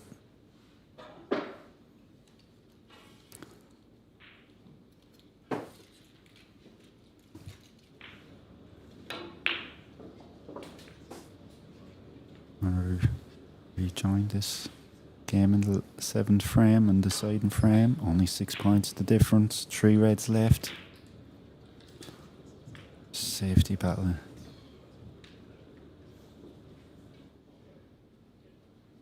Back to Callum.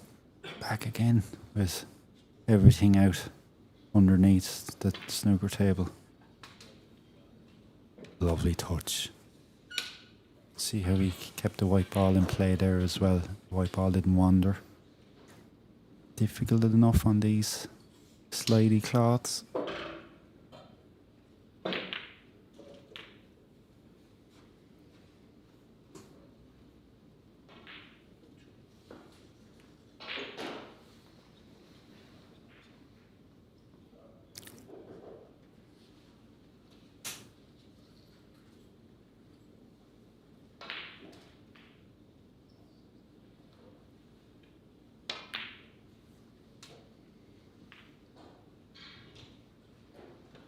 Going back to Jason Pegram's club there, Zach Surdy getting a good run at the moment on the pro circuit at the end of last season. Semi-finals out in China, qualified for Crucible No mean feat. Qualified through the Q School in 2022. Starting to make leaps.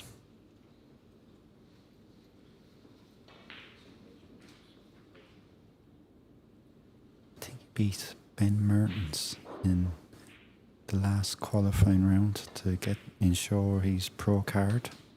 He had fallen off at that stage, and he beat yours truly in the second last round. Good player, Zach. I wish him every success if he's listening. And I wish Jason every success with the club. Never been in that club, but if I'm ever over, hopefully I'll get over at some stage for a tournament.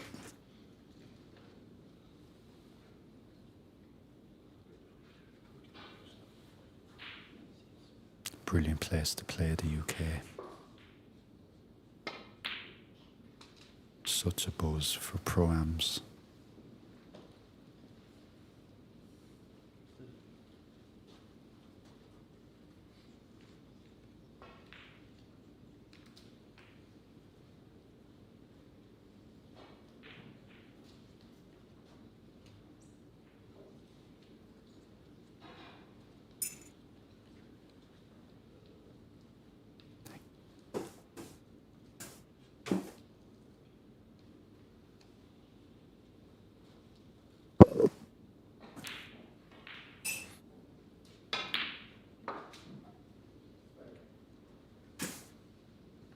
Lovely cue action, Callum.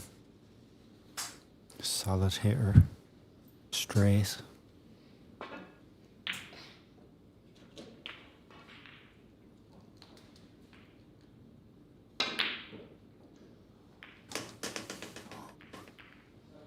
I wasn't expecting that miss.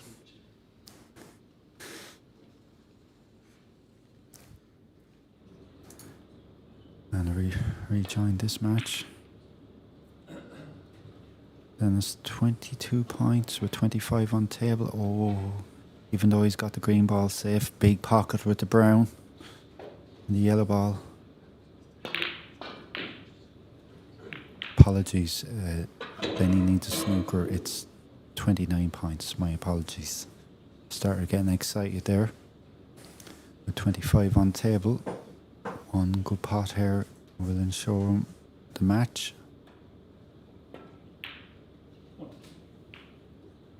Brown waiting for his next shot.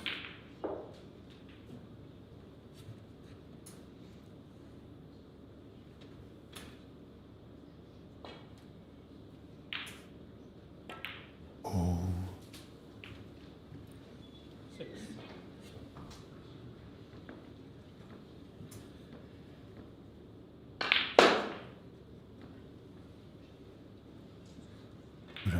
Obviously he's going to pot this brown. I'm sure he'll start playing snookers with blue. Oh, he's overhit that. He'll be disappointed with that. He was wanting to leave the white ball level with the blue there and then come in behind the black.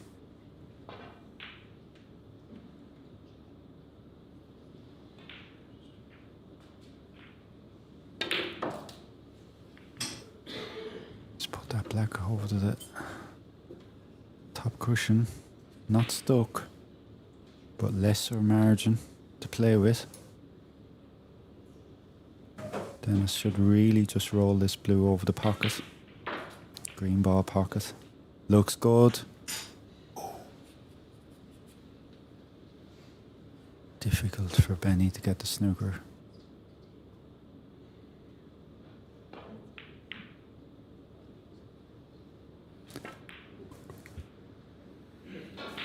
Just shaking hands with Sean Gray in the canteen here as we're doing the commentary in the commentary booth. Great win over Frank Sarsfield. Tough match. Great blue. That's the end of the match. Dennis from Ukraine. So I'll go here. It's like Wimbledon. Different courts. Daryl. From Isle of Man. As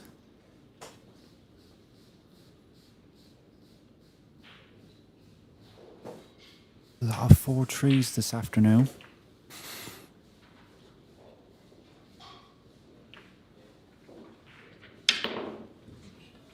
Oh, wasn't expecting that. Miscuing on a straight black. Bit disappointed. He was in control there for a few points.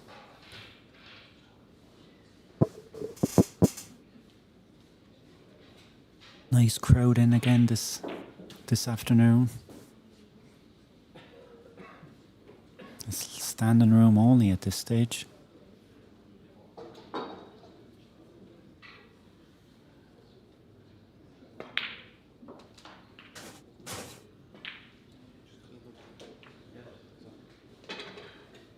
Callum was looking for the white ball to be cleaned. Don't blame him after Darrell second last shot there with miss cue.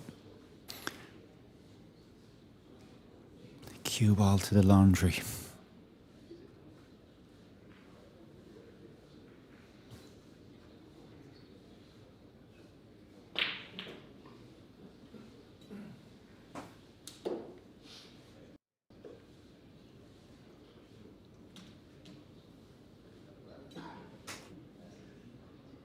If anyone would like to type in to say hello, please do.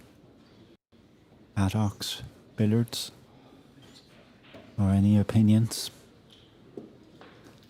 and we'll try, if we have time, to have a chat about them. Who do you think is going to win this tournament? A lot of snooker still to be played.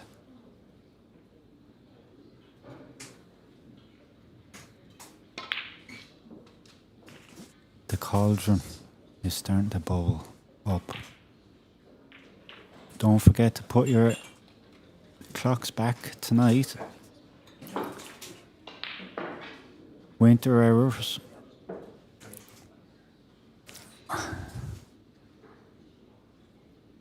Halloween next week. Next Friday, 31st.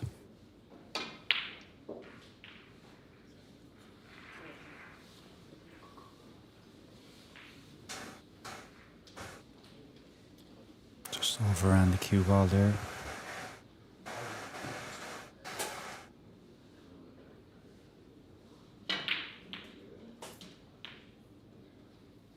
I was watching Callum the last day or so playing matches. Great discipline, like all English players.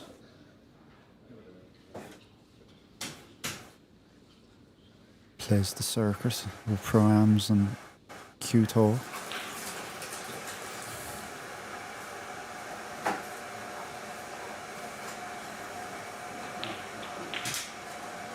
$18 points for Callum, 43-25 in this first frame.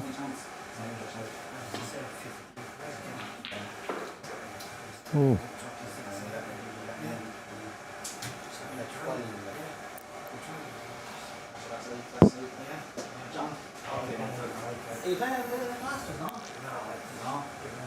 I might do one here and there. Actually, he's already led champion. Yeah.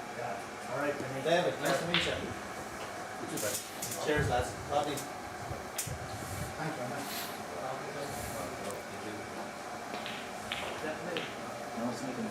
Oh, I wasn't expecting that. Totally. Oh, he's got away with that. Totally misjudged that clip.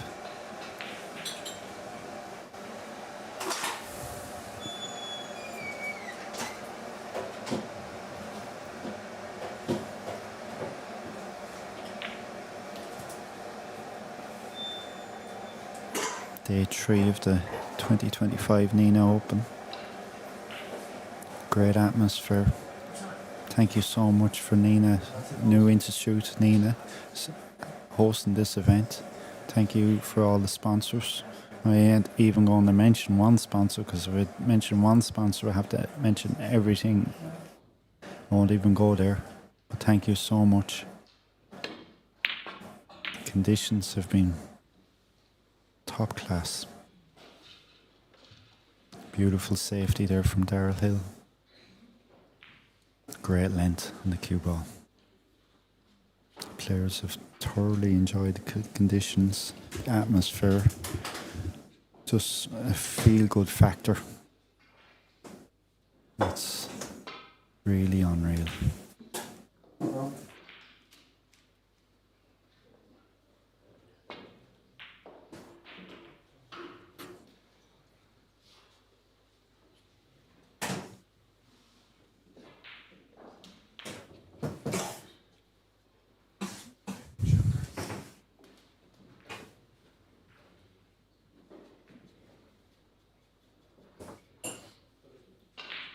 Just to catch the skinny.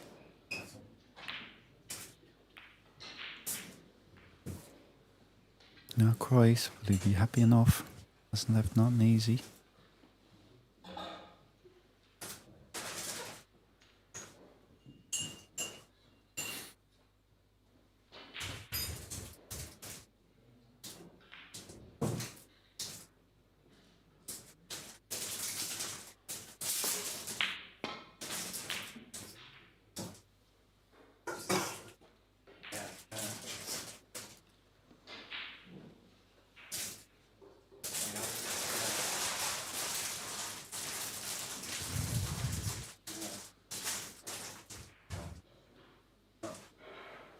I'm just seeing on the big screen here,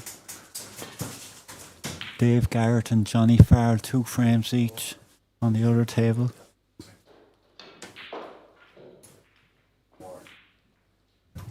Mark Tuke on 3-1 up on Sean King. Michael Judge just about to start against Colin Welch. And Joe Mayer against Tom Gleeson. Wow, there's a match. Former Northern Ireland champion against former Republic of Ireland champion back in the 1990s. The two of them. Joe Mayer, former semi-finalist of the World Amateurs in 2002, beat Neil Robertson on the way in Egypt for that semi-finals bronze medal position. Tom Gleeson played his first World Amateur Championships in Bristol in England in 1995.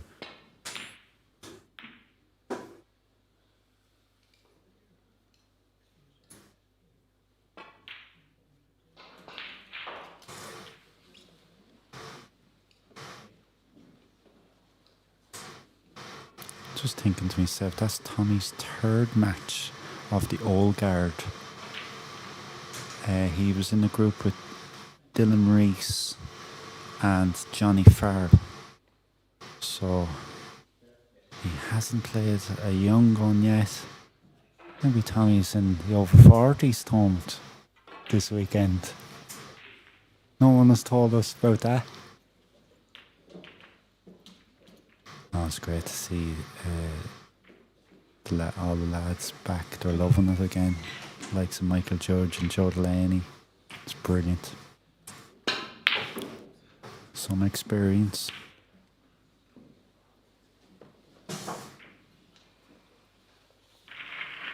Wild shot there from Callum. Went for it, but the screw back.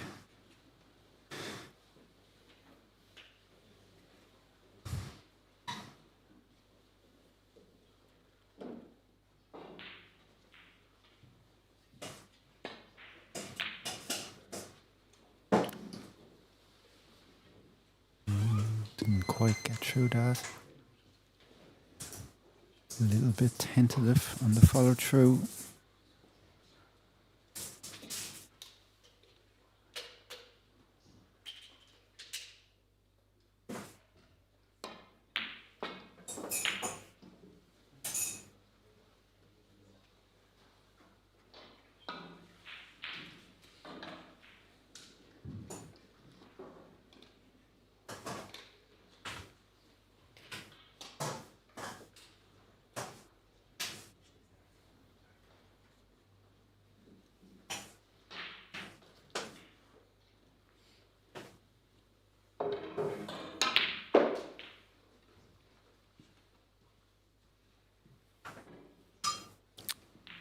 Great stroke, and once again you see with this Liberin cloth,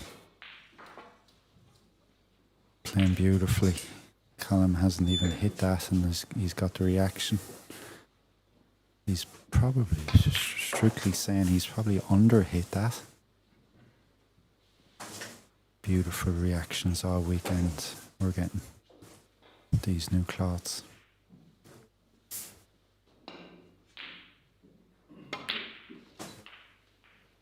Beautiful shot.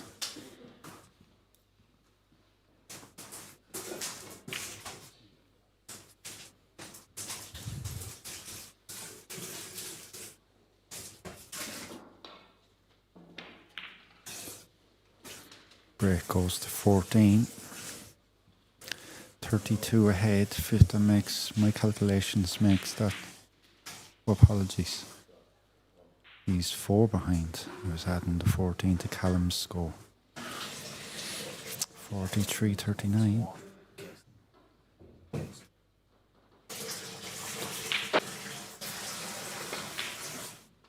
No, my mistake again. Sorry. It's Callum just playing. Sorry, folks. It's been a long 2 days.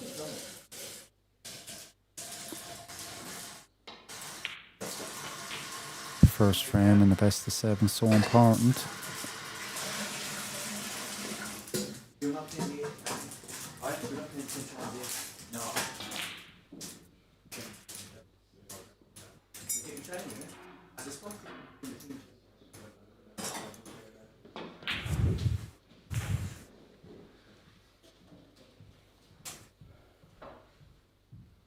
Interesting semi-finals in Waterfront tonight and today. Jack Kalowski plays Zhu Yu Long, Mark Allen. I can't remember who Mark Allen is playing. Should be good. Always gets good crowds up at the Waterfront in Belfast. Mark Allen, former 2-time Northern Ireland Open champion, playing for the Alex Higgins Trophy. Many neutrals would love to see Jack Kalowski win. Still looking for his first tournament. Zhu Yu Long. There's a player. He's really come on. Always been tipped. Going well last season or so. Great to see. Good player, solid player.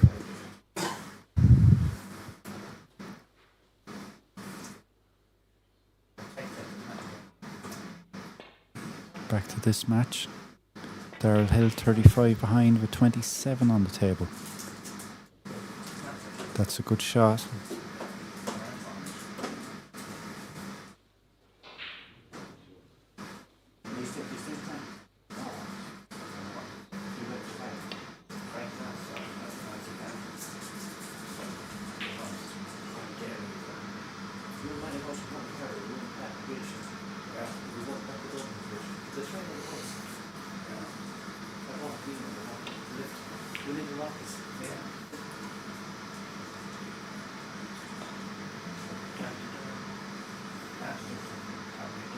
Daryl Hill, former European under-21 champion. I think he won it in Malta in 2015, if my memory serves me right. And that's how he got on the Pro Tour. Good player, been around for a long time. I remember watching, the first time I ever clapped eyes on him was in maybe 2012 in a place called Dockerfils in Latvia at the 2012 European Amateur Championships. Solid player.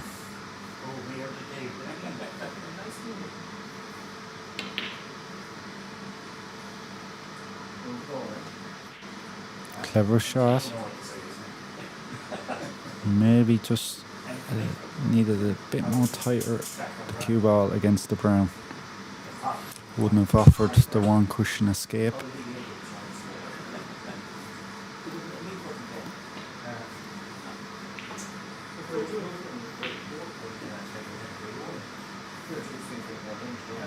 I introduced myself to Callum Beresford. He used to, I went up to him, "Hi, my name's Rodney. Nice to meet you, Callum."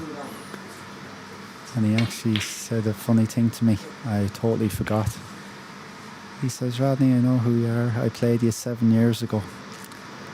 I couldn't even remember. We played each other in the 2018 home internationals in team competition, Ireland against England. Ireland that year lucky to win the home internationals. Team of Michael Judge, Brendan O'Donoghue, Greg Casey and myself.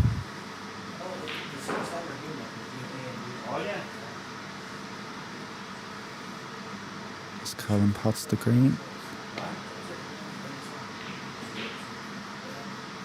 That should be it. First frame to Callum Beresford.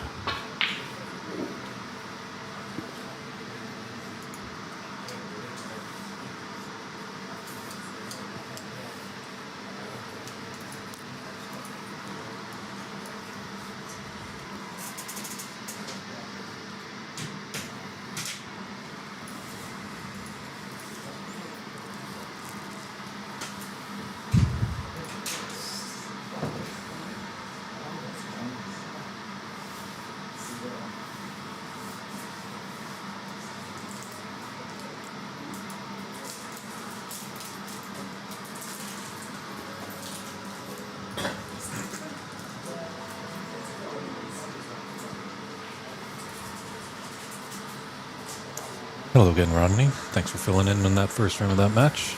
Much appreciated. Just had to take my union dinner break, or actually lunch break. Much needed, Dave. Did you enjoy it? It's very tasty. Get to sample some of the local cuisine here in Nenagh. We've been getting looked after extremely well, haven't we? We have, definitely. I just had dinner a couple of hours ago in Andy's pub. Beautiful food.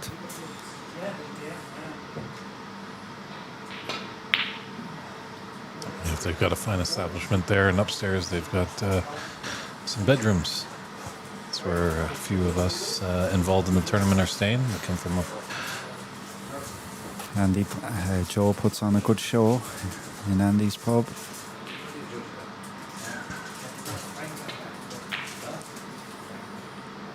So it looked like Callum Beresford took that first frame.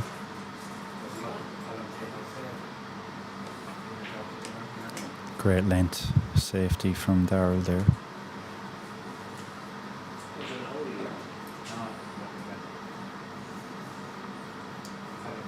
Yes, Callum a few years back was the under-21 English champion. Great title to have. That was hard-earned title to win. Anything in England that you win, anything that you come home or across the water is tough. Extremely tough school over there.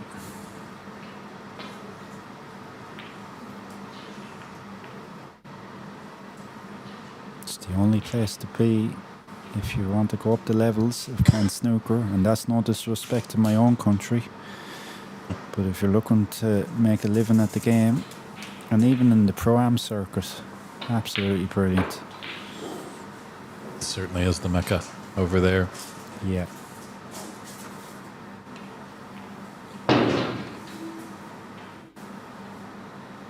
That's where promising amateurs and promising future pros cut their teeth in the Pro-Am circuit and top amateur tournaments. History has proved it.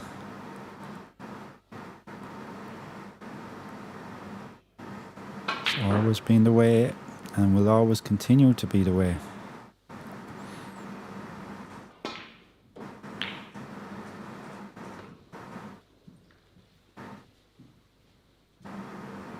Great shot there. Found a great line.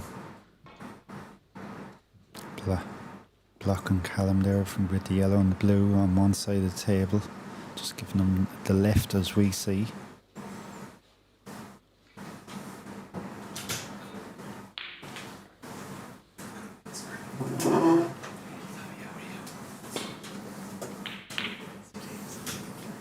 Oh, he's found the pot. Oh, he found the pot. He's apologising for that.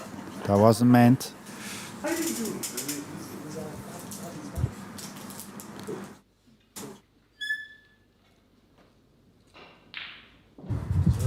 Important ball here.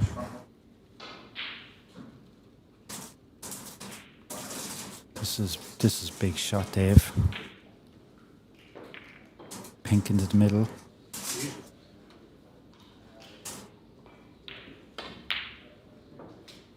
Lovely shot. Yeah, he's on the red to left middle. Fortunately, the pink is covered. In that case, the pink goes the highest point value available. In this case, the black spot.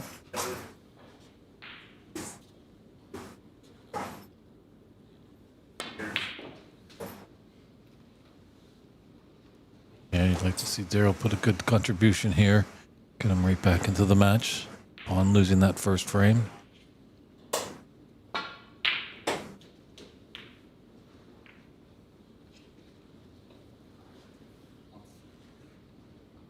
How did you find day 3? I know it's not over yet, but how did you find today's snooker, Dave? Have you enjoyed it? I have enjoyed it. Plenty of 4-3s around. Mm-hmm. Yeah, predominantly on our main TV table, they've been whitewashes, but we did get to jump over to your match, which was filled with tension. Yeah, it sure was. Extremely lucky to win that match. I'm surprised you've come back down to earth and joined us after that victory. Yeah, just about. Unlucky to John Torpy. Played really well. Had an amazing 61 break in the 6th frame when he was maybe 40 odd points, 30 odd points down. It was a lot of, he done a lot of spade work. Extremely inspirational player John is. He can find himself hard done by in that match.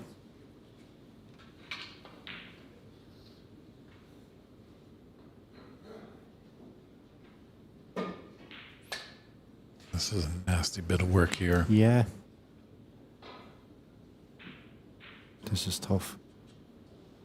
The height. Good pot, and that's all he could do. He had to slightly forget about position there.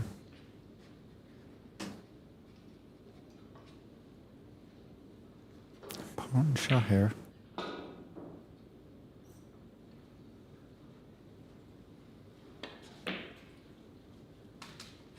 Beautiful pot. Absolutely beautiful pot. Straight in the middle and really committed to the position as well. Yep, good recovery. Yeah, if I'm Callum, I might invite our head referee Desi over to put the spot on, but black to the no spots available. Black nearest on the top cushion side in a straight line from the spot on its own spot.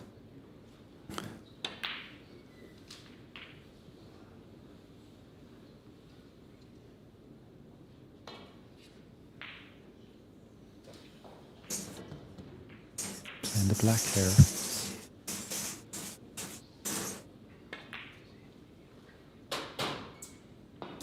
Oh, he'll be disappointed with that one.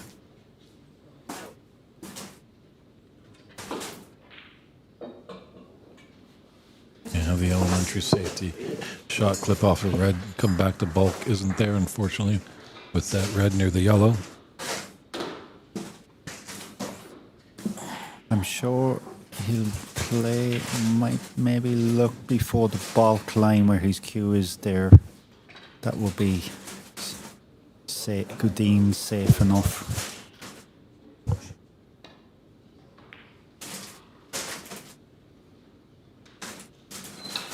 Good shot.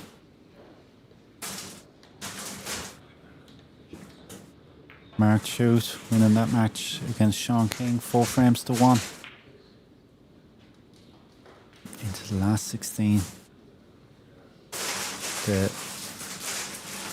Limerick man, but lives in Killarney now. Mark Hughes. Former European over 40s champion in 2014. Twice a European team champion in over 40s. Twice home international over 40s champion. He has a fair CV record with over 40s internationally. Twice a World Masters semi-finalist as well. Recently won his first ever men's ranking points tournament in the Irish game, in Irish men's, last March, early April. Great win.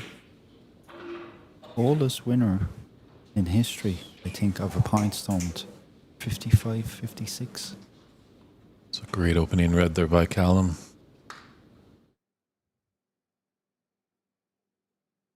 Great pot. Knows that he's got the black relatively easy into the top left. If it didn't go, he would have been safe. Shot to nothing.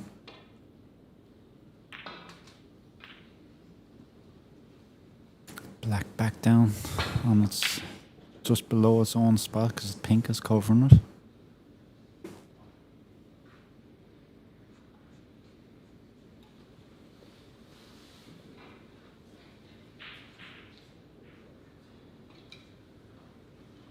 Both had to go with putting this black on that spot. Callum first, now Daryl's moved in.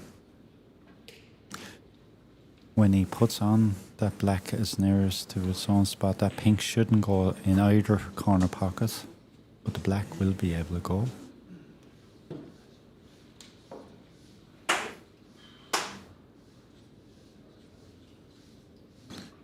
And that's one of the main rules when you set up a frame of snooker. When you're putting the reds up close to the pink spot, if the pink can't be cut into either corner pocket, play on. Yeah. But if there's a gap, re-rack.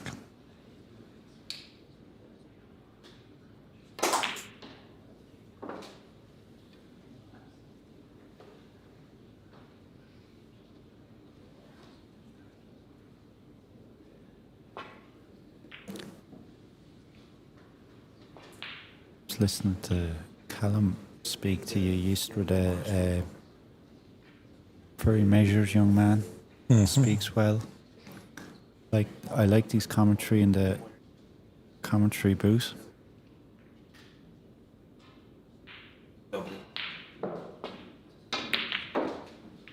Yeah, very smart lad. Knows that he can't put all of his chips into the game of snooker. Does need to have that backup plan. We had a good discussion about athletics, and sometimes when you have to hang up the cue or hang up the cleats, whatever sport you're in, it's good to have a backup plan. Oh, definitely.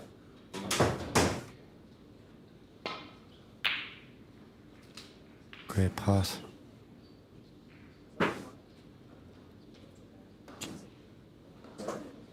Can't bank on this game to make a living.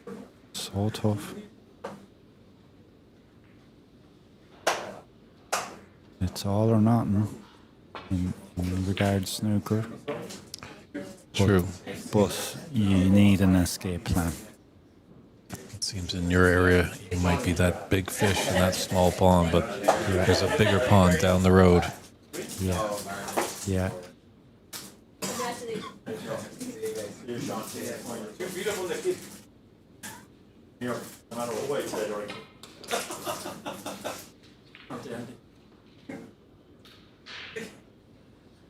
Great pass. Yeah, I don't want to get super ahead of myself, but I think both Daniel Wormsley and Callum Beersford might want to spoil this Irish party this weekend. Yeah, definitely. Two form players. Was Daniel on the TV table earlier? Just recently. Here's our last match, yes. How did he play? Didn't play his A game, but he was able to get through it. It was a whitewash. Yeah. I was impressed with him. I was impressed with Daniel yesterday. Played really well. Just got the vibe off him that he's really sharp. That's what I was impressed with. and his whole manner. He was contesting everything in regards to safety battles, the potting and all. Yeah, it's great seeing a player like that. He's playing a lot of snooker at the moment. Q Tour, Q School. I'm sure a lot of pro-ams. And he's appeared on Barry Stark's YouTube channel. Yes, I think he's getting coached lately. When I was talking to him in Sacramento and San Francisco as well, he was telling us he was getting coached by Barry Stark. Barry Stark, obviously the coach of Kyron Wilson. Interesting times then for Daniel. Great shot to Callum. Shrewd, keeping it tight. Good discipline, not trying to push the envelope a little bit. Knows when to play defensive. Got to be like a light switch, going from offense to defense. Yeah. Just hearing some news from back home. This tournament's creating quite a buzz, so let's hope we can do it again next year and we might see a few more Maple Leafs up on the table. That would be great, wouldn't it? Absolutely great. I have to say, I couldn't sleep on Thursday night. At that time, I wasn't even playing. I got late put into the tournament due to withdrawal. But I was really looking forward to just sitting down and doing a bit of commentary and refereeing and helping out and seeing all of yourselves and the other players.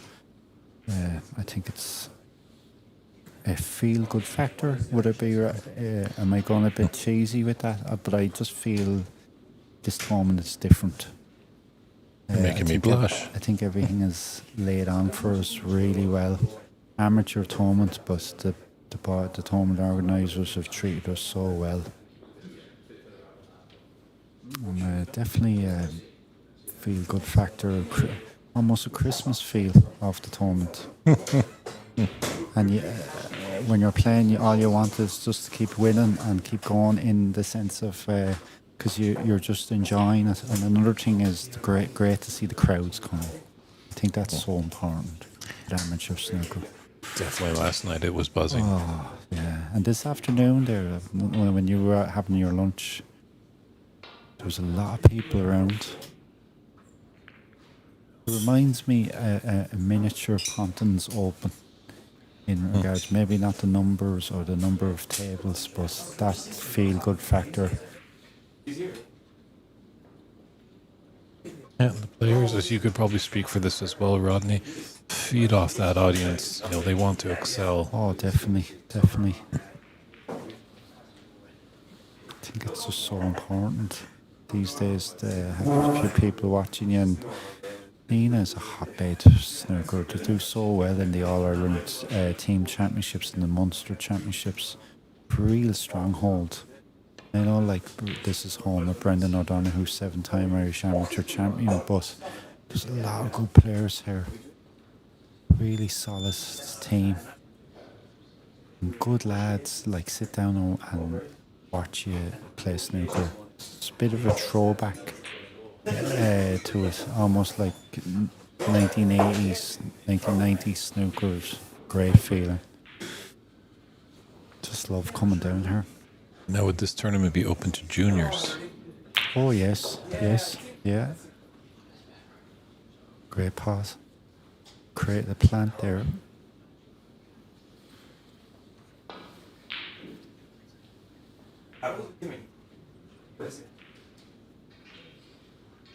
This tournament is in its 12th year. Wow. It was created Great by to see. Brendan O'Donoghue in its inaugural year in August 2013. This was actually the start. This tournament used to be the start of the season for us in August.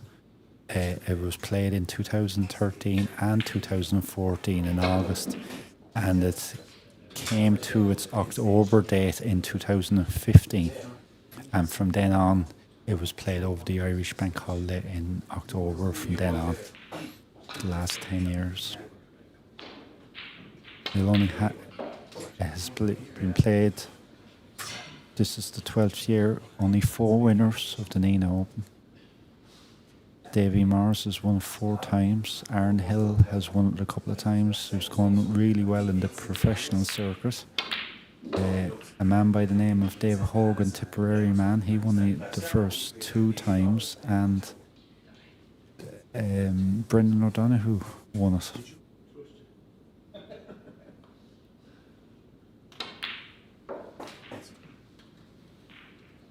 Important frame here for Darryl. Won't want to go 2 frames down.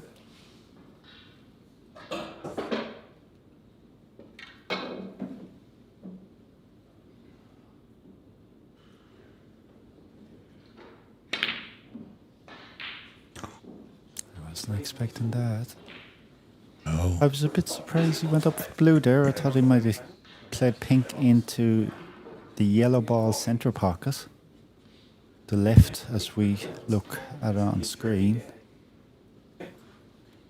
Surprise. Thought it was lesser travel. 19 points in it and 51 on the table.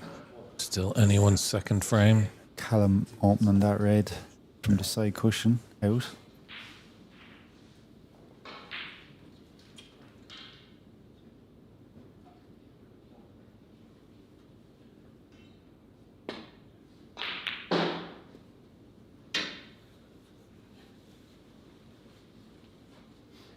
Just going back to you, sorry, it goes off on subject there.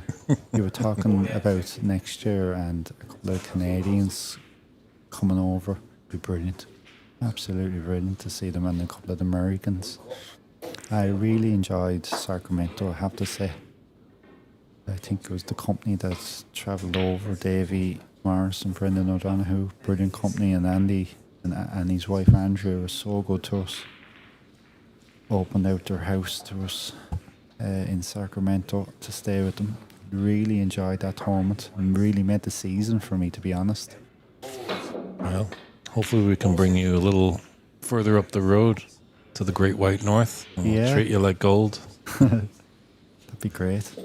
So, just excited to see these different places. Yeah. So, I'm 47 years of age now. I haven't got long left as a snooker player. You can't tell your fan club your age, Rodney. First rule of commentary. I'm 47, folks.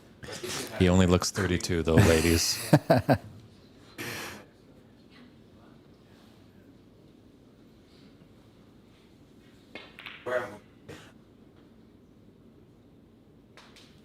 Yes, since I got involved in snooker out in Vancouver, there's a great growth going on. A lot more rooms opening up, and some great owners really being aggressive and trying to push marquee events. So I've been talking to Andy McCloskey a little bit, who's the runner of AMCQ Sports. He had that great U.S. Masters, as you alluded to, in Sacramento, and maybe they could get a Canadian Masters. That would be brilliant, because I'm from the era of, obviously I'm from 47, I was born in 78, and I would have grown up in the 1980s. Canadian snooker for me was very relevant as a kid. I was too young when they won, to remember when they won the 1982 World Team Championships. When Kirk Stevens, Cliff Thorburn, captain, and Big Bill Rubberneck would have qualified, or would have won, sorry. But I do remember clear as day the team in 1990. Elaine Robidoux, Bob Chaperon, and skipper Cliff Thorburn beating a Northern Ireland team of Alex Higgins, Dennis Taylor, and Tommy Murphy 9-5 in the final. Some great memories the Canadians gave us throughout the years. That tournament, incidentally, in February 1990, great month for Bob Chaperon, and I am sure February 1990 is gold dust from, because he won the Pearl Assurance British Open. Correct. And he actually beat Alex Higgins in the final, 10 frames to 8. So is that why they haven't brought back the World Cup? Is that because a Canadian team won the first one? He in 1990, actually, that was the last staging of the World Team Cup for 6 years. They went back to Thailand in 1996 to play it, and Scotland actually beat Republic of Ireland in the final, 10 frames to 6. Team of a dream team of Stephen Hendry, John Higgins, and Alan McManus, who were odds-on favourite throughout the event, to beat a team of Ken Doherty, captain, Fergal O'Brien, and Stephen Murphy. And Michael Judge was over in Thailand when it was held, and they brought over the fourth man. Every team brought over the fourth man as a sub, just in case someone got sick on the teams. And then they had the World Cup a few years back. Was it 2018? I think when That's the right. Chinese B team won. Yes, the two youngsters won it. Yeah, they beat a team of Scotland with the two John Higgins and Stephen Maguire. But the two youngsters that won it were 16 and 17. That was Trying to remember their names. Bin Tao, and I don't think it was Xing Tong, but it was, I'm not sure. Yeah, I was having a little conversation with Yeah. IBSF Vice President Jim Leacy, and we were talking about just some more of the world events, because as much as snooker's an individual, when you get those world events, who's telling players that you are representing your country as well, Yeah. and that inspires youth. When they see a fellow countryman or woman excel in a certain sport, they get inspired to pick up, like you in our case. Without a doubt, and I'm just going to mention another name here, and we're doing really well in Republic of Ireland terms. He's doing well on the professional circuit, and we need him to even do better. Aaron Hill from Cork. He's, I think, someone was saying he's 18th on the one season list in the world. So the more you know yourselves, being from Canada, you need people on television playing snooker to attract the youngsters to come in. And if Aaron starts doing really good stuff, in the sense of he is doing great stuff at the moment, getting higher and higher in the rankings. Another good week this week, by the way, up in the waterfront in Belfast. It took Mark Allen to beat him in the last 16. But that kid, world is his oyster. Great to see. And we need a modern day Ken Doherty in this country for the kids to pull for, and for us to pull for. So important. Yeah, right now we do have Sahil Nair, hailing from Canada. He is on the pro circuit, but he's done all right. You know, I think he has won at least a match, but it is tough because there is such a deep talent pool over here. And in Canada, we've obviously been off the radar for a while. Yeah. But you're... It's a break for Callum there. But you're absolutely right, just paying attention a little bit to the other side of the Atlantic. Obviously, baseball is the big American game. Yeah. And there's only one lone Canadian team that is playing the Toronto Blue Jays. And they're actually winning the World Series right now, the crown jewel. Oh, I didn't know that. Yeah, that's right. October will be the month of the World Series.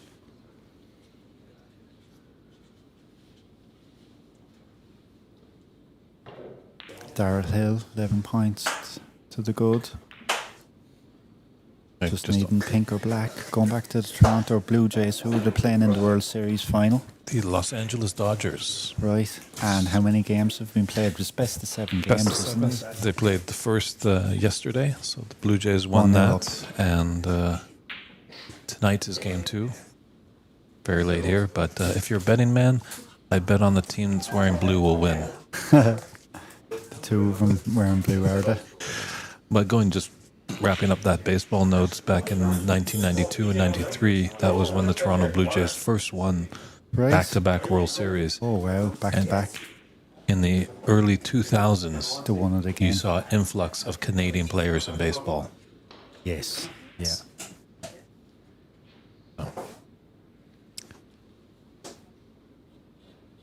And why I mentioned juniors is there's a young lad by the name of Rian Desani in the Vancouver area, and he's just really enjoys the game.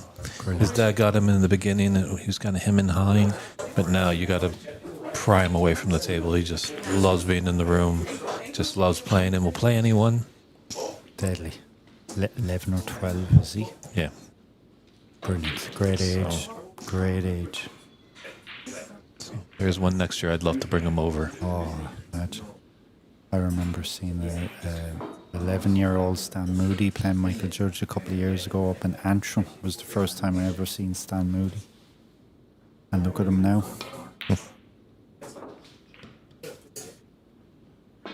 This would be some steel. Great pot on the pink. I seen a 12-year-old Liam Davies in Gloucester one day. I played him, and I was playing well. And that little 12-year-old took a frame off me. Little bugger.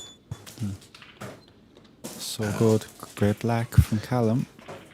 Great finish. Deal that second frame with a commanding 2-0 lead. But Darryl Hill will have to dig in, and maybe he can get his first frame on the board when we come back with frame 3.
And welcome back here, everybody, to our featured TV match of the 2025 Nenagh Open here in Nenagh, Ireland. It's David Burney in the booth, joined by Rodney Goggins. Rodney kind enough to pay us a visit here. He won a thrilling 4-3 match earlier today. Daryl's trying to get back in it, maybe get it somewhat close to that. Kellen probably would like to get this match done and dusted to enjoy his Saturday night. Big frame here, Dave. 2-1, 3-0.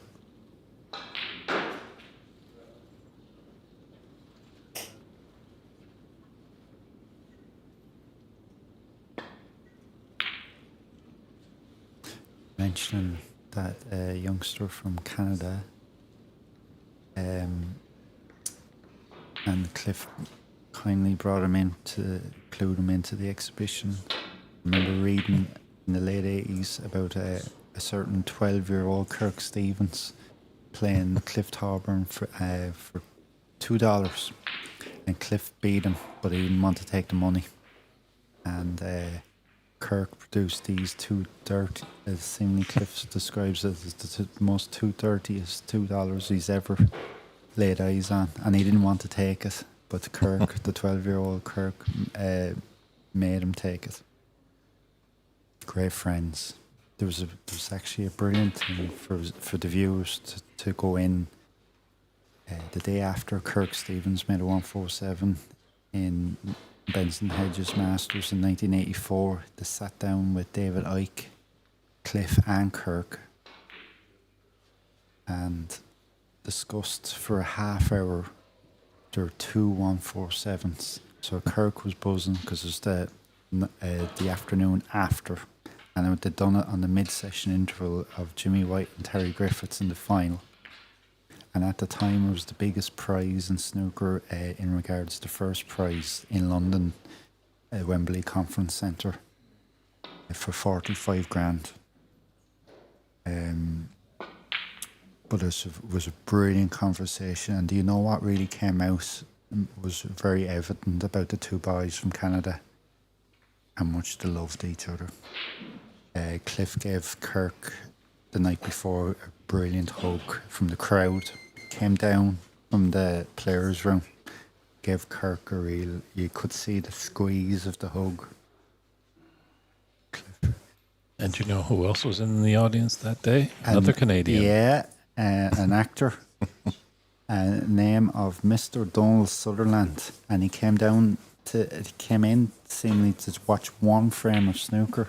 He only had time, and it was Kirk's. The frame he watched was it would have been the 9th frame of that semi-final. I actually have that semi-final on DVD, would you believe?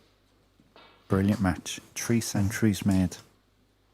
Yeah, I'm not sure if I know WST Play is creating a great archive for things to watch, but that is one match that I've been wanting to see. I hear it just was electric. Yeah, I remember, and even back in the day when Stephen Hendry was number one in the 1990s, Stephen Hendry always used to rave about that match. He actually said, I used to watch that match night, noon and morning on videotape. I recorded that match. And another thing about a bit of useless information for the viewers, that match got stopped after Kirk, for a few minutes after Kirk made the maxim, and the sponsors came out and they says, Kirk, we haven't got your prize tonight in regards to prize money, but will you take £10 as a check? And I am sure Jimmy was like, there's a match here to be played. I still need another frame here to get to the final. Kirk beat Steve Davis. That match was played on a Saturday night. Terry Griffiths beat Tony Knowles. I'm nearly sure 6 frames to 4 on the Saturday afternoon of the first semi-final. But there was an interesting result on the Friday night. Kirk Stevens beat Steve Davis 5 frames to 3. That would have been a big result. Mm-hmm. But it would definitely be one of my favourite 1980s matches, Jimmy White and Kirk Stevens. And incidentally, they played 2 months later, or 3 months later, down at the Crucible. And it was another epic. It was the 16 frames to 14 in the semi-finals. I think Kirk was 12-10 up going into the last session of that match. I think Jimmy might have won 5 frames on the bounce and Kirk won next 2 and Jimmy got over the line. Another match I have at home is really great to watch these old matches. As you can tell, I love my old snooker. Sometimes I prefer the old snooker than the modern day snooker.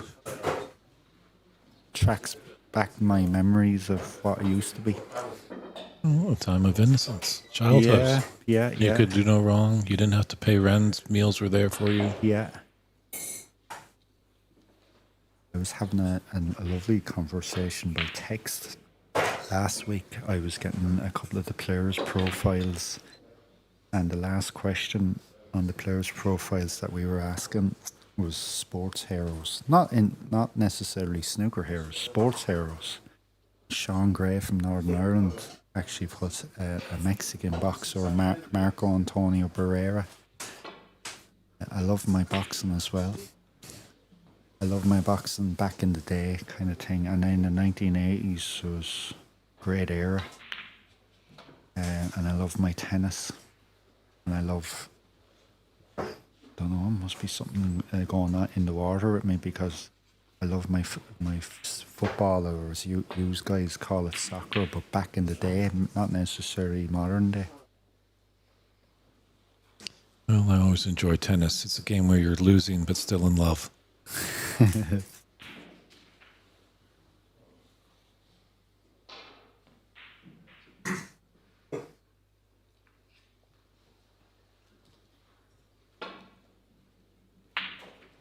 Yeah, I love my sport. I do really enjoy it. The great American actor Michael Douglas once was asked, "Are you a fan of movies?" And he said, "Not really, actually. These movies, I know how they end. Sports is what I align to, because I just don't know what the result is ever going to be." Yeah.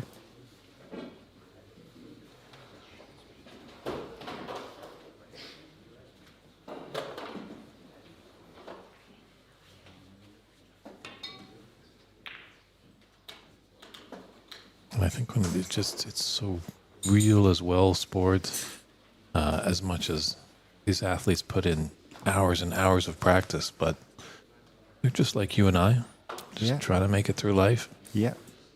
Some people, obviously, just there's that natural talent, and you have to have good guidance. As you talk about boxing, obviously the great Mike Tyson, Gus D'Amato was very influential on his career as a youngster.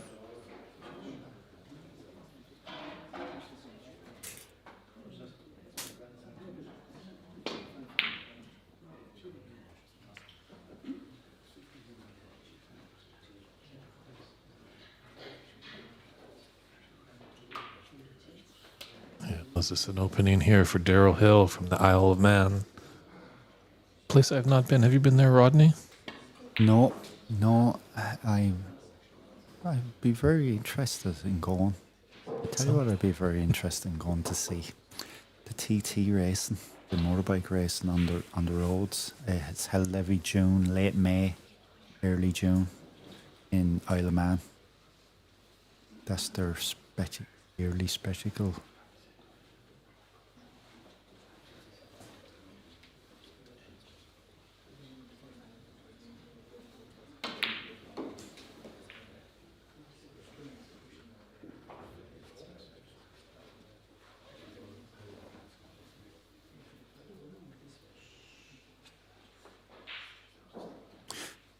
We were talking in the previous frame about team professional snooker.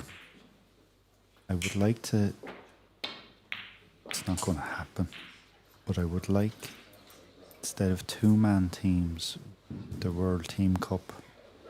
A couple of years from 1999 to 2001, they held the Nations Cup. In 1999 in Newcastle, they held it as a four-man team. I don't think a four-man team would be right, but historically, a three-man team has gone well. I would like to see three-man teams back as the World Team Cup. I don't think a two-man team is a team. It just doesn't sit well with me. It's a partnership. Yeah. A doubles. Yeah, a doubles.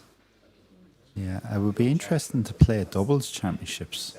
That hasn't been played for years. That was an interesting concept for snooker. Maybe that's what they're trying to do, the two concepts in one with the doubles and the team. But I did like the three-man team. Some great trios. First World Team Championships, like the might of Terry Griffiths, Doug Mountjoy and Ray Reardon.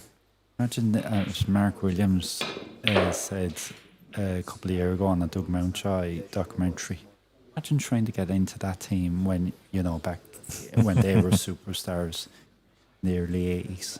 late 70s. 2 years in a row. Another great team was Steve Davis, Jimmy White, Neil Foles. And our own team, we had an All-Ireland team. Alex Higgins, Dennis Taylor and Eugene Hughes. And I know for a fact Eugene Hughes was looking at the snooker yesterday and today because he texted me to say well done. Eugene is brilliant. Some great help for me over the years, set me up over in the Northern Snooker Centre.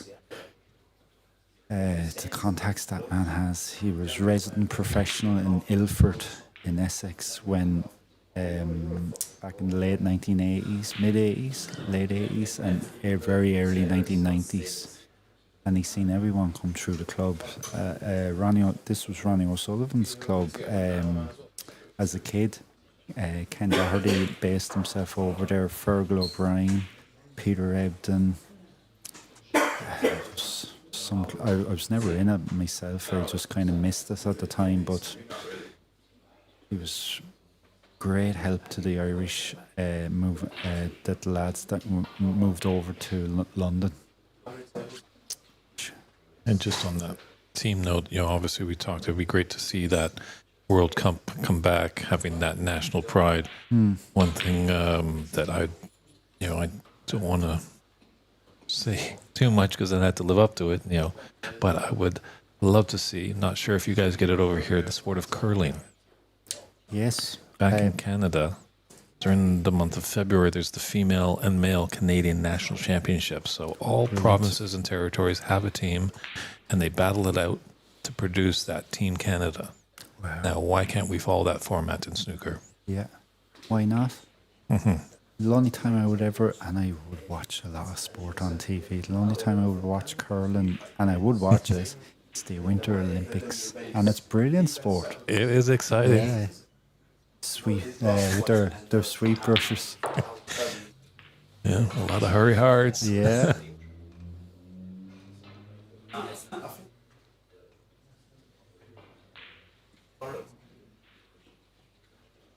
But obviously, a lot of these tournaments do come down to the dollars and cents. Yeah. Yeah.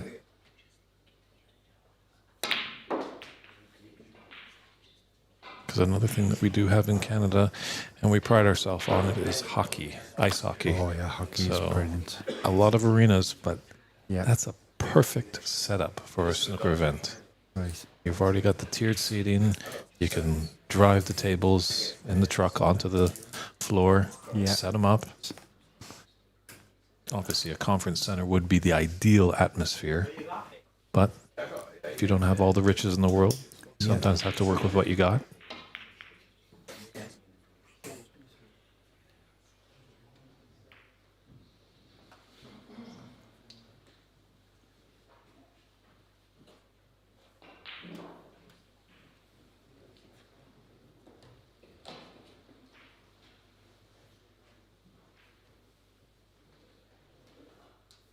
Back at our match here, Callum Beersford has a 35-13 advantage in the third frame and is leading this best-of-7 match 2-0.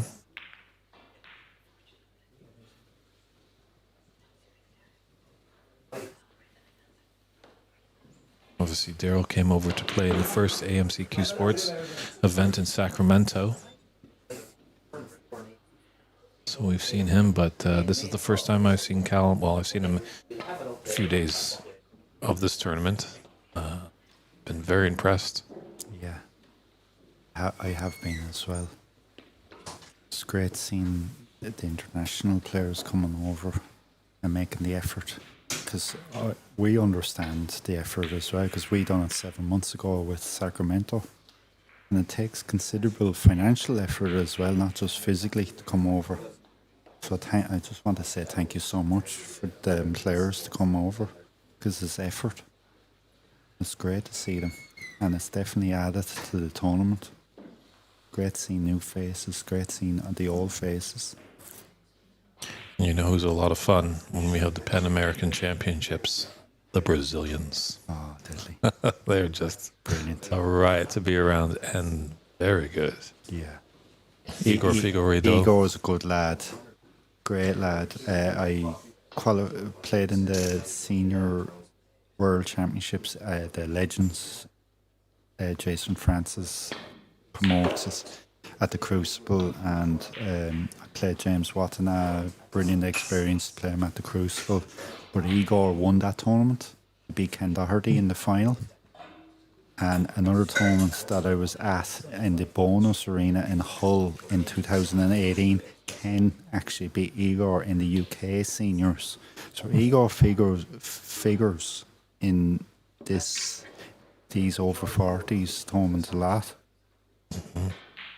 Proper player, like his Q power. But he's a good lad. He's happy, isn't he? Oh, yeah, he's got a good smile. Yeah. You wouldn't know it by his demeanor. I had to talk to him last year, or this past year at the Pan Am Championships. Got him in the booth for a little chat in a way, and I told him, I think if this snooker thing didn't work out for you, you probably could be a James Bond villain. Very good. Victor Sarkis as well, and Itoro Santos, great Brazilian players. Yeah, Santos. I remember seeing Santos. I think Santos was playing underneath Germany back in the day. I think he was in the Ivory Rooms in Carlo in 2007, the European Championships. Could be wrong. Definitely, he was definitely at a tournament that I was at. Might have been in Malta, playing for Germany. Himself and Lasse Musterman and another man back in the day. He must have been working in Germany at one stage. But I remember people were saying to me, "Oh, he's Brazilian, but lives in Germany." Supposedly in Brazil, there's over 1 million tables. 10 by 5s, Yes. is it? Yeah. The 5x10s, the 6x12s, and 4x8s, not as much, but the big game for them is 5x10. I remember Barry Hearn brought Steve Davis and Tony Mio over to Brazil in the mid-1980s. It's actually on YouTube. And they were playing this man in a white suit with a white cap. And they were playing a form of snooker. Now, it wasn't snooker. It was one red in the colours, and it was strange old rules. I have tried to put it on YouTube, but I can't really follow it, the rules and all. But yeah, and your man was, the Brazilian man was really good. And it's funny, he turned up at the World Masters in 1991, the Barry Hearn promotion. And that man got a wild card into the main snooker draw that Jimmy White beat Tony Drager in. The first prize in 1991 was for 200,000. And Barry Hearn ran it like Wimbledon. So you had men's singles, women's singles, men's doubles, women's doubles, mixed doubles, and a junior event that was won by a 15-year-old John Higgins beat Mark Williams 6-1.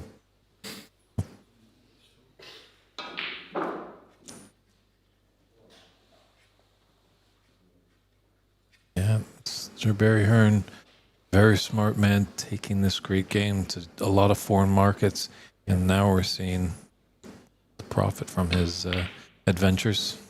Yeah. He always got ahead of the game. Like, for instance, 40 years ago, he used to bring them matchroom boys. He used to basically, forgive the expression, folks, he used to flog them to death during the summertime. He used to bring them to Far East tours, and everyone else on the circuit was saying, "Why are you bringing them out there for? There's no snooker out there." But I think he brought them out to Hong Kong first in 82, 83. Then he brought them to Thailand. Then by 85, he had them playing in China in front of audiences and that didn't know what was the rules of snooker. And look at China now. He played a tournament, he got a tournament ran in a Thailand club. Very few people know this. And the tournament was won, including the tournament had Steve Davis and Dennis Taylor and Tony Mio and Terry Griffiths in it. The tournament was won by a 16-year-old James Watanabe. Wow. Watanabe's mother used to run the tournament, used to run the club. As I said yesterday, Barry Hearn's a guy that he will just try anything, give it a go. If it wasn't for that, we wouldn't have Snooper Loopy. No, that's right. 1986. Got to the number 5 in the UK charts. I think it was the week before George Johnson was released, the week before George Johnson won the world title in 86.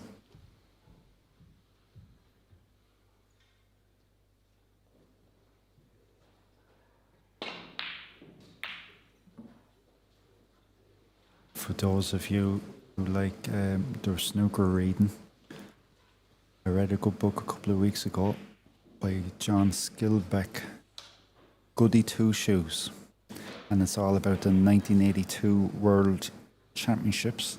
So predominantly the whole book is about matches that were played in the 82 World Championships at the Crucible. There's a chapter in it, a family member of John Bear. Yes. And when I say a chapter, a proper chapter in it. And Silvino Francisco has another chapter in it. And it's all about everyone that kind of competed in it. And obviously it goes on about Alex Higgins' route to the final. And the great match with Jimmy White in the semis and the final and with Ray Reardon. And they're talking about local people. And I was actually talking to a referee who's a local man from Sheffield this morning through text. I got his number through Desi yesterday, Brendan Moore, and he figures in one of the chapters talking about the 82 World Championships as through the eyes of a local 9-year-old, and it's brilliant. Tony Knowles figures in it, obviously, with his big result with Steve Davis 10-1. Yep, my traveling companion on this trip has been Pots of Gold by a friend of ours, Dave Hendon. Just has recently come out, but the 100 years history of this great game. All right, on the anniversary. Realize that. Yeah.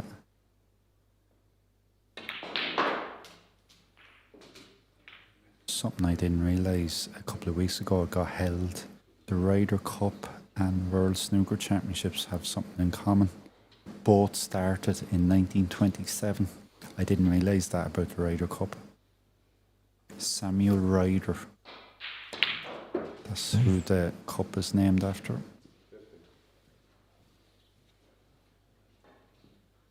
Well, if you want to hear some fun stories of a lot of the boom players, shall we say, from the 80s, Mordecai Richler, Canadian author on snooker. Yes, I read that book. That was brilliant to read. Came out around the 2000 mark. Brilliant book. Talks a lot about Stephen Hendry in that book, doesn't it? Mm-hmm.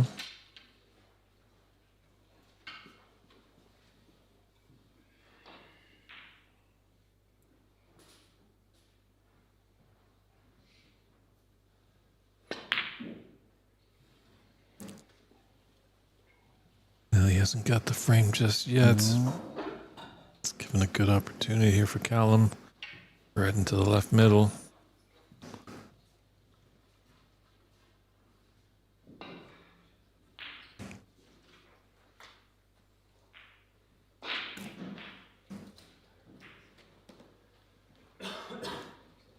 Just 7 points in it. 35 on the table. Nothing really safe here, Rodney. This is looking tough for the man from the Isle of Man. Great pot.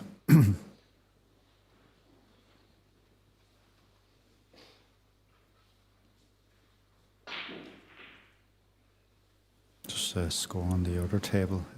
Joe Mayer 1-0 up on Tom Gleeson at the moment.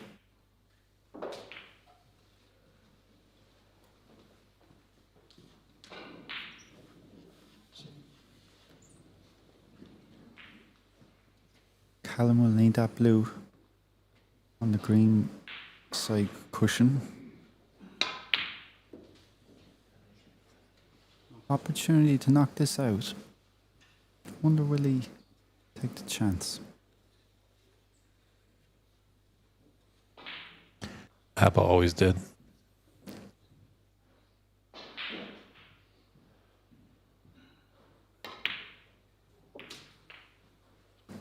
great shot, great cannon.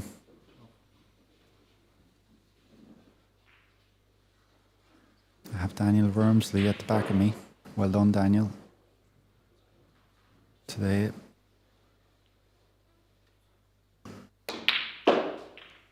The Leeds man. Going strong. Leeds got a great result last night against West Ham.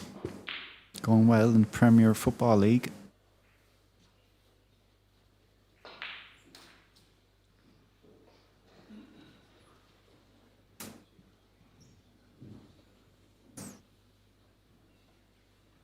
Big blue here for the frame. Put us to the snookers required.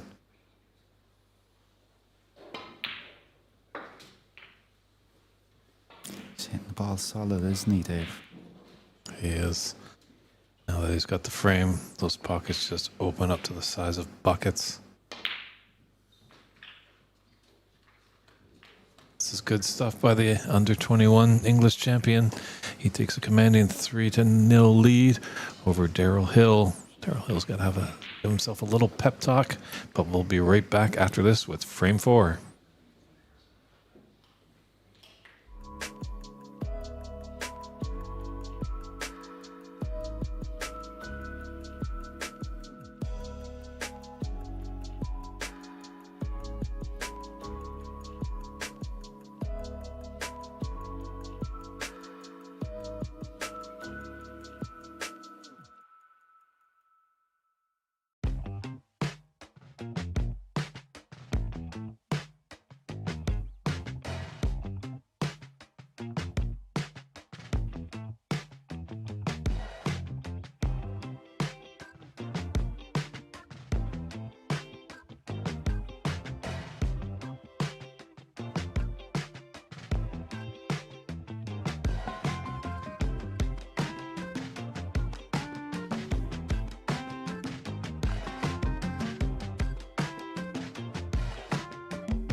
And we're back here in our featured match, round of 32. Callum Beersford from England with an impressive 3-0 lead over Daryl Hill of the Isle of Man. It's David Burney in the booth with Rodney Goggins. You have any relation to the American actor Walton Goggins? Not that I know of. Could be. Walt, if we're related, ring me up.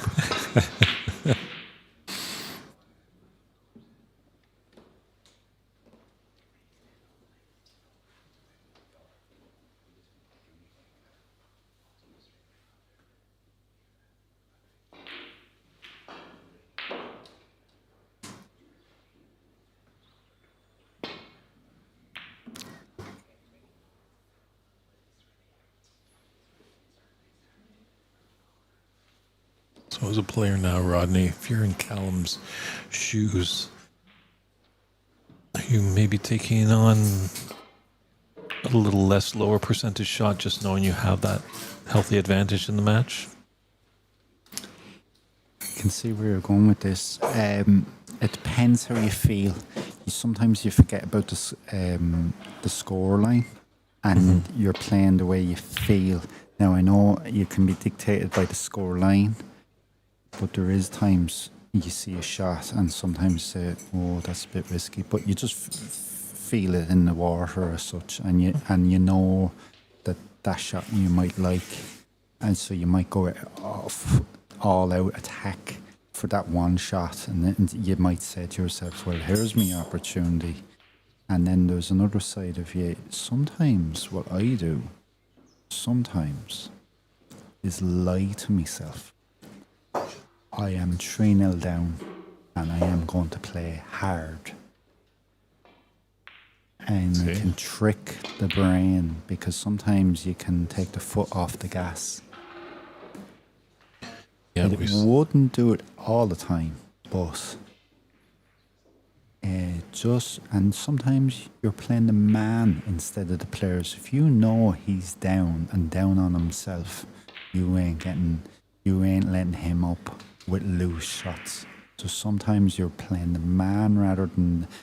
Usually we play the balls, but if he's, let's say, expressive in his expressions, and you feel he wants out, or maybe not, that's an unfair thing for me to say, but let's say he's frustrated, you ain't giving him room.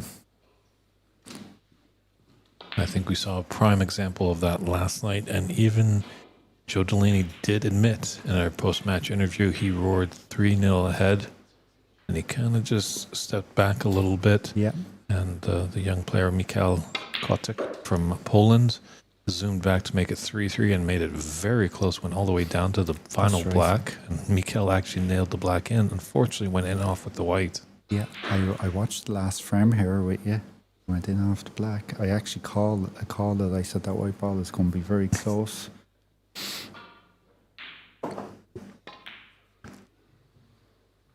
Ooh.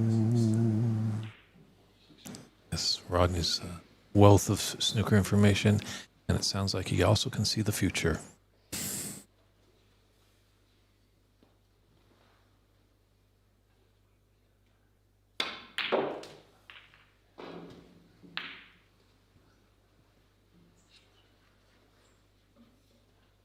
I'm just going to go down to the shop to do the national law. I wish.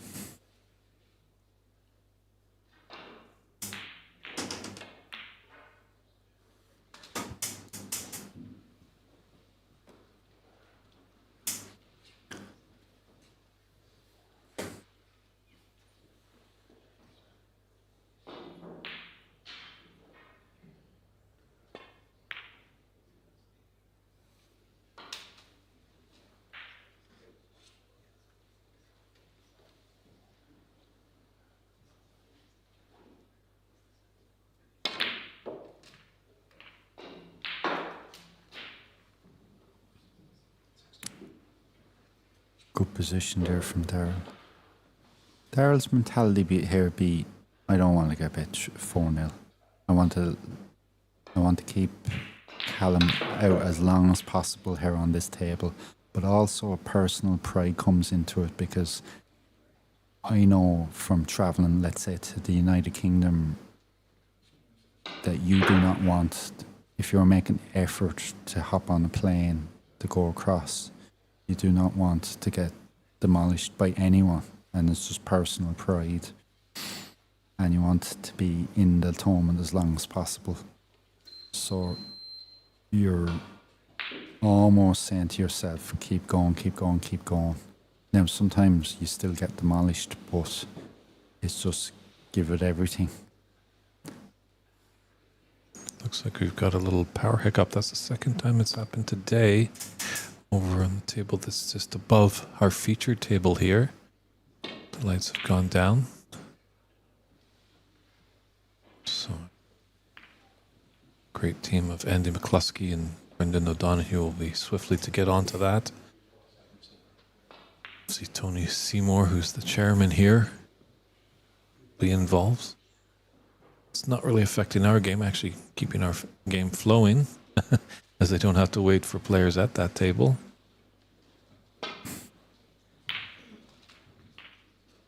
Great pass. As well, Rodney, have you played on these Lieberwin cloths? First time I played on Lieberwin cloth, I was impressed. It was in Sacramento. I'm not sure if I played on a cloth before, on Lieberwin cloth. I am impressed, to answer your question. I'm impressed with them. I'm more impressed with them here in Nenagh. Beautiful cloth. Vibrant is the word I would use. And sensitive. Yeah, I know at the Sacramento Snooker Club, where we did have that tournament, there was a few issues with the tables. I think those guys were trying their best. There's lots of expenses that happen with tournaments, and sometimes at the beginning you don't see the revenue coming in. It's more of the long run that when a prestigious tournament is held at your club or room, that people make it a destination to go there. So I think they might have just tried to go a little bit of the less expensive way of putting it on the tables. You have to cut your cloth. Economics in everything coming into it. We live in this, snooker players sometimes might live in this blasé world, even amateur snooker players, but you have to cut your cloth, especially as promoters.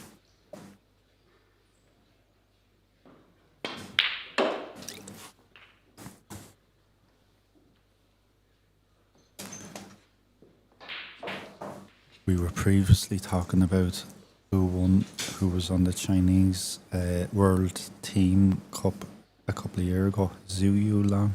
Thank you very much, Austin Fleming. Zhu Yulong and Yan Bentao beat John Higgins and Stephen Maguire in that final.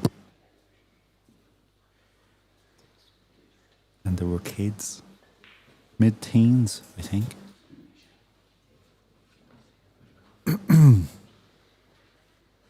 Funny, one day back in Vancouver, a friend of mine, we were going to go have a few frames at a local club, and these two young lads came in,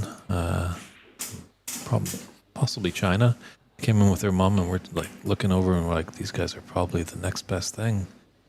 Nope, they were just hacking away and just having a good time. Scores on the other tables. We have a result. Johnny Farrell beats Dave Garrett 4-2. That's Johnny Farrell into the last 16 tomorrow. Michael Judge 3-0 up against Colin Welch. No, I have been tapped there. Correction. Apologies, folks. It's 4-0 Michael Judge. Joe Mayer 1-0 up against Tom Gleeson. 44 points to 39.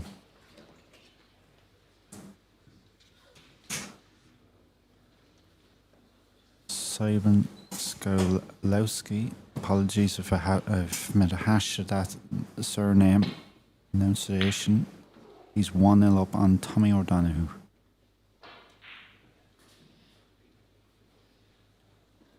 Yeah, he's a strong Belgian player. Very good, isn't he? I was watching him the last 2 days. Got a good sparring partner back in Belgium.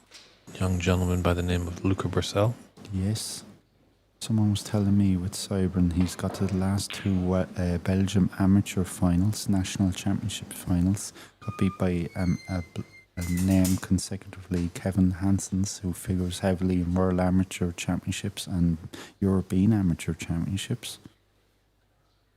Belgium snooker strong since the late 80s, 1990s, influx of snooker clubs and tables, like Holland. Great to see the likes of Luca Purcell winning the World Championships and Zhao Xingtong, apologies. Great for Chinese snooker.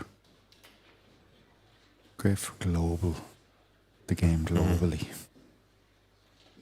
Someone different, someone from a different country. Yeah, we know Igor has won the World Seniors. That's right. No one's done the Worlds, but where I think has opened the door, I won't be surprised if we see a Brazilian world champion someday. That would be brilliant. That would be absolutely brilliant.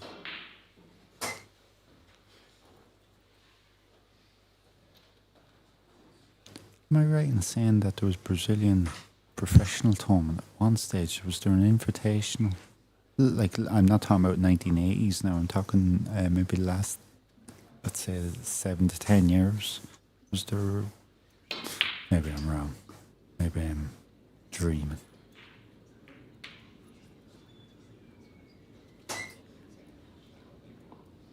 Here you go, very nice bloke. Was talking to him in Ding Zhonghui's Snooker Academy that time he won the World Snooker Legends Championships 2 years ago.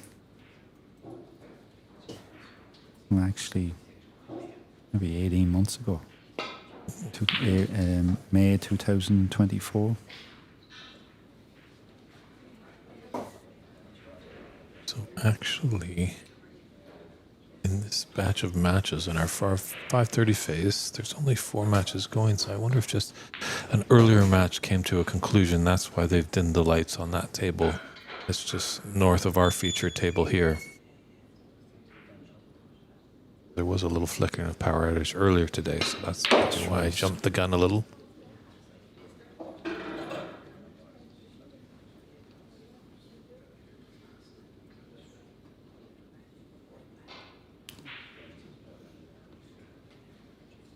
It's a nice long black there. Go pop the rest. Impressive with the cue ball again. It's through that ball well.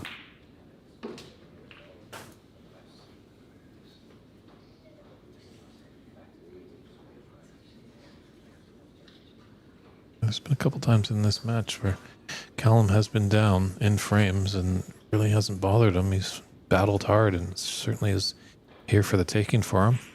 That's what it's about. Battling hard. It isn't going to be all easy and flowing.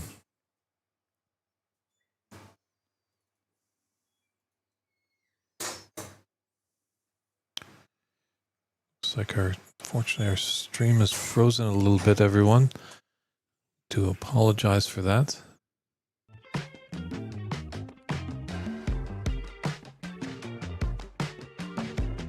You can see over the logos they are playing, maybe just our main camera.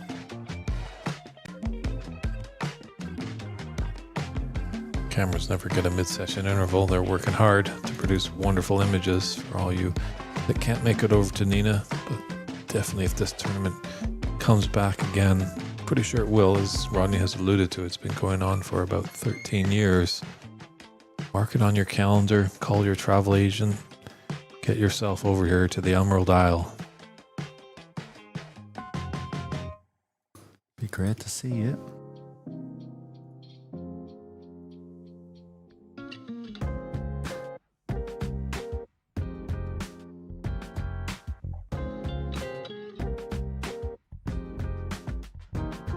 Michael Judge just floating by the commentary booth. Happy man as always. Whether he wins or loses, the victory was for today. Yeah, you never think of it if you watch a snooker match. Fierce determination.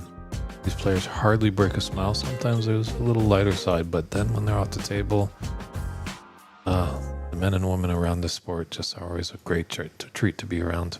Yeah. I have to say, and I know you'll only met him. No, I know you'll only really met him the last 2 days. Michael and Joe Delaney and Michael Judge, just a breath of fresh air. Always has been as well. Even when they were in the thick of it as professionals, universally liked. Oh, that was a bad miss from Callum. Not expecting that. Joe Mayer 2-0 up on Tom Gleeson.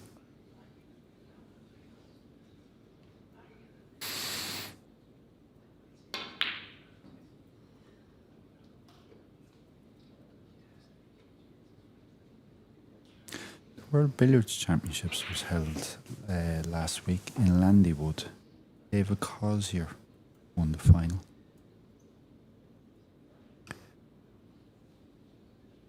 Yeah, Yes, it seems middle of Canada. That's where English billiards is a hot spot.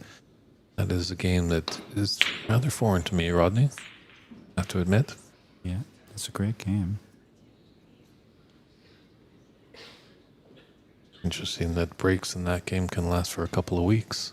Yeah. Well, during the final, David was playing Druff Sidwala. David had a break of 699 near the end of a 5-hour final. Now, he is a very quick player, and when I say quick, he is Drago-like. That quick. He's on the move, playing the shots sometimes. It's great to see. It's great to see the top players play. Oh, in any cue sports. In sports. They're using that cue as the baton, and they're just conducting the orchestra to make sweet, sweet music. Yeah, definitely.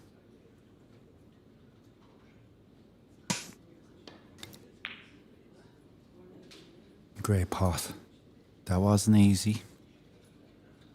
And the bridge over the black. Cued it well. I like him hitting these shots.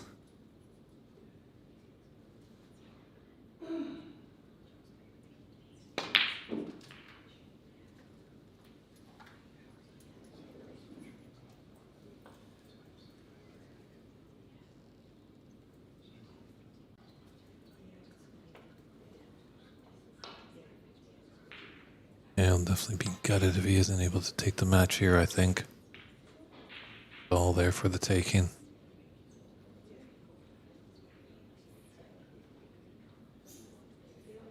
Just have to mind his work now with this next shot. Should be there then.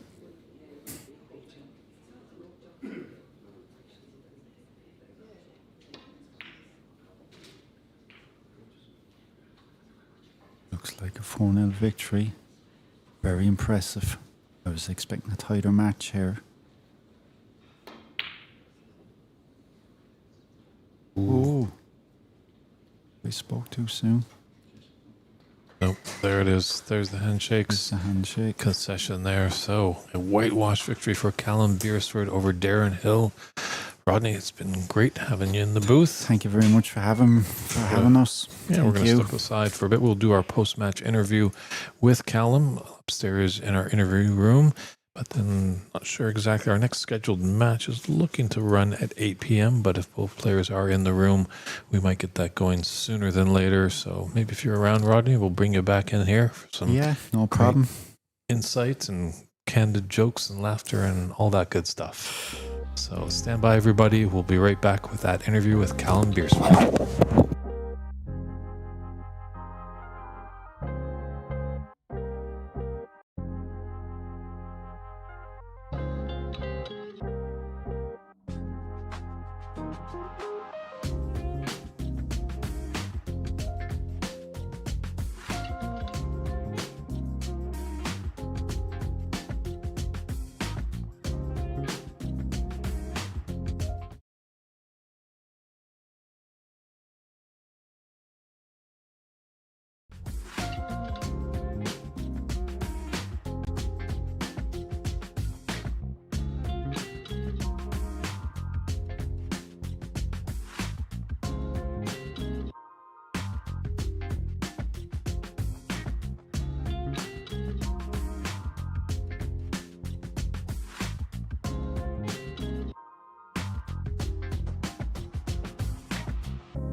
And welcome back, everybody, to our interview room here at the 2025 Nenagh Open.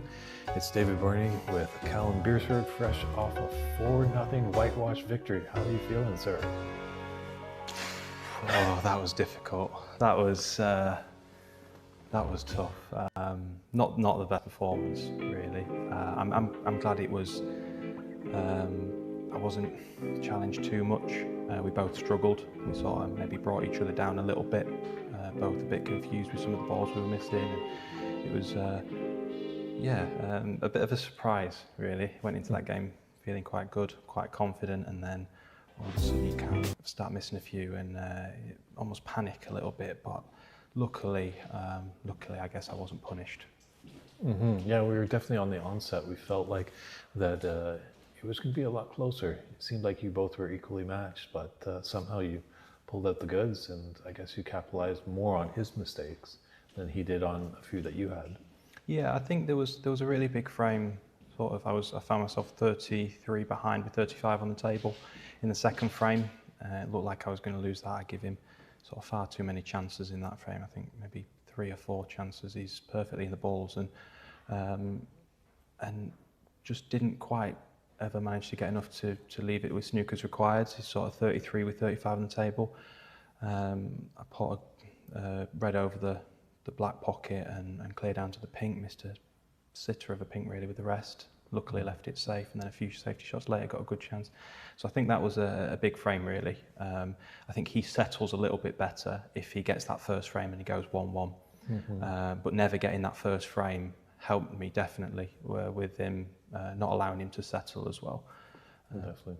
That's the age-old thing in snooker. Obviously, you're never in the match until you get that first frame on the board. Yeah, it's always a sort of comforty thing. You never really want to get whitewashed 4-0, so even if you can just put a few frames together and make the match competitive, it makes it seem a little bit better on sort of the score sheet.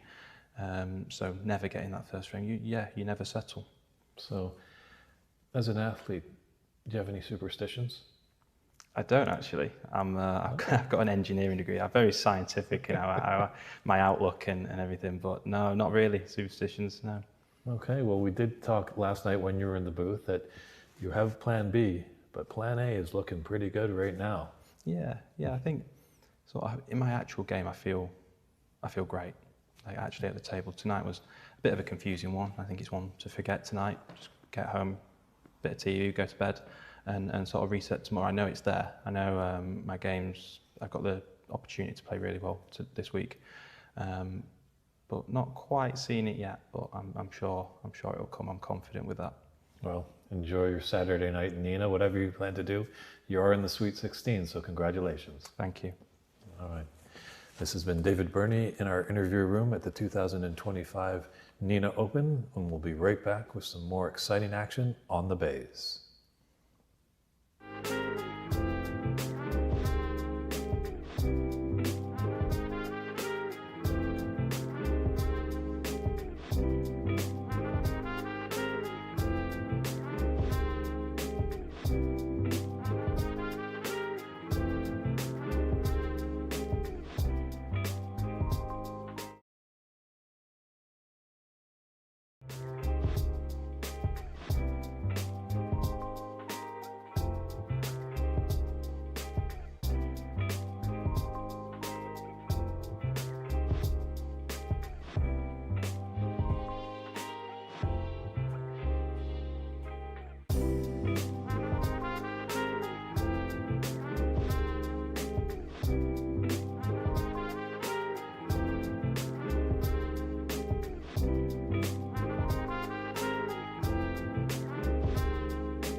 All right, ladies and gentlemen, we are going to be shutting down the stream and restarting in about a half hour for the 8 o'clock round matches.